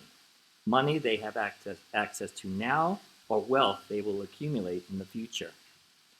It's important to note that we aren't just making this stuff up. At the heart of the work are incredible relationships we have with many business and nonprofit agencies who bring the learning opportunities to life in real and meaningful ways. For instance, Dominic Powell from the Educational Systems Federal Credit Union joins us this summer at the Curriculum Writing Academy to share resources with our teachers to utilize right there on the pages of our curriculum guides. Dr. Alan Cox from the Maryland Council of Economic Education and Towson University sat side by side with our family and consumer sciences writers and our social studies writers to ensure the appropriate alignment of standards to learning experiences. And our friends at Everfee and Junior Achievement continue to be excellent source of resources and materials to utilize in our classrooms. And our new relationship with the recently founded Anne Arundel Annapolis Financial Education Coalition provides a locally minded civic organization whose purpose it is to promote financial understanding and responsibility both in schools and in the community. And let's not forget our signature and magnet business and community partners who lead our integrated community stakeholder teams and advisory boards. Collaboratively, they teach us or help support our project-based learning modules that are real world in origin. They also support us with job shadowing and field experiences, offer us mentorship, and open their doors to hundreds of students to serve as interns each and every year. Our community partners bring relevance, real-world financial problem-solving, thinking, and challenges into the lives of our students. Now to present some of the initiatives we have for the future, Michele. Thank you. As you've heard, there is certainly a lot taking place in the classrooms and schools across our system. We continue to explore opportunities to prepare our students for college and career and understand the importance that fiscal responsibility plays in these matters. I want to share some of the additional opportunities we are either currently working on or are considering for the future. This certainly isn't an all-inclusive list, but it does frame the conversation about what is possible for our students and staff. As shared earlier, we are continually looking for opportunities to integrate the financial literacy standards into courses that already exist in our program of study. For instance, Mrs. Shelley Harford has begun work to include the financial literacy standards in her ESOL 3 and 4 courses to provide our English language learners with this valuable information. We are working with our Human Resource Benefits Office to offer courses to our employees. We understand that financial literacy isn't just something for students, but also for our staff. We have incredible relationships with our business partners. We want to expand those relationships and include more, specifically in this arena, to be better able to serve and support our students. We continue to promote club and extracurricular experiences that support financial literacy-related initiatives. And as we continue to grow the internship opportunities we afford our students here in AACPS, we will direct efforts to the business and financial companies in our area of influence to afford students more opportunities to experience these sorts of jobs before leaving our schools. These are indeed exciting times, and we are honored to share with you the instructional opportunities and experiences our students enjoy. We are pleased to answer any questions you may have. Thank you very much for such a thorough presentation. I appreciate you putting it together and sharing it. And I also just, before calling on Ms. Antoine, just to say thank you, Ms. Antoine, for raising this to our attention and having this request. So with that, Ms. Antoine. Well, so when I requested this a couple of months ago, I was unaware of the status quo myself within our system. And so I sincerely appreciate this presentation. I also appreciate the prior board, though. I understood in my own research after this that you all were making the same sorts of strides. I understand even you, Terry, introduced courses that would help, that the board approved and added to helping. I am still, though, hearing from parents that their child is not receiving such enrichment. So I guess there is perhaps a disconnect between the offerings and the person on the receiving end. So I believe based on what we have now a baseline, right? So I believe the next step would be how is it being utilized, and not so much the effectiveness, but our partnerships. I know personally that there are partners that sign up and we never see them again, and we don't have the capacity or resources to necessarily monitor the partners' activities, but we can monitor the students. If the parents are saying there is an absence and my child is not getting this, how do we ensure the parent knows these opportunities are there? So I believe that would be the next step in doing this, is just to analyze the utilization of all these fantastic opportunities. Thank you.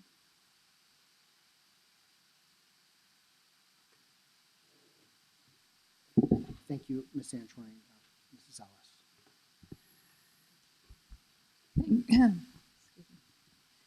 Thank you. And this is a presentation that I feel we very much needed, the public very much needed. If you can help me, since we went, so quickly went through all the many things that are being done, I jotted down a couple of, I believe these are courses, Your Finance, Business and Personal Finance. Can you tell me when and where these courses are offered? Certainly. I'll start off and then pass it on over to Mr. Lee. So in our program of study that Mr. Lee will talk a little bit more about is where parents can see what's being offered at our high school level, that particular course. So any high school level can choose these courses. Any high school student can choose these courses, correct? Okay. So I am hearing a disconnect. That's what it is. Because I too am hearing from parents a lot. And whenever we try to focus on some issues, for example, when we started discussing the global citizenship course, many people cried out, well, what about finance? So it sounds like we're offering that, but the students aren't making those choices for their schedules. And so that's something that parents need to work with their kids on if they're finding that. I mean, I'll be honest, as a parent, I never thought to look for or encourage my kids to take one of these courses, but I wish they did, because that kind of is missing, and a lot of young people are going out in the world without having a good understanding on personal finance, and it's extremely important. So I am pleased to hear that we are actually offering these courses, and so I think we need some education and some marketing to our families for them to understand that we are offering this. It's here, and please take advantage of it. Thank you. Thank you, Mrs. Ellis. Mrs. Shahan. First, thank you. I think that this is incredibly important, crucial, in fact, and I didn't know about all the things we currently do. So this is very, very informative to me. Of course, I just have a rising third grader, so we're not quite to like balancing checkbooks and worrying about, avoiding credit cards at college, but it's great to know that this is here. My one question is, in reading the yellow piece of paper that accompanies that's in our board packet. It says that it's, oh yes, required to offer programs in financial literacy.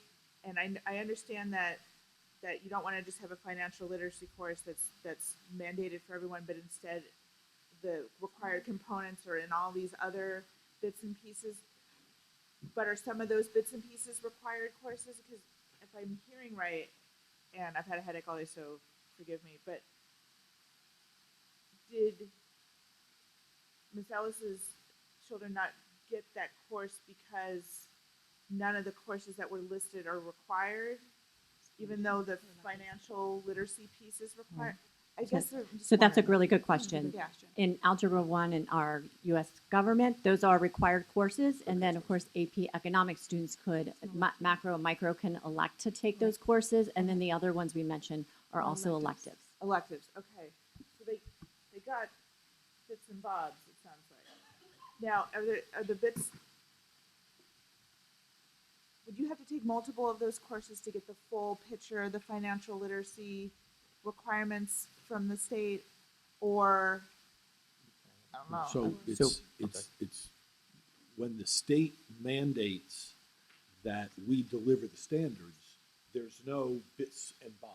It is, everybody has to get it. So we have to put it in, we have to build it into classes. Either, you have two ways of doing that. Either have a separate course that you require everybody to take at some level, biology, English 10, or financial literacy, or you build it into courses that are required that every student must get through. And so that's what we do, that's what many of the school districts do. And then we go above and beyond by adding separate courses. If a student has a real interest, if parents have real interest, then they can take that as a separate class in their class schedule during high school. But everybody gets the standards beginning in second grade and through into high school. So we they touch on and get all six of those Maryland standards. Fantastic. Okay, yeah, that was my question. Again, third grade, totally different from high school. I love it. I think it's very valuable. I agree. Marketing, promotion of these things, encouraging communication with parents. I mean, everyone falls through the pitfalls of like, how do I live as an adult when I get into the adult world, especially in college, and you're being bombarded with credit card offers, and you don't really know how to balance a checkbook. You don't really know what you're doing anyway.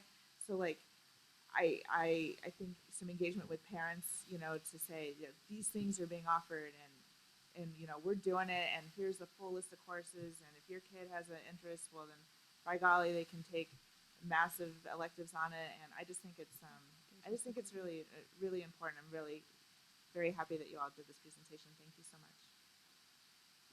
Thank you, Mrs. Antoine. Ms. Antoine. I had a request. Is it possible to get this sent to us, the presentation, please?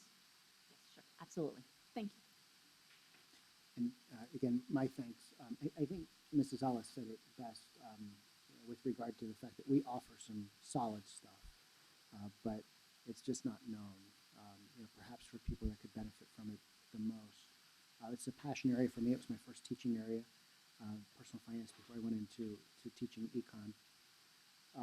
And then up until about 2 years ago, I was on the leadership council for junior achievement of Central Maryland, and had to give something up, and that was it. But so I did that for about 6 years, and during that time, I know J.A. Biztown, the participating schools in Anne Arundel County, had grown, and don't necessarily need it today, but just sort of like that yes, no. Is that still expanding, or are we stagnant, remaining flat, or is it decreasing? And I just mention that again because the value of J.A. Biztown for elementary school students is just amazing. We can confirm those numbers. Okay, great, thank you. And I know that comes at a cost too, and there's some nonprofit funding and support. And if some of our partners are willing to kick in additional money for the buses to get students to Biztown, I think that can go a long way, especially for the schools that benefit most. Ms. Salvi.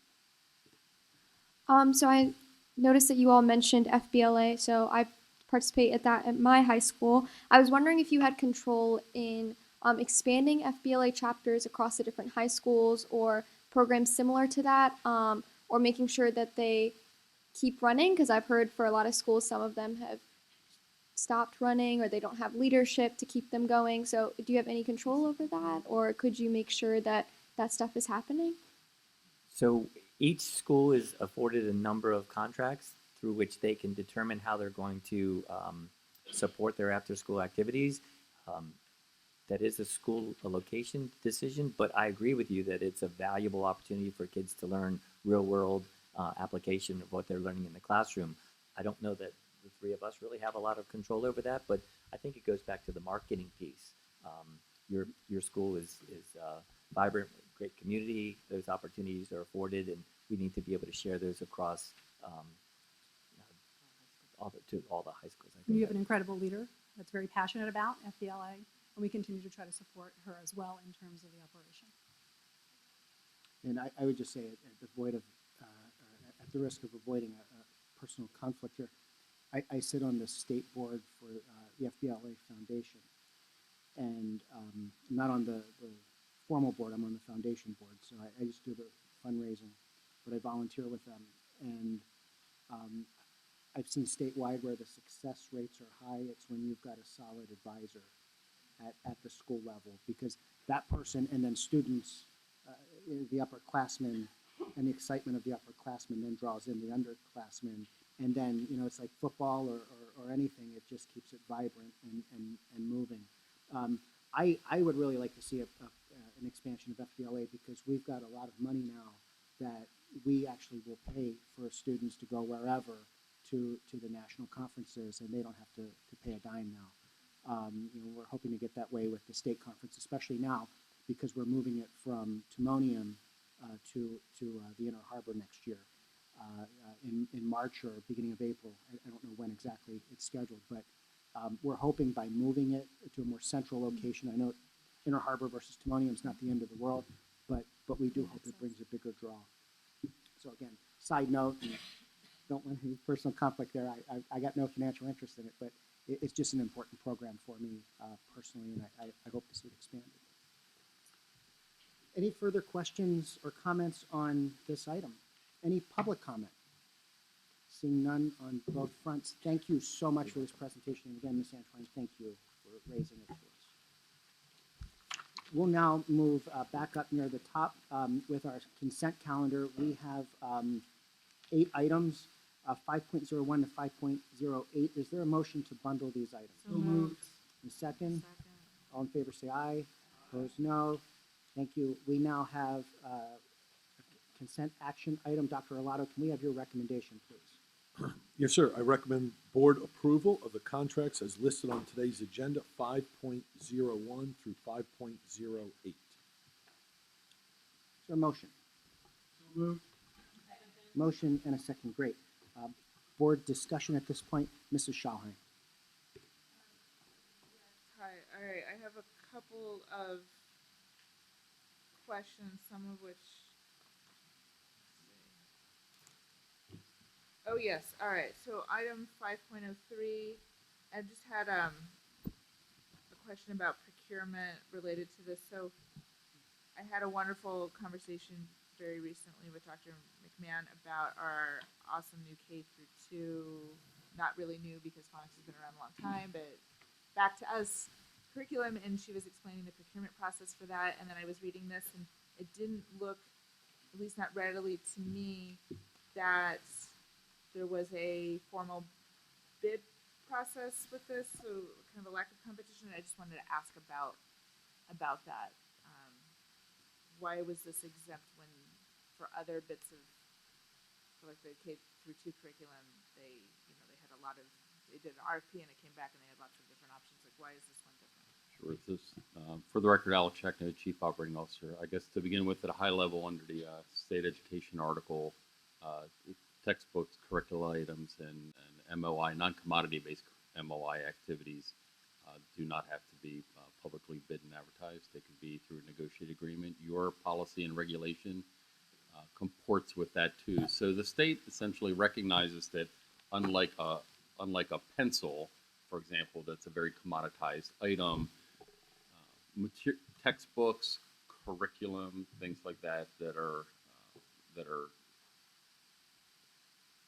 developed and supposed to be in alignment with the 24 jurisdictions are not very easily biddable, not really a word, but across the jurisdictions. So the state gives every jurisdiction the latitude to develop their own curriculum, their own pacing guides, do their own material selections, and then that can be procured on a negotiated basis. It does not have to be an open RFP. And again, they recognize that, for example, the way Algebra 1 is taught here in Anne Arundel County may be different than Howard, and certainly may be different than in Texas or Wyoming. So to say we're going to get a Algebra 1 textbook that is standardized, that doesn't possibly align with the state of Maryland requirements, it possibly doesn't align with Anne Arundel County requirements, etc., sort of doesn't work. So, and that's very different. So if we're looking for a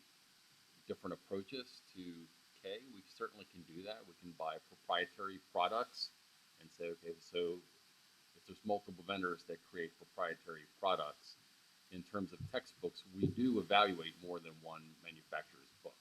We do. So we have a standardized review and evaluation committee that meets routinely, vets, and decides which curriculum item, in this case a textbook, best aligns with the state standards and the local standards.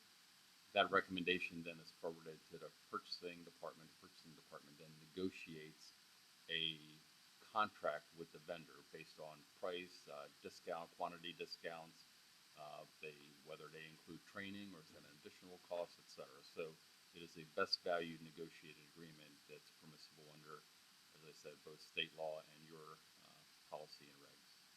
Fantastic. And so just so I'm understanding correctly, we had latitude with this one. With the other piece, I know the other piece isn't on this agenda, but just to compare, the K through 2 items, we didn't have latitude on, or we opted to? No, we did. RFP? So again, it's very specific. We did have latitude with that as well, but we opted. So it's essentially what's the best fit. Okay. So every procurement, everything from literally from pre-K up to 12, a lot of homework goes into it, and it's coordination between our curriculum and instruction department, purchasing, finance, single textbook adoption program. It's what is the best strategy that's going to bring the best alignment for the best price. Wonderful. That's very helpful, and I just learned a lot there. So thank you for that. I have a couple other questions. 5.04. I had a question from a constituent. Wanted to know if this particular contract is just for in-school opportunities, or is there a homework component to this one? I thought I read just in the media, but maybe I'm confusing this with another one. But I guess the rationale behind the question was that this particular constituent hadn't seen evidence of this come home, and so I just wanted to know if it was. So it's both. These resources are typically available both during the academic day at home, and then to the extent that they're required, the students are given a log-on, a password at the beginning of the course at the beginning of the fall, and so assignments. So access can be gained off-site, and it's up to the individual instructor to align the questions. Is this like the kids A through Z? Is that like the same? Is that one of them? That is one of them. And Okay, some of great. these databases are those that are accessed from the students in school and at home. And then some of these databases are specific for teachers for instructional purposes. Perfect. Okay, that's what I thought. I just wanted to double check. And then materials for instruction. Gosh, let me see. I don't know which one this is. Let's see here. There's a contract for language arts books. What's that? Oh, 3. Sorry. All right. Yeah. Thanks. We were just there. Again, a constituent wrote me, asked about this and the cost of it, and said that the very nice book with a CD came home at the end of the year that didn't look like it had been utilized. So I'm just wondering, are this $3 million contract? I imagine that if something came home at the end of the year, was it a previous version of, I don't know what, but are we fully utilizing this both in the school and at home, I guess is the main Yes, absolutely, absolutely. Without knowing specific details, what I believe is being referenced is a consumable, and certainly teachers have an option of how they would like to use that consumable within their instruction. This was under a 10-year contract, so that may have been a consumable that was from a previous edition that the teacher happened to have left over and was sending home for the summer. So that's a strong possibility. The other issue, as you well know, and if you go visit Best Buy or Sure. almost any place nowadays, you're hard pressed to find a computer that has an actual platter to put in a DVD or a CD or whatever. Yeah, we don't have one at my house. I Yeah, know so that. increasingly the market is moving towards online. But again, some of the companies, knowing that we're still in that bridging phase, are producing a CD that they have sort of shrink wrapped sort of in the inside jacket, but there is an online complement too, so a youngster can, either we or a youngster can have access to both. Clearly, CDs, that's gone. There's almost hardly any machines that you can newly acquire, but there's a lot of legacy machines out there. So I think over time, we're just completely not going to see that technology out there. So as far as you're aware, things are being utilized. That book with the CD might also have an online version that was utilized all year potentially. Correct. Okay, got it. All right. Thank you so much. Sorry, guys. I always have a lot of questions. If I can piggyback on a question Mrs. Shahheim asked, CDs aside, but or CD-ROMs or DVD-ROMs, whatever, when we have access codes, for instance, think of Pearson and the labs, my econ lab, my accounting lab, whatever. Usually that's a single use. So when you rip open that packet and there's a 16-digit alphanumeric code that's entered in that gets you access to the My Lab Pearson product. Does the school system have an arrangement where those codes can be used until so that it's not just one student and then it's used, that it's more of a blanket consumable, so that we're not paying the per use fee? So the answer to that is yes, in general. It really depends on the structure of the contract. But those codes do typically expire at the end of an academic year, and a new series of codes, because they don't want a youngster to continue to maybe go off to college and keep using that product. So we've got different kind of arrangements, but typically where you have a user key to unlock it that does expire, and a new key is issued to the next 9th grade class or 12th grade class. Okay. And I just asked because in the higher ed world, certainly that stays with that student for that particular semester, or if it's a macroeconomics class and then a microeconomics class, they can use it for both, but then it ends on a hard stop date. And I didn't know, because of the volume, if K through 12 school systems had a little bit of a different dispensation, if you will, to extend that. Yeah, I think the market, Mr. Gillen, as I said, I mean, the market in instructional technology and instructional content is evolving. And, you're alluding to, you don't go to the bookstore and buy textbooks. And my daughters are renting a textbook, but they're only renting it for 4.5 months, and at the 5th month it turns off and they can't find that textbook again. So that is another trend. But that's not really a trend in the K-12 arena, although higher ed is moving that direction.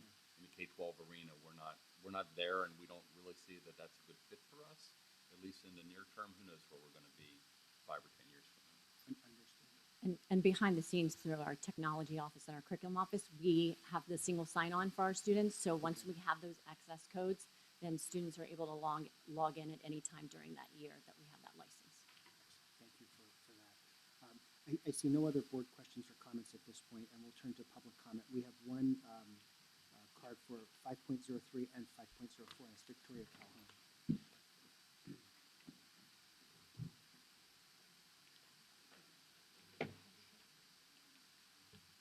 Hello again. I'm Vicki Calhoun. What I would like to tell you is we are talking about policy IH and policy IH-RA, of which is not being complied with. That document was revised in 2017, and to say it leaks like a sieve would be an understatement. Here's the book, right here. The spine was not broken. Not one thing is written in it. Here's the DVD. I do have DVD players. I can't afford to swap my computer out every year. The other thing I'll show you is this math book. Oh, wait a second, I was going to tell you. This is on the list for the program that was established that wasn't blessed by this board is called the Single Textbook Adoption Program. There's no details on the website about it, but basically what it is a bidding process, so you guys can wade in on that. This book is listed on that list. A lot of the books are purchased 4 or 5 years after they were released, so you're buying old stuff. Whatever he was talking about, the contracting process. This book is on there. It is an expendable item because the student is supposed to write in it. My student never wrote in it. But that's not the only one. Here's the math book. It's on there. Never written in. Photocopies came home on a regular basis, not of this book, but it's some other book that the teacher decided to use. So there's more of your cost in photocopies. These 2 books are not on your list. These are the social studies books, not this one. This is the social studies book that my sister or my daughter was getting carbon copies or Xerox copies off of that were brought home for social studies. This is not on your list. So the teacher was clearly picking materials out of this book and sending them home. But I will tell you, my special education daughter on Amazon, they had this book, which these 2 books are supposed to go together. This is for differentiated instruction, which should have been from my daughter. So I was stuck last year trying to cull through this thing and get material for my own daughter for her to understand the homework. Not do it, understand it, actually learn the material. It's horrible what is going on in the classrooms today. The teachers are not using the material. I recommend that you disapprove this contract. Oh, by the way, this contract is probably for the books for this year. So you've probably already been shafted because if you disapprove the contract, the students probably won't have any stuff. The only other thing I wanted to mention is that there is a review process for the books that has not been approved by the board. It is Edu Reports, which there is research showing that organization is biased and that is producing books, approving books that are not really the best of the best. That there's bias, especially in the math curriculum. Not bias, not meeting the standards. So I would suggest to you that you need to look at your policy. It's terrible. And they're not using the books, so don't buy them. Okay. Any further public comment on any of the consent items, Board of Contracts? Any further comments from the board? Seeing none, this is now a vote on items 5.01 through 5.08. Mrs. Howell, would you please call the roll? Miss Ellis, Aye. Miss Antwine, aye. Mr. Lyde, Miss Hummer, Aye. Miss Alvey, aye. Miss Corkadel, Mr. Grannon, Aye. Miss Shawheim, Aye. and Mr. Gilliland. Aye. Motion passes 9-0. Great. Thank you. We'll now move to our action items, beginning with 6.01, Administrative Personnel Appointments. This is an action item. Dr. Arlato, can we have your recommendation, please? Yes, sir. I recommend board approval of the personnel listed on the attached sheet be promoted and or appointed. So moved. Second. There's a motion and a second. Any discussion? Seeing none. This is an action item. Mrs. Howe, would you please call the roll? Miss Ellis, Aye. Miss Antwine, aye. Mr. Lyde, Aye. Miss Hummer, Aye. Miss Alvey, Aye. Miss Corkadel, Mr. Grannon, Aye. Miss Shawheim, Aye. Mr. Gilliland. Aye. Motion passes 9-0. Thank you. We'll now move to item 6.02, which is personnel. This is an action item. Dr. Arlato, can we have your recommendation, please? Yes, sir. I recommend that the board approve the actions as stipulated on the attached sheets. Second. There's a motion and a second. Any discussion on personnel? Seeing none, Mrs. Howe, would you please call the roll? Miss Ellis, Aye. Miss Antwine, aye. Mr. Lyde, Aye. Ms. Hummer? Aye. Ms. Alvey? Aye. Ms. Corkadel? Mr. Grannon? Aye. Ms. Schallheim? Aye. Mr. Gilliland? Aye. Motion passes 9-0. Thank you. Now move to our third reading policy revision calendar. Item 6.03, confidential communication, reporting of at-risk student behaviors policy code, GAD. This is on third reading for final approval. Dr. Arlotto, can we have your recommendation, please? Yes, sir. I recommend approval of policy GAD, subject to final correction for style and format. Is there a motion? So moved. Second. Got a motion and a second. Any board questions or comments at this point? Seeing none. Any public comment? Seeing none. Item 6.03, policy code GAD is on third reading for final approval. Mrs. Howe, would you please call the roll? Ms. Ellis? Aye. Ms. Antwine? Aye. Mr. Lyde? Aye. Ms. Hummer? Aye. Ms. Alvey? Aye. Ms. Corkadel? Mr. Grannon? Aye. Ms. Schallheim? Aye. Mr. Gilliland? Aye. Motion passes 9-0. Great. Thank you. Item 6.04, student behavior threat assessment, policy code JN. This is on third reading for final approval. Dr. Arlotto, can we have your recommendation, please? Yes, sir. I recommend that the board approve policy JN, subject to final correction for style and format. Is there a motion? So moved. There's a motion and a second. Any board comments or discussion, or questions or comments? Seeing none. Any public comment? Seeing none. Item 6.04, policy code JN is on third reading for final approval. Mrs. Howe, would you please call the roll? Ms. Ellis? Aye. Ms. Antwine? Aye. Mr. Lyde? Aye. Ms. Hummer? Aye. Ms. Alvey? Aye. Ms. Corkadel? Mr. Grannon? Aye. Ms. Schallheim? Aye. Mr. Gilliland? Aye. Motion passes 9-0. Great. Thank you. We'll now move to our second reading calendar. 6.05, bullying, cyberbullying, harassment and intimidation, hazing and biased behavior, policy code JCCA. Ms. Ortiz. Hi, good afternoon. For the record, Jeanette Ortiz, Legislative and Policy Counsel. I will also ask my colleagues to introduce themselves. Whoever wants to start. Alice Swift, Director, Safe and Orderly Schools. Good afternoon. Asha Smith, Senior Manager, EEO Compliance. Brian Vogelin, Director of Student Services. Maisha Gillens, Executive Director for Equity and Accelerated Student Achievement. All right, so we have policy JCCA, bullying, cyberbullying, harassment, intimidation, hazing, and biased behavior on second reading. We did not receive public comments during the public comment period. I do have some follow-up based on questions or suggestions from board members from the first reading. So there was a question, I believe, from Ms. Antwine on the regulation on page 1 in the definitions for bullying, cyberbullying, harassment, or intimidation, about having the pattern of behavior language in there. And so in going back and looking at the law, because that definition is from the law, that was a great catch. It belongs under the bullying, but not in that broader definition. So we removed the pattern of behavior language there, but it is on the second page with just the bullying.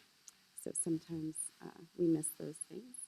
And then on page 7, Ms. Ellis asked us to look at language regarding how principals are communicating with parents regarding potential consequences for bullying behavior. And so in speaking with my colleagues and also with Dr. Lucarelli in Office of School Performance, we agreed to go ahead and add some additional language that is already being communicated to principals. So we thought that was a great idea to go ahead and just put that in there in the regulation so that it's clear.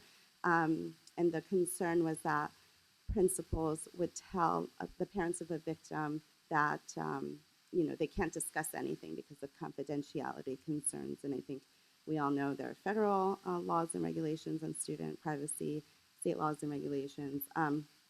However, a principal can communicate to the parents that we are proceeding in accordance with the student handbook, code of conduct, and that these are the potential consequences that someone could face without getting into details, right? Because we cannot discuss any disciplinary actions that may or may not occur. And so we did add language there. On page 7D, and it says, while the principal or the principal's designee is limited in sharing other student information with the parents, guardians of the alleged victim, the principal or the principal's designee shall inform the parents, guardians of the alleged victim of the potential consequences as well as the potential interventions and supports available in accordance with this regulation and the AACPS student handbook. So hopefully that addresses that concern.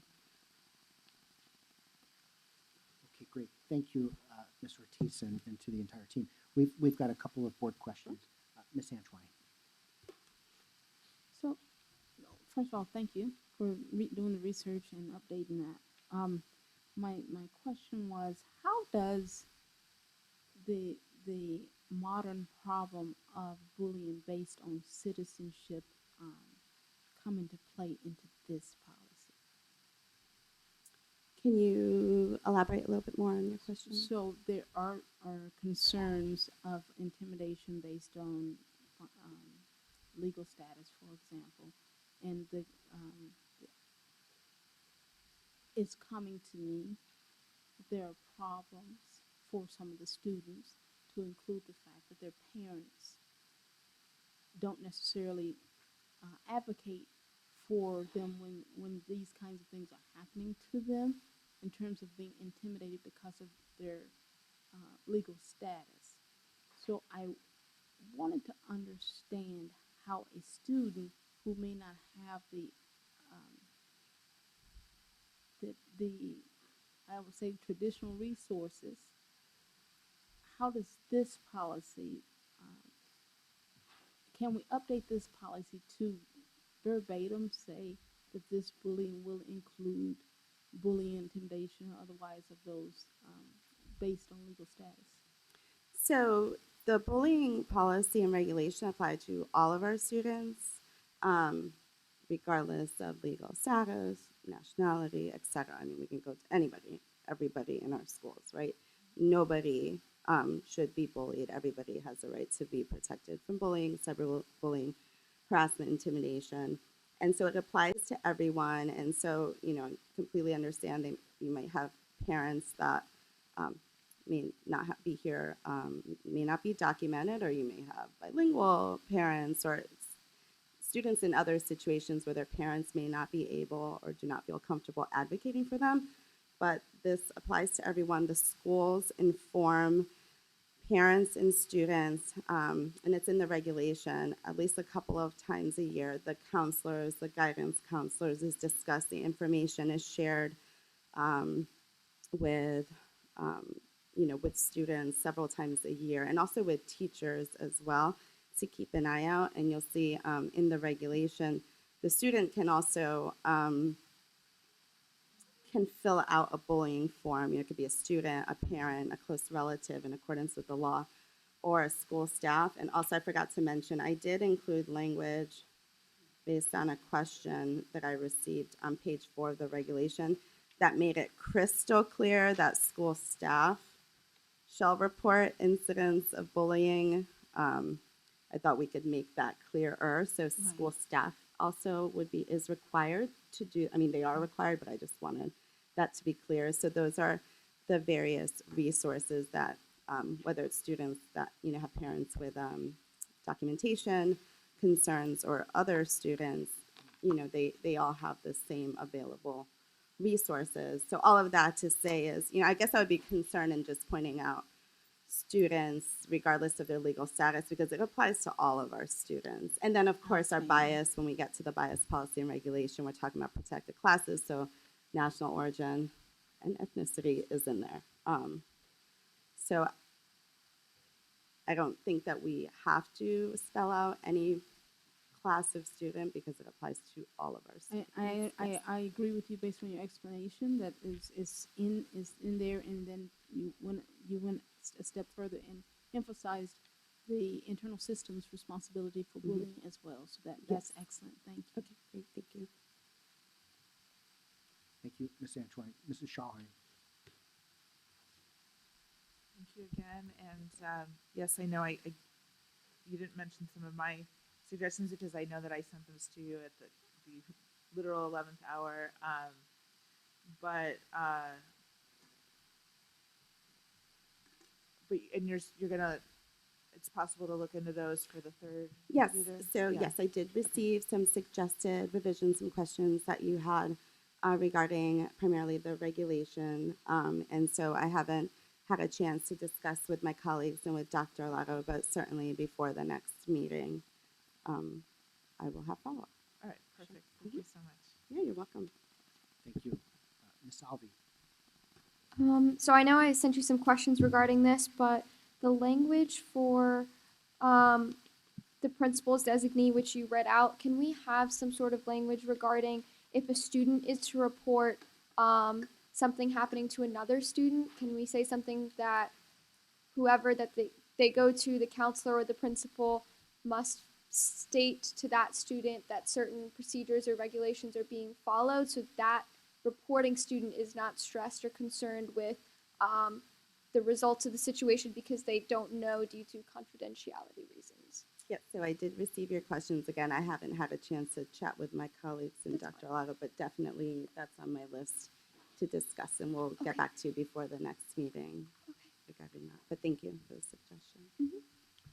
Thank you. Looks like we do not have any more board questions or comments at this point. We'll turn to public comment. And I know there was one card from Dr. Thornell Jones, but I know he has left already. Is there any further public comment? Yes, Dr. Didoni, if you like. Oh, there's no mic.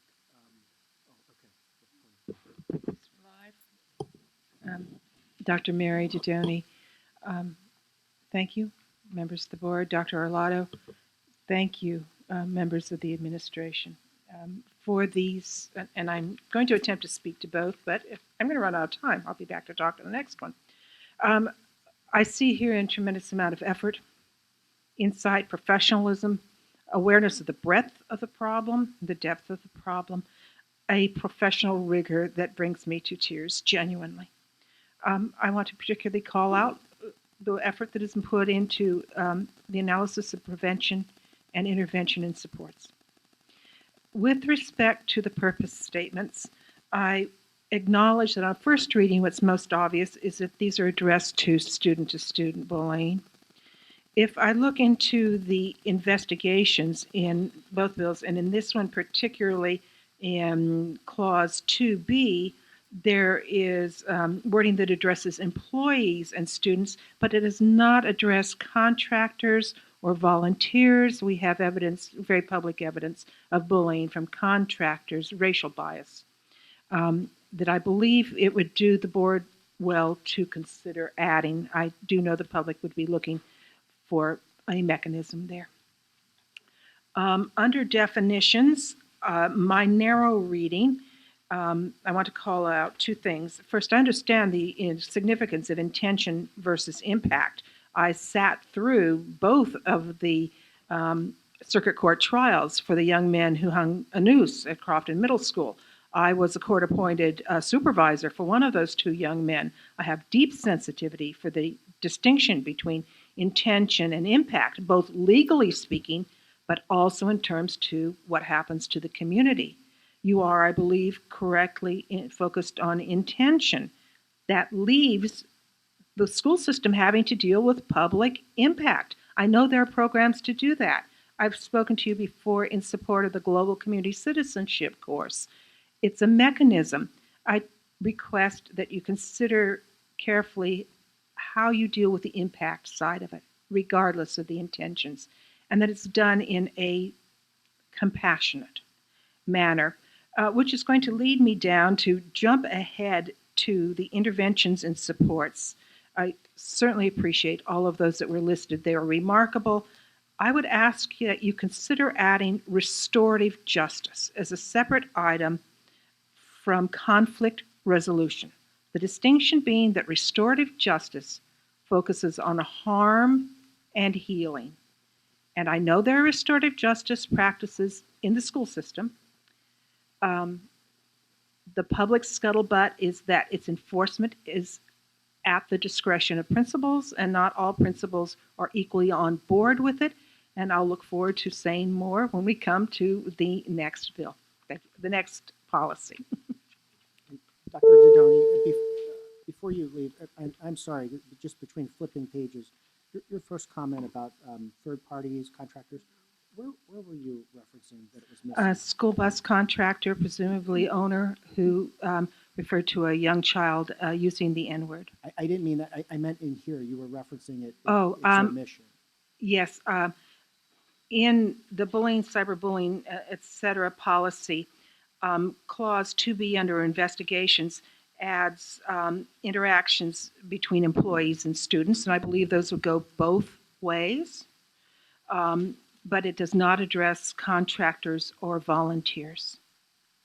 So if I can address that, if you turn to page 8F, we added language that says complaints alleging bullying, cyberbullying, harassment, or intimidation by an AACPS employee, volunteer, or third party shall be reported to the Office of Investigations for appropriate action. We also have a separate just personnel policies and regulations that specifically address discrimination, harassment, and all of that apply to our employees, volunteers, third parties. So I think we're covered. Thank you. Okay. I just want to make sure that in here, we've got a couple of lights. Mr. Shaheen? I like your idea. Thank you for your testimony. I like your idea about adding restorative justice. And can you add that to my list of suggestions to chat with staff? I wrote it down. Thank Yeah, you it's one so of my much. topics. That's it.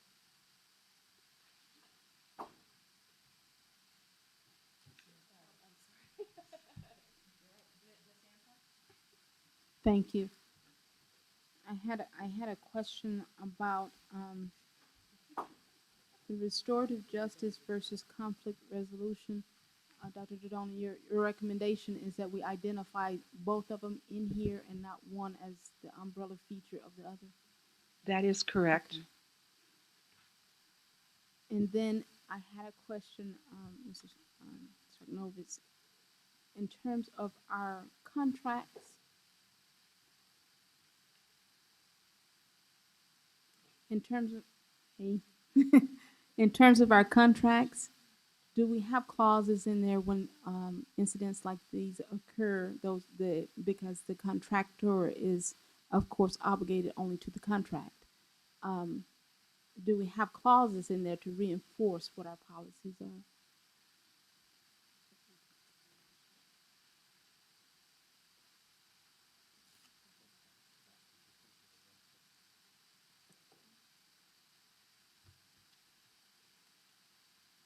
Alex Szachnowicz, Chief Operating Officer. We do have general language that talks about compliance with the, with applicable state laws, local laws, things like that. Now, whether it gets down to that degree of granularity, I'd have to go and check specifically. Oh, no worries. I just wanted to make sure that even though we do it in the policy, the obligation for the contractor is back to the contractor. Right, understood. So if we can get an answer on that, that would be, of course, whenever you can. Sure. And then the other thing I will say, though, in our contracts is we do have a lot of control in there. So when an allegation is levied, for example, a student against a driver, we can investigate that. We can have that driver removed, bar them from being utilized as a driver for an Anne Arundel County public school route, et cetera. So we do have a lot of contractual and administrative strengths that we have in our portfolio when we encounter such an issue. Similarly, anybody that works on any of our school grounds, for example, has to, pass the correct background checks and all that. Clearly, anybody that can't is barred. They're not allowed either on a bus or on a school or on a roof or anywhere like that. So, there are a lot of those elements already built into it. But again, I'll have to go back and specifically check the language to see how all-encompassing it is. Thank you. Okay, thank you. Any further public comment? Any further board comment? Excellent. So this will be back on third reading during our next meeting? Correct, yes. Okay, excellent. Thank you so much. We'll now move to item 6.06, Bias Behavior and Language Policy Code JO. Again, on second reading. Ms. Ortiz. So I have some follow-up for policy JO, bias behavior and language, based on some requests and suggestions from the board at the last meeting. First, on page 2, it was requested by Ms. Schallheim to add ethnicity to national origin. I'm sorry, page 2 of the regulation. And so in just looking back, we thought that would be appropriate, even though ethnicity is included in the definition of national origin, but we understand that a lot of folks are maybe used to that word as opposed to national origin. So we went ahead and added that to the definitions. I know there have been lots of questions about expanding the groups of people that are covered. And so conversing with colleagues and my EEO expert here, we all agree that we do not feel comfortable, nor that we have the ability or authority, frankly, under the law to expand upon protected classes. That's a legal term of art, and so the law clearly defines protected classes, and so those are the groups that we added to the policy and regulation, and so just legally we don't have the ability or authority to do that. And also we understand the concern. I think there's a concern that nothing will happen, there will be no consequences, but I think that's where bullying, cyberbullying, harassment, and intimidation policy and regulation come in, because you'll note that is a little broader, right? It talks about other groups of people that are not protected classes in accordance with state law or federal law. And so they're covered. And we have a student code of conduct. If a student is misbehaving, there will be consequences. There's an expectation of behavior and conduct by our students and, quite frankly, our employees, volunteers, and third parties. And so even though it may not be covered under the bias policy and regulation, it is covered under the bullying and just the general student conduct policy and regulation. So we feel that we're very covered. And then there were some questions about the definition of disability and adding emotional, I think it was emotional and social well-being. So again, here the law is very clear in defining disability as mental, it's in statute, mental or physical. However, in the bullying, cyberbullying, harassment, and intimidation regulation, it's broader, right? It talks about disability or ability, and so that's a little bit broader. But again, we just would not feel comfortable changing our definition, just in accordance with how the law defines, Maryland law defines disability. And so here again, I know Ms. Schallheim and Ms. Alvey had some other questions, and those are all on my to-do list to get back to you before the next meeting. I was able to answer some of your questions, but not all of them. So. Okay, thank you, Ms. Ortiz. We've got a few board questions and comments. Ms. Alvey. So I had a question about reporting. So it states on page 3 under reporting, section B, that a student may complete and submit a bullying, harassment, or intimidation reporting form in accordance with the policy, although this is the bias behavior and language policy. So just to address in the eyes of the students that we treat bias behavior and language differently than other forms of bullying or harassment, although I understand the reporting form will look the same most likely, or in this case it is the same, is there a way to have two separate forms that have the same format? So let's say we'll have a bias behavior and language reporting form that looks exactly like the bullying, harassment, or intimidation reporting form, and it just clarifies to the students that they're being treated differently, in my opinion. Is there a way to do that? So maybe we just need to rewrite the language or the order of this. So we have a bias form that employees, staff are to fill out. It's a little bit different in that the bias form, the students would fill that out. And so we know there are instances in which bias, behavior, and language can also be bullying, and vice versa. And so, but that's not always the case. And so we just wanted to add language in this regulation noting that it may be bias and it may also be bullying, and then we are required to report that to the state of Maryland. And so we do have two different forms. It's just the bias form, and it is it's a little bit different. It's asking for different information, but that's done by the staff. And so we'll look at maybe reordering, B and C, and then also just maybe providing more clarifying language, acknowledging that there may be instances, and I thought I put something in there, but we can look at that. Okay. And the only reason being that if I am to go to my counselor or principal and I want to report something that is related to bias behavior, I'm going to approach it much differently than bullying on any other basis. And that's why, obviously, looking at it from a very classroom perspective and at the school level, it's kind of like, what form are you handed when you walk into your counselor or principal's office? Sure, So yeah. that was just my concern regarding that. That's a good observation. Thank you. Thank you. Mrs. Schallheim. Again, thank you for your work on this. Thank you for taking my additional suggestions. Just piggybacking on what Ms. Alvey was just stating, can they be the exact same form but with a different title? So no, because the state requires different information. So our bias form is from the state of Maryland, and that's what we're required to use. Got it. Sorry if I missed that point. I also, I do have a really tiny change on the policy side, and I think that's something maybe we can address via a motion. So if we look on page one of the policy, position number 4, it currently reads, it is a violation of this policy for an AACPS student to engage in biased behavior or language on AACPS property on a school bus or at school-based activities. I think that this stuff also goes on online. I think we've had proof of that with some incidents last school year, and so I wondered if it would be possible to add in that list of items, or on social media.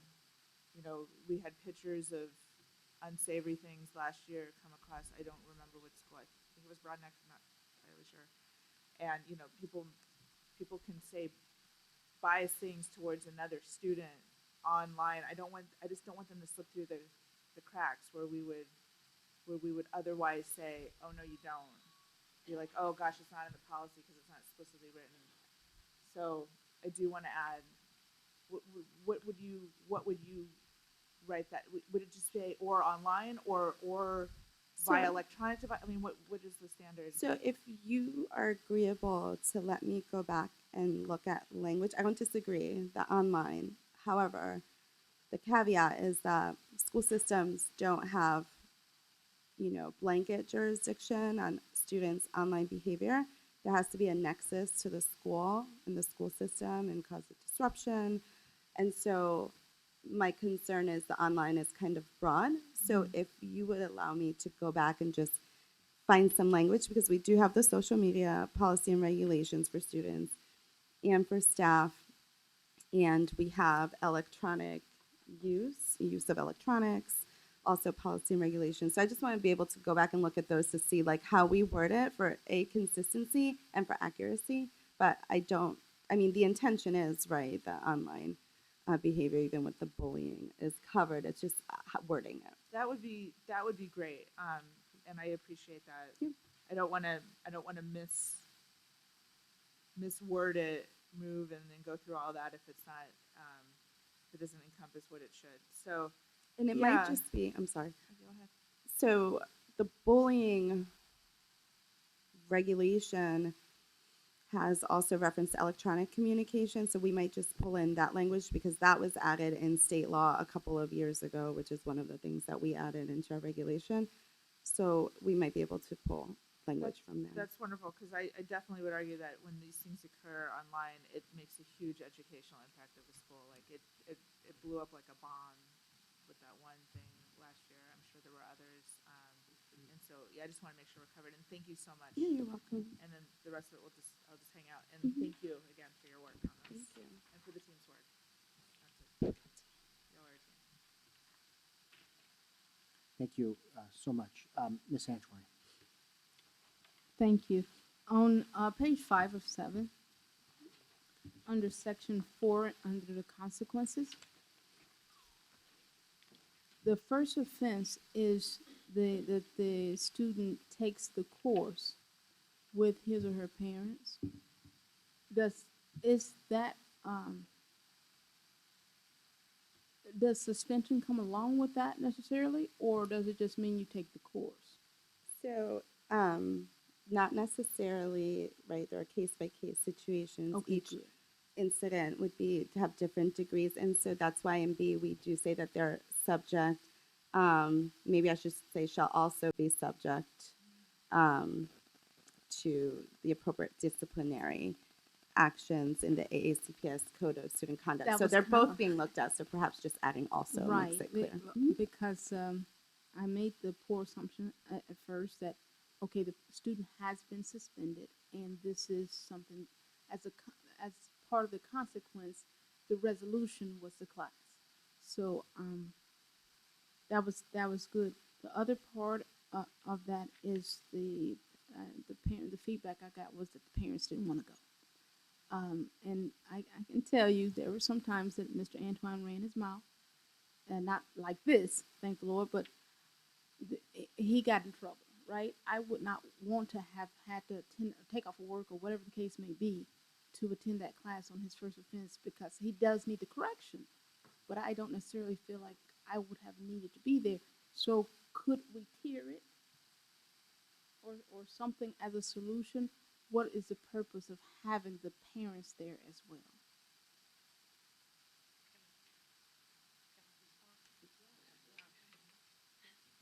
Well, our parents and guardians are our first teachers. And so the goal in having them there is the direct impact of how their child needs to begin to develop and change their behavior. We walk them through the series of classes because we do Monday, Wednesday, Tuesday, Thursday at Marley or at Phoenix, so that they are just full transparency about the curriculum and what is taught. And of course, they share their stories, and then they learn from that and grow from it. But the parent should be there in supervision so it doesn't happen again. They don't have to come to all of them, but we want to walk them through what the expectations are for the student as they move through the other 6 additional classes. So say the first class is an introductory kind of situation where the parents understand this is what will be happening. So in the case of the parent not showing up, There are cases where parents can't show up because other siblings and jobs impact. So what I try to do to mitigate that is to see if there's outside therapy, counseling, mentorship, clergy member, or anyone to offset some of that conversation. so that the student would still be accommodated. Yes, by but them. it's a case-by-case basis. Very rarely does it happen, and parents do attend. And would we be able to update the regulation to kind of indicate that, or how would that work? How would the If I parent could know? interject that if you do that, that might be the out that a lot of people take. And I Underst- don't want to do, we deal with those families on case-by-case basis. Yes, ma'am. Understood in that case. However, their parents that just cannot be there for whatever maybe in And we jail will or accommodate. otherwise. We do one-on-ones for our younger youth in the elementary schools. We go to the schools and work with them before school ends for the day. So could we, as you just shared with me, introduce language that says we can modify this consequence on a case-by-case basis, or something to that No, I don't want to do that. I want this to be impactful, and I want the parents to be involved. And as said, we've had parents that have refused in the past or could not, and we work it out. I trust that Ms. Swift will work it out on a case-by-case basis, but I do not want to write in language that we are going to negotiate these consequences. not necessarily negotiate, but if I'm the student, my parent cannot be there. I didn't meet the consequence? What goes on there? When there are circumstances way beyond a parent Well, not there's a wanting difference to be in there. a circumstance and a refusal. So with the refusal will work out, but if it's something else, then we do the accommodation. Okay. If a That makes parent, any for, just for clarification, if a parent cannot be there, does the child fail to meet the requirement of the consequence?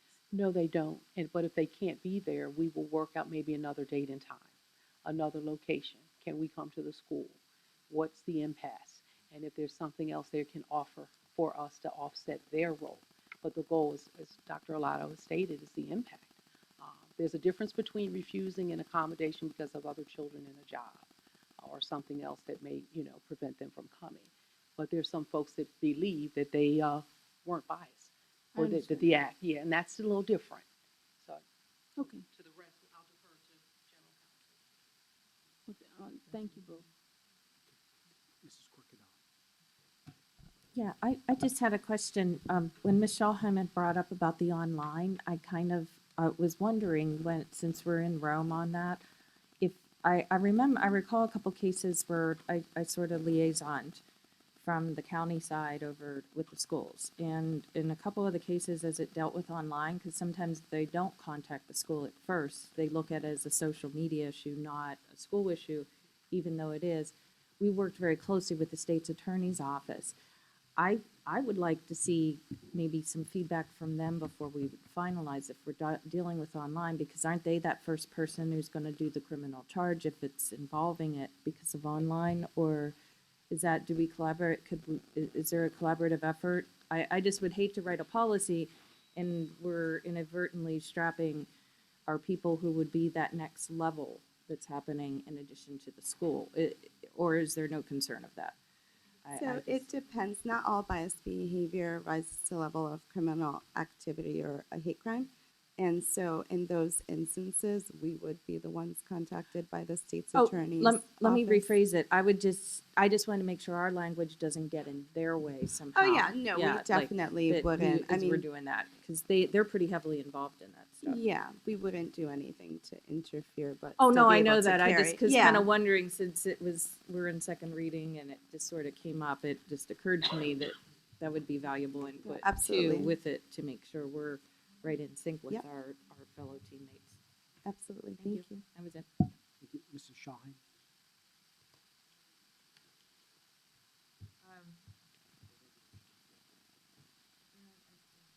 So, not to steal possibly Dr. Didoni's thunder, but on page 6 under interventions and supports, can we add restorative justice to that too? I apologize. Thank you. Okay, I've got no further board questions or comments at this time. We'll move to public comment. Dr. Didoni.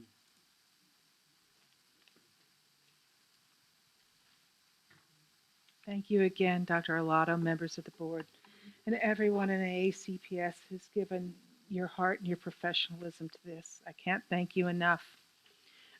Extend the comments from my previous time at the podium to this, and I would like to call out a couple of things I didn't reach before. I'm going to assume that in addition to the notation in under investigations 2G, there is additional language that will extend to contractors.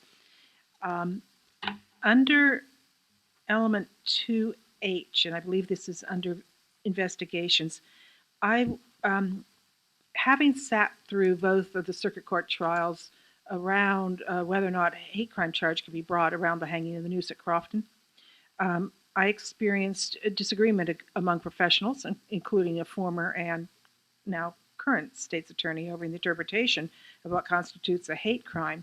Therefore, it strikes me as something that cannot be taken as a solid definition, especially if we're having a requirement to report to enforcement authorities hate crimes. Would it be appropriate to consider language such as acts that may meet the criteria of hate crime or are suspected to meet the criteria of a hate crime? Under definitions, something I didn't mention before, which applies to both of the proposed regulations, there is reference to definitions that apply to students. And there is an implication that it may apply to persons, including their parents. So I have a very specific example that is made public through work done in the Severna Park area. And this is a case of a child of two lesbian mothers being ridiculed because of her parents' marital status. So if it's possible to extend the definitions, or appropriate to extend the definitions, especially as we don't expect too many of our children to be married. Finally, again, with respect to both of the regulations were, as far as I could tell in my reading, silent on appeal or escalation processes, and I would expect these would be exercised on both sides. Students and parents who felt that their complaints were not adequately addressed, and AACPS personnel who felt that they were treated inappropriately in the case. So I would ask for consideration of appeal and escalation processes, and I apologize if I missed it. Thank you. Thank you. Is there any further public comment? Seeing none, a couple more board questions and comments. Mrs. Shawhan. I'm sure you wrote notes, Ms. Ortiz, but just in case, are you capturing all of what she just, all of the lovely suggestions? And I always go back and look at the video too. Awesome. All right, cool. I just wanted to make sure the I's are dotted, T's crossed. Thank you. Mrs. Hummer. I just have one thing. Looking right at the end on page 7 of 7, number 7, it says there are instances where biased behavior and language constitute bullying, cyberbullying, harassment, or intimidation. Such incidents shall be addressed in accordance.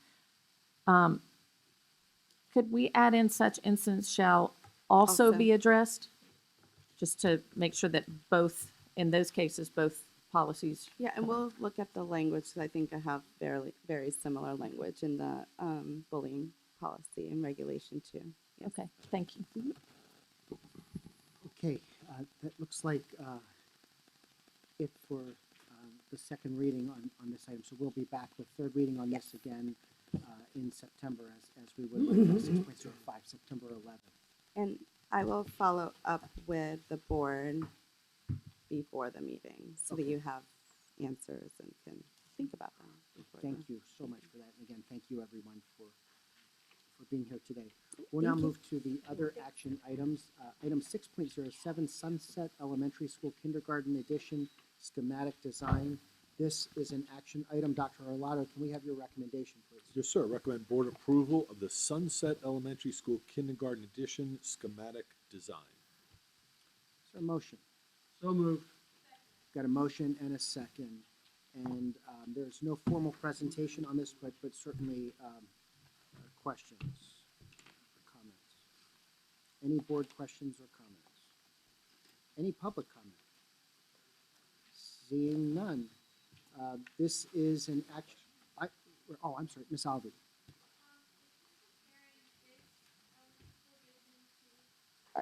It's comparing this elementary school edition to the other one that was presented. I noticed that there were individual, I take that back, I figured it out. Okay. Seeing no further board questions, comments, seeing no public comment, we'll now take the vote. Mrs. Howell, would you please call the roll on item 6.07? Miss Ellis, Aye. Miss Antwine, Aye. Mr. Lyde, Aye. Miss Hummer, Aye. Miss Alvey, Aye. Miss Corkadel, Mr. Grannon, Miss Shawhan, Aye. Mr. Gilliland. Aye. Motion passes 9-0. Great. Thank you. We'll now move to item 6.08, Van Bachman Elementary School Kindergarten Edition Schematic Design. This is an action item. Dr. Arlotto, can we have your recommendation, please?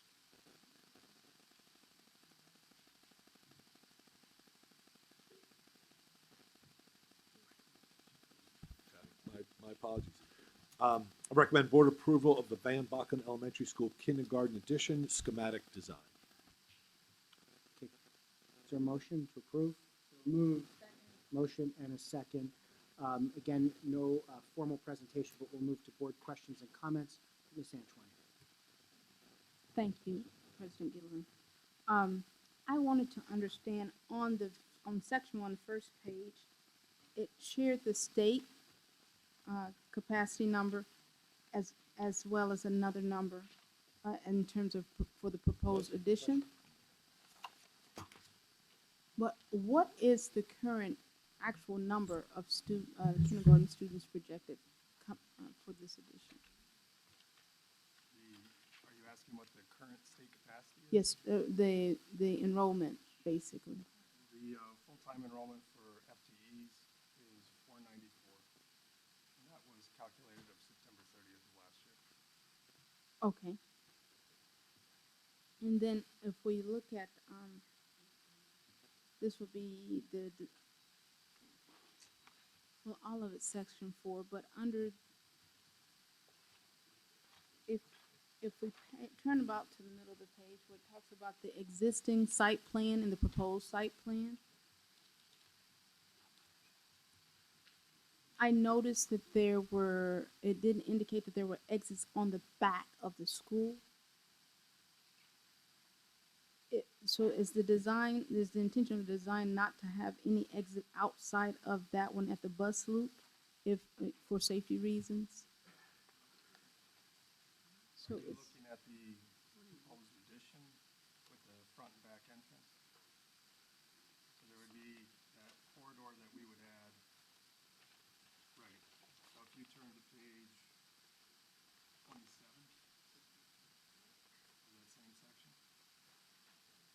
it'll show an enlarged floor plan where it does show entrance and egress out of that corridor that we will be adding in. okay. I guess what I'm getting at, if we can go back to Sunset just a second, it looks like on the back of that particular one there is a means for exit.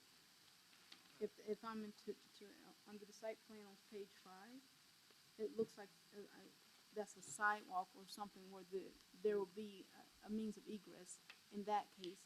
But on this one, it looks like they would have to go in, if worst case, they needed to egress, they would have to go back within the school and then come back out. It doesn't look like there's anything on the addition in terms of egress. They would, in both instances, they would have to go into that corridor that we would be adding onto the school, and they could go out either side, front or back. So the new building, the new 4-classroom addition is attached to the current building, and there is a new hallway that will separate the two. Okay. And students would walk then out their of doors- and could turn right or left, and there Okay, will be got an it, exit at got it. either end of that new hallway. Does that make sense? Perfect. Yeah, so there's this Thank hallway you. between the new and the old. Thank you. Mrs. Shawhan.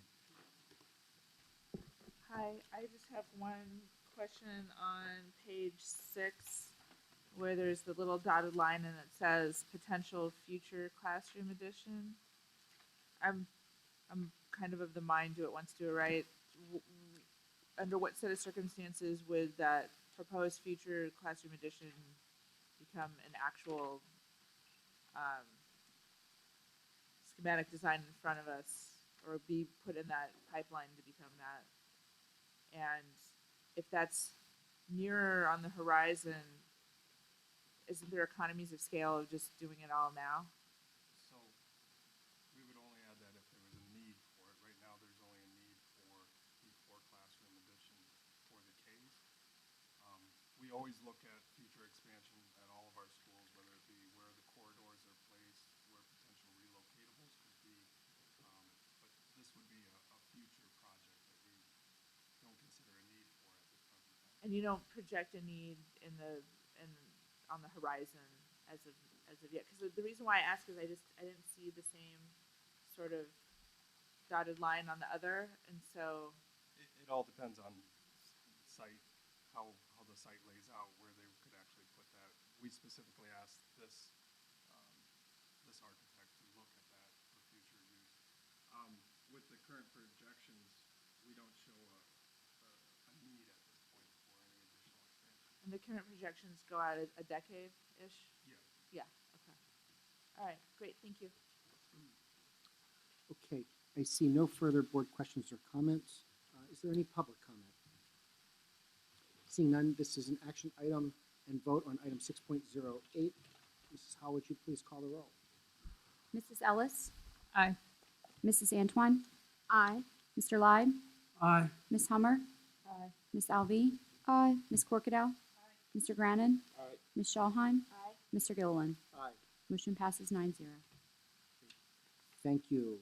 We'll now move to item 6.09, Fort Smallwood Elementary School Deed of Public Utility Easement. This is an action item. Dr. Arlotto, can we have your recommendation? Yes, sir. Recommend board approval of the Fort Smallwood Elementary School deed of public utility easement. Motion? Got a motion and a second. Thank you. There is no formal presentation. Are there any board questions or comments? Any public comment? Okay, this is a vote on item 6.09. Mrs. Howell, would you please call the roll? Ms. Ellis, Aye. Ms. Antoine. Aye. Mr. Lyde. Aye. Ms. Hummer. Ms. Alvey. Aye. Ms. Corkadel. Mr. Grannon. Ms. Schallheim. Mr. Gilliland. Aye. Motion passes 9-0. Great. Thank you. Next, we'll move to our review items. Item 7.01 is award of contracts. No formal presentation, but are there any board questions? Mrs. Schallheim. Thank you. I asked this question previous to the meeting, but just for the purposes of, in case anyone else in the public reads this like we do, for award number, it's really award number, 12. Modification, installation, and reconstruction signals and lighting. When I read this, I was like, oh, that's interesting. Why isn't that county? And so, if Dr. Arlotto wouldn't mind giving just anyone who would happens to be watching this the very, very brief reasoning why that is under our purview and not the county, I would be grateful. Yes, so I sat down with Mr. Szachnowicz after you and I talked so that I could make sure that I clearly understood you are right. Typically, signals will come under the state highway or local jurisdiction unless we are, unless based on construction, say, for example, we need an intersection moved. So if we've built a building and the entrance was in one place and now the entrance is in another place and we need that signal moved to meet the need of that new entrance of that new school or reconstruction, certainly the county's not going to take on that because it was ours. We would have to take that on. Is that right? Yes. So if it's, I think we're going through that now at Jessup Elementary School is an example where the entrance to the school is changing, and so we are now going to sort of be responsible for, I guess is the best way to put it, moving the signal. Perfect. Now, in terms of lighting, can I, not specific to this, well, I guess it would fall under this. Say we desperately need a bus stop to stay where it is for a variety of reasons, but a lighting could improve that, making it more safe. There isn't another option or whatever. Is that something that we would put in to make a bus stop safer? Because the county, or do we ask the county, hey, we have this bus stop, can you put in a light? Does that ever happen, and would that fall under something that we would shell out money for? I've not experienced that in 3 decades. I got one for you. We do, We'll talk later. but I mean, we do routinely Okay. communicate with the county pretty collaboratively. So if it's a state road or a county road, we can certainly make a request of them, just like we do for traffic engineering studies, traffic calming studies, etc. So if there's a unique circumstance, we would put that request into either the state or the county and ask their indulgence. Do they often comply with those requests, or is it Again, very I've case by never case? asked for one in 3 decades to put a street light in a specific spot that's well removed from one of my schools. I'm not, so I don't know what the answer would be. I'll email you. Thank you for that explanation. Page 31.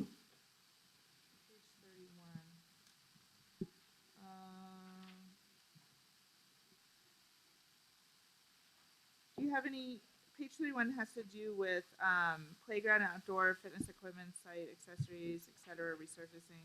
Do we have any specific schools in mind, or is this one of those contracts where we want to keep a reserve in event that we need it, or is this to fulfill some specific school projects that we're doing at the moment? So there's two different avenues where this typically would be accessed. One would be in terms of the reconstruction or replacement of a school. So at Jessup, Arnold, Manorview, High Point, new schools could do playground equipment. That would come off this contract. We also ask for a line item funding in our capital budget specific to the replacement of pre-existing playgrounds. Should that be funded, then this contract would be a vehicle in which those newly appropriated county CIP dollars could be dispensed. Wonderful. And last question, sorry guys, you know I always have a lot. It has to do with the USDA processing commodities. I cringe only because I'm a recovering vegetarian, but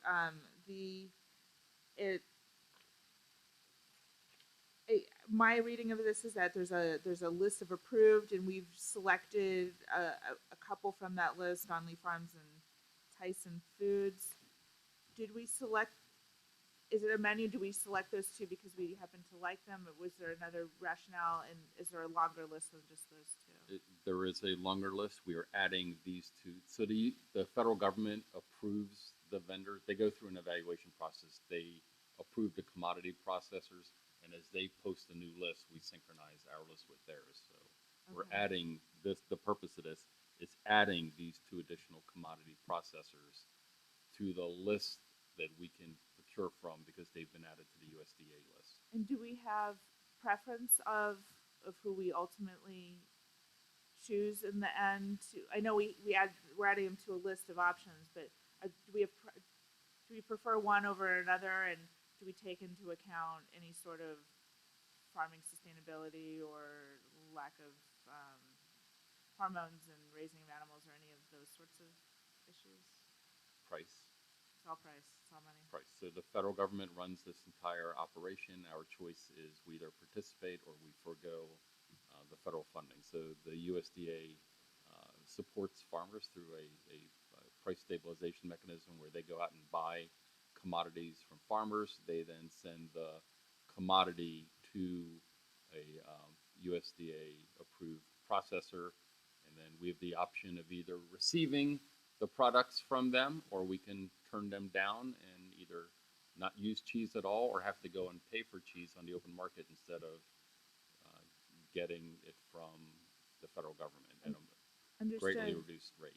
Does the federal government put any guidelines, since it is used for schools, do they have any guidelines about use of hormones or conventional versus sustainable versus organic of any sort, or is it straight conventional the whole way through? I just want to know if there's specific rules that they have to follow with regards to those things. Sure, there's federal nutritional and food safety rules that they have to follow specific to what hormone is on an approved list and what is not.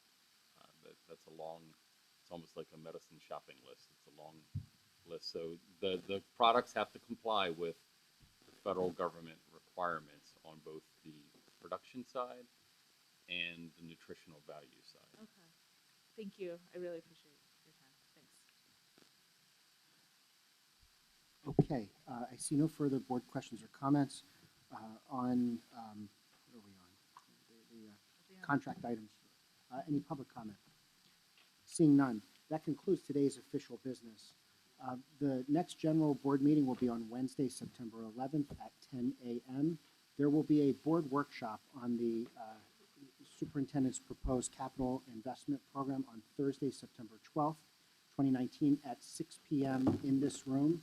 And that, again, that's the FY21 CIP and capital budget.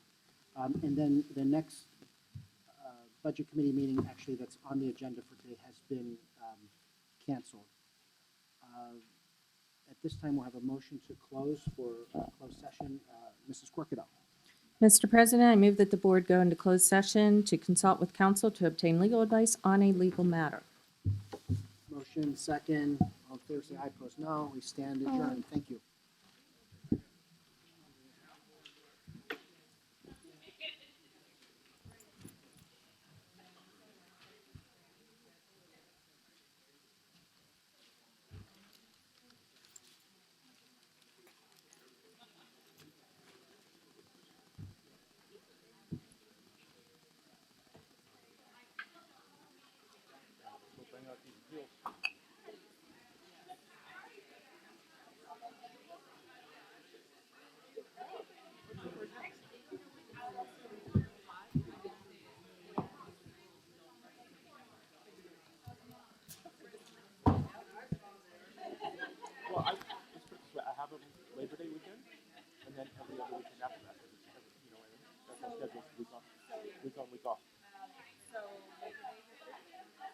regular take on.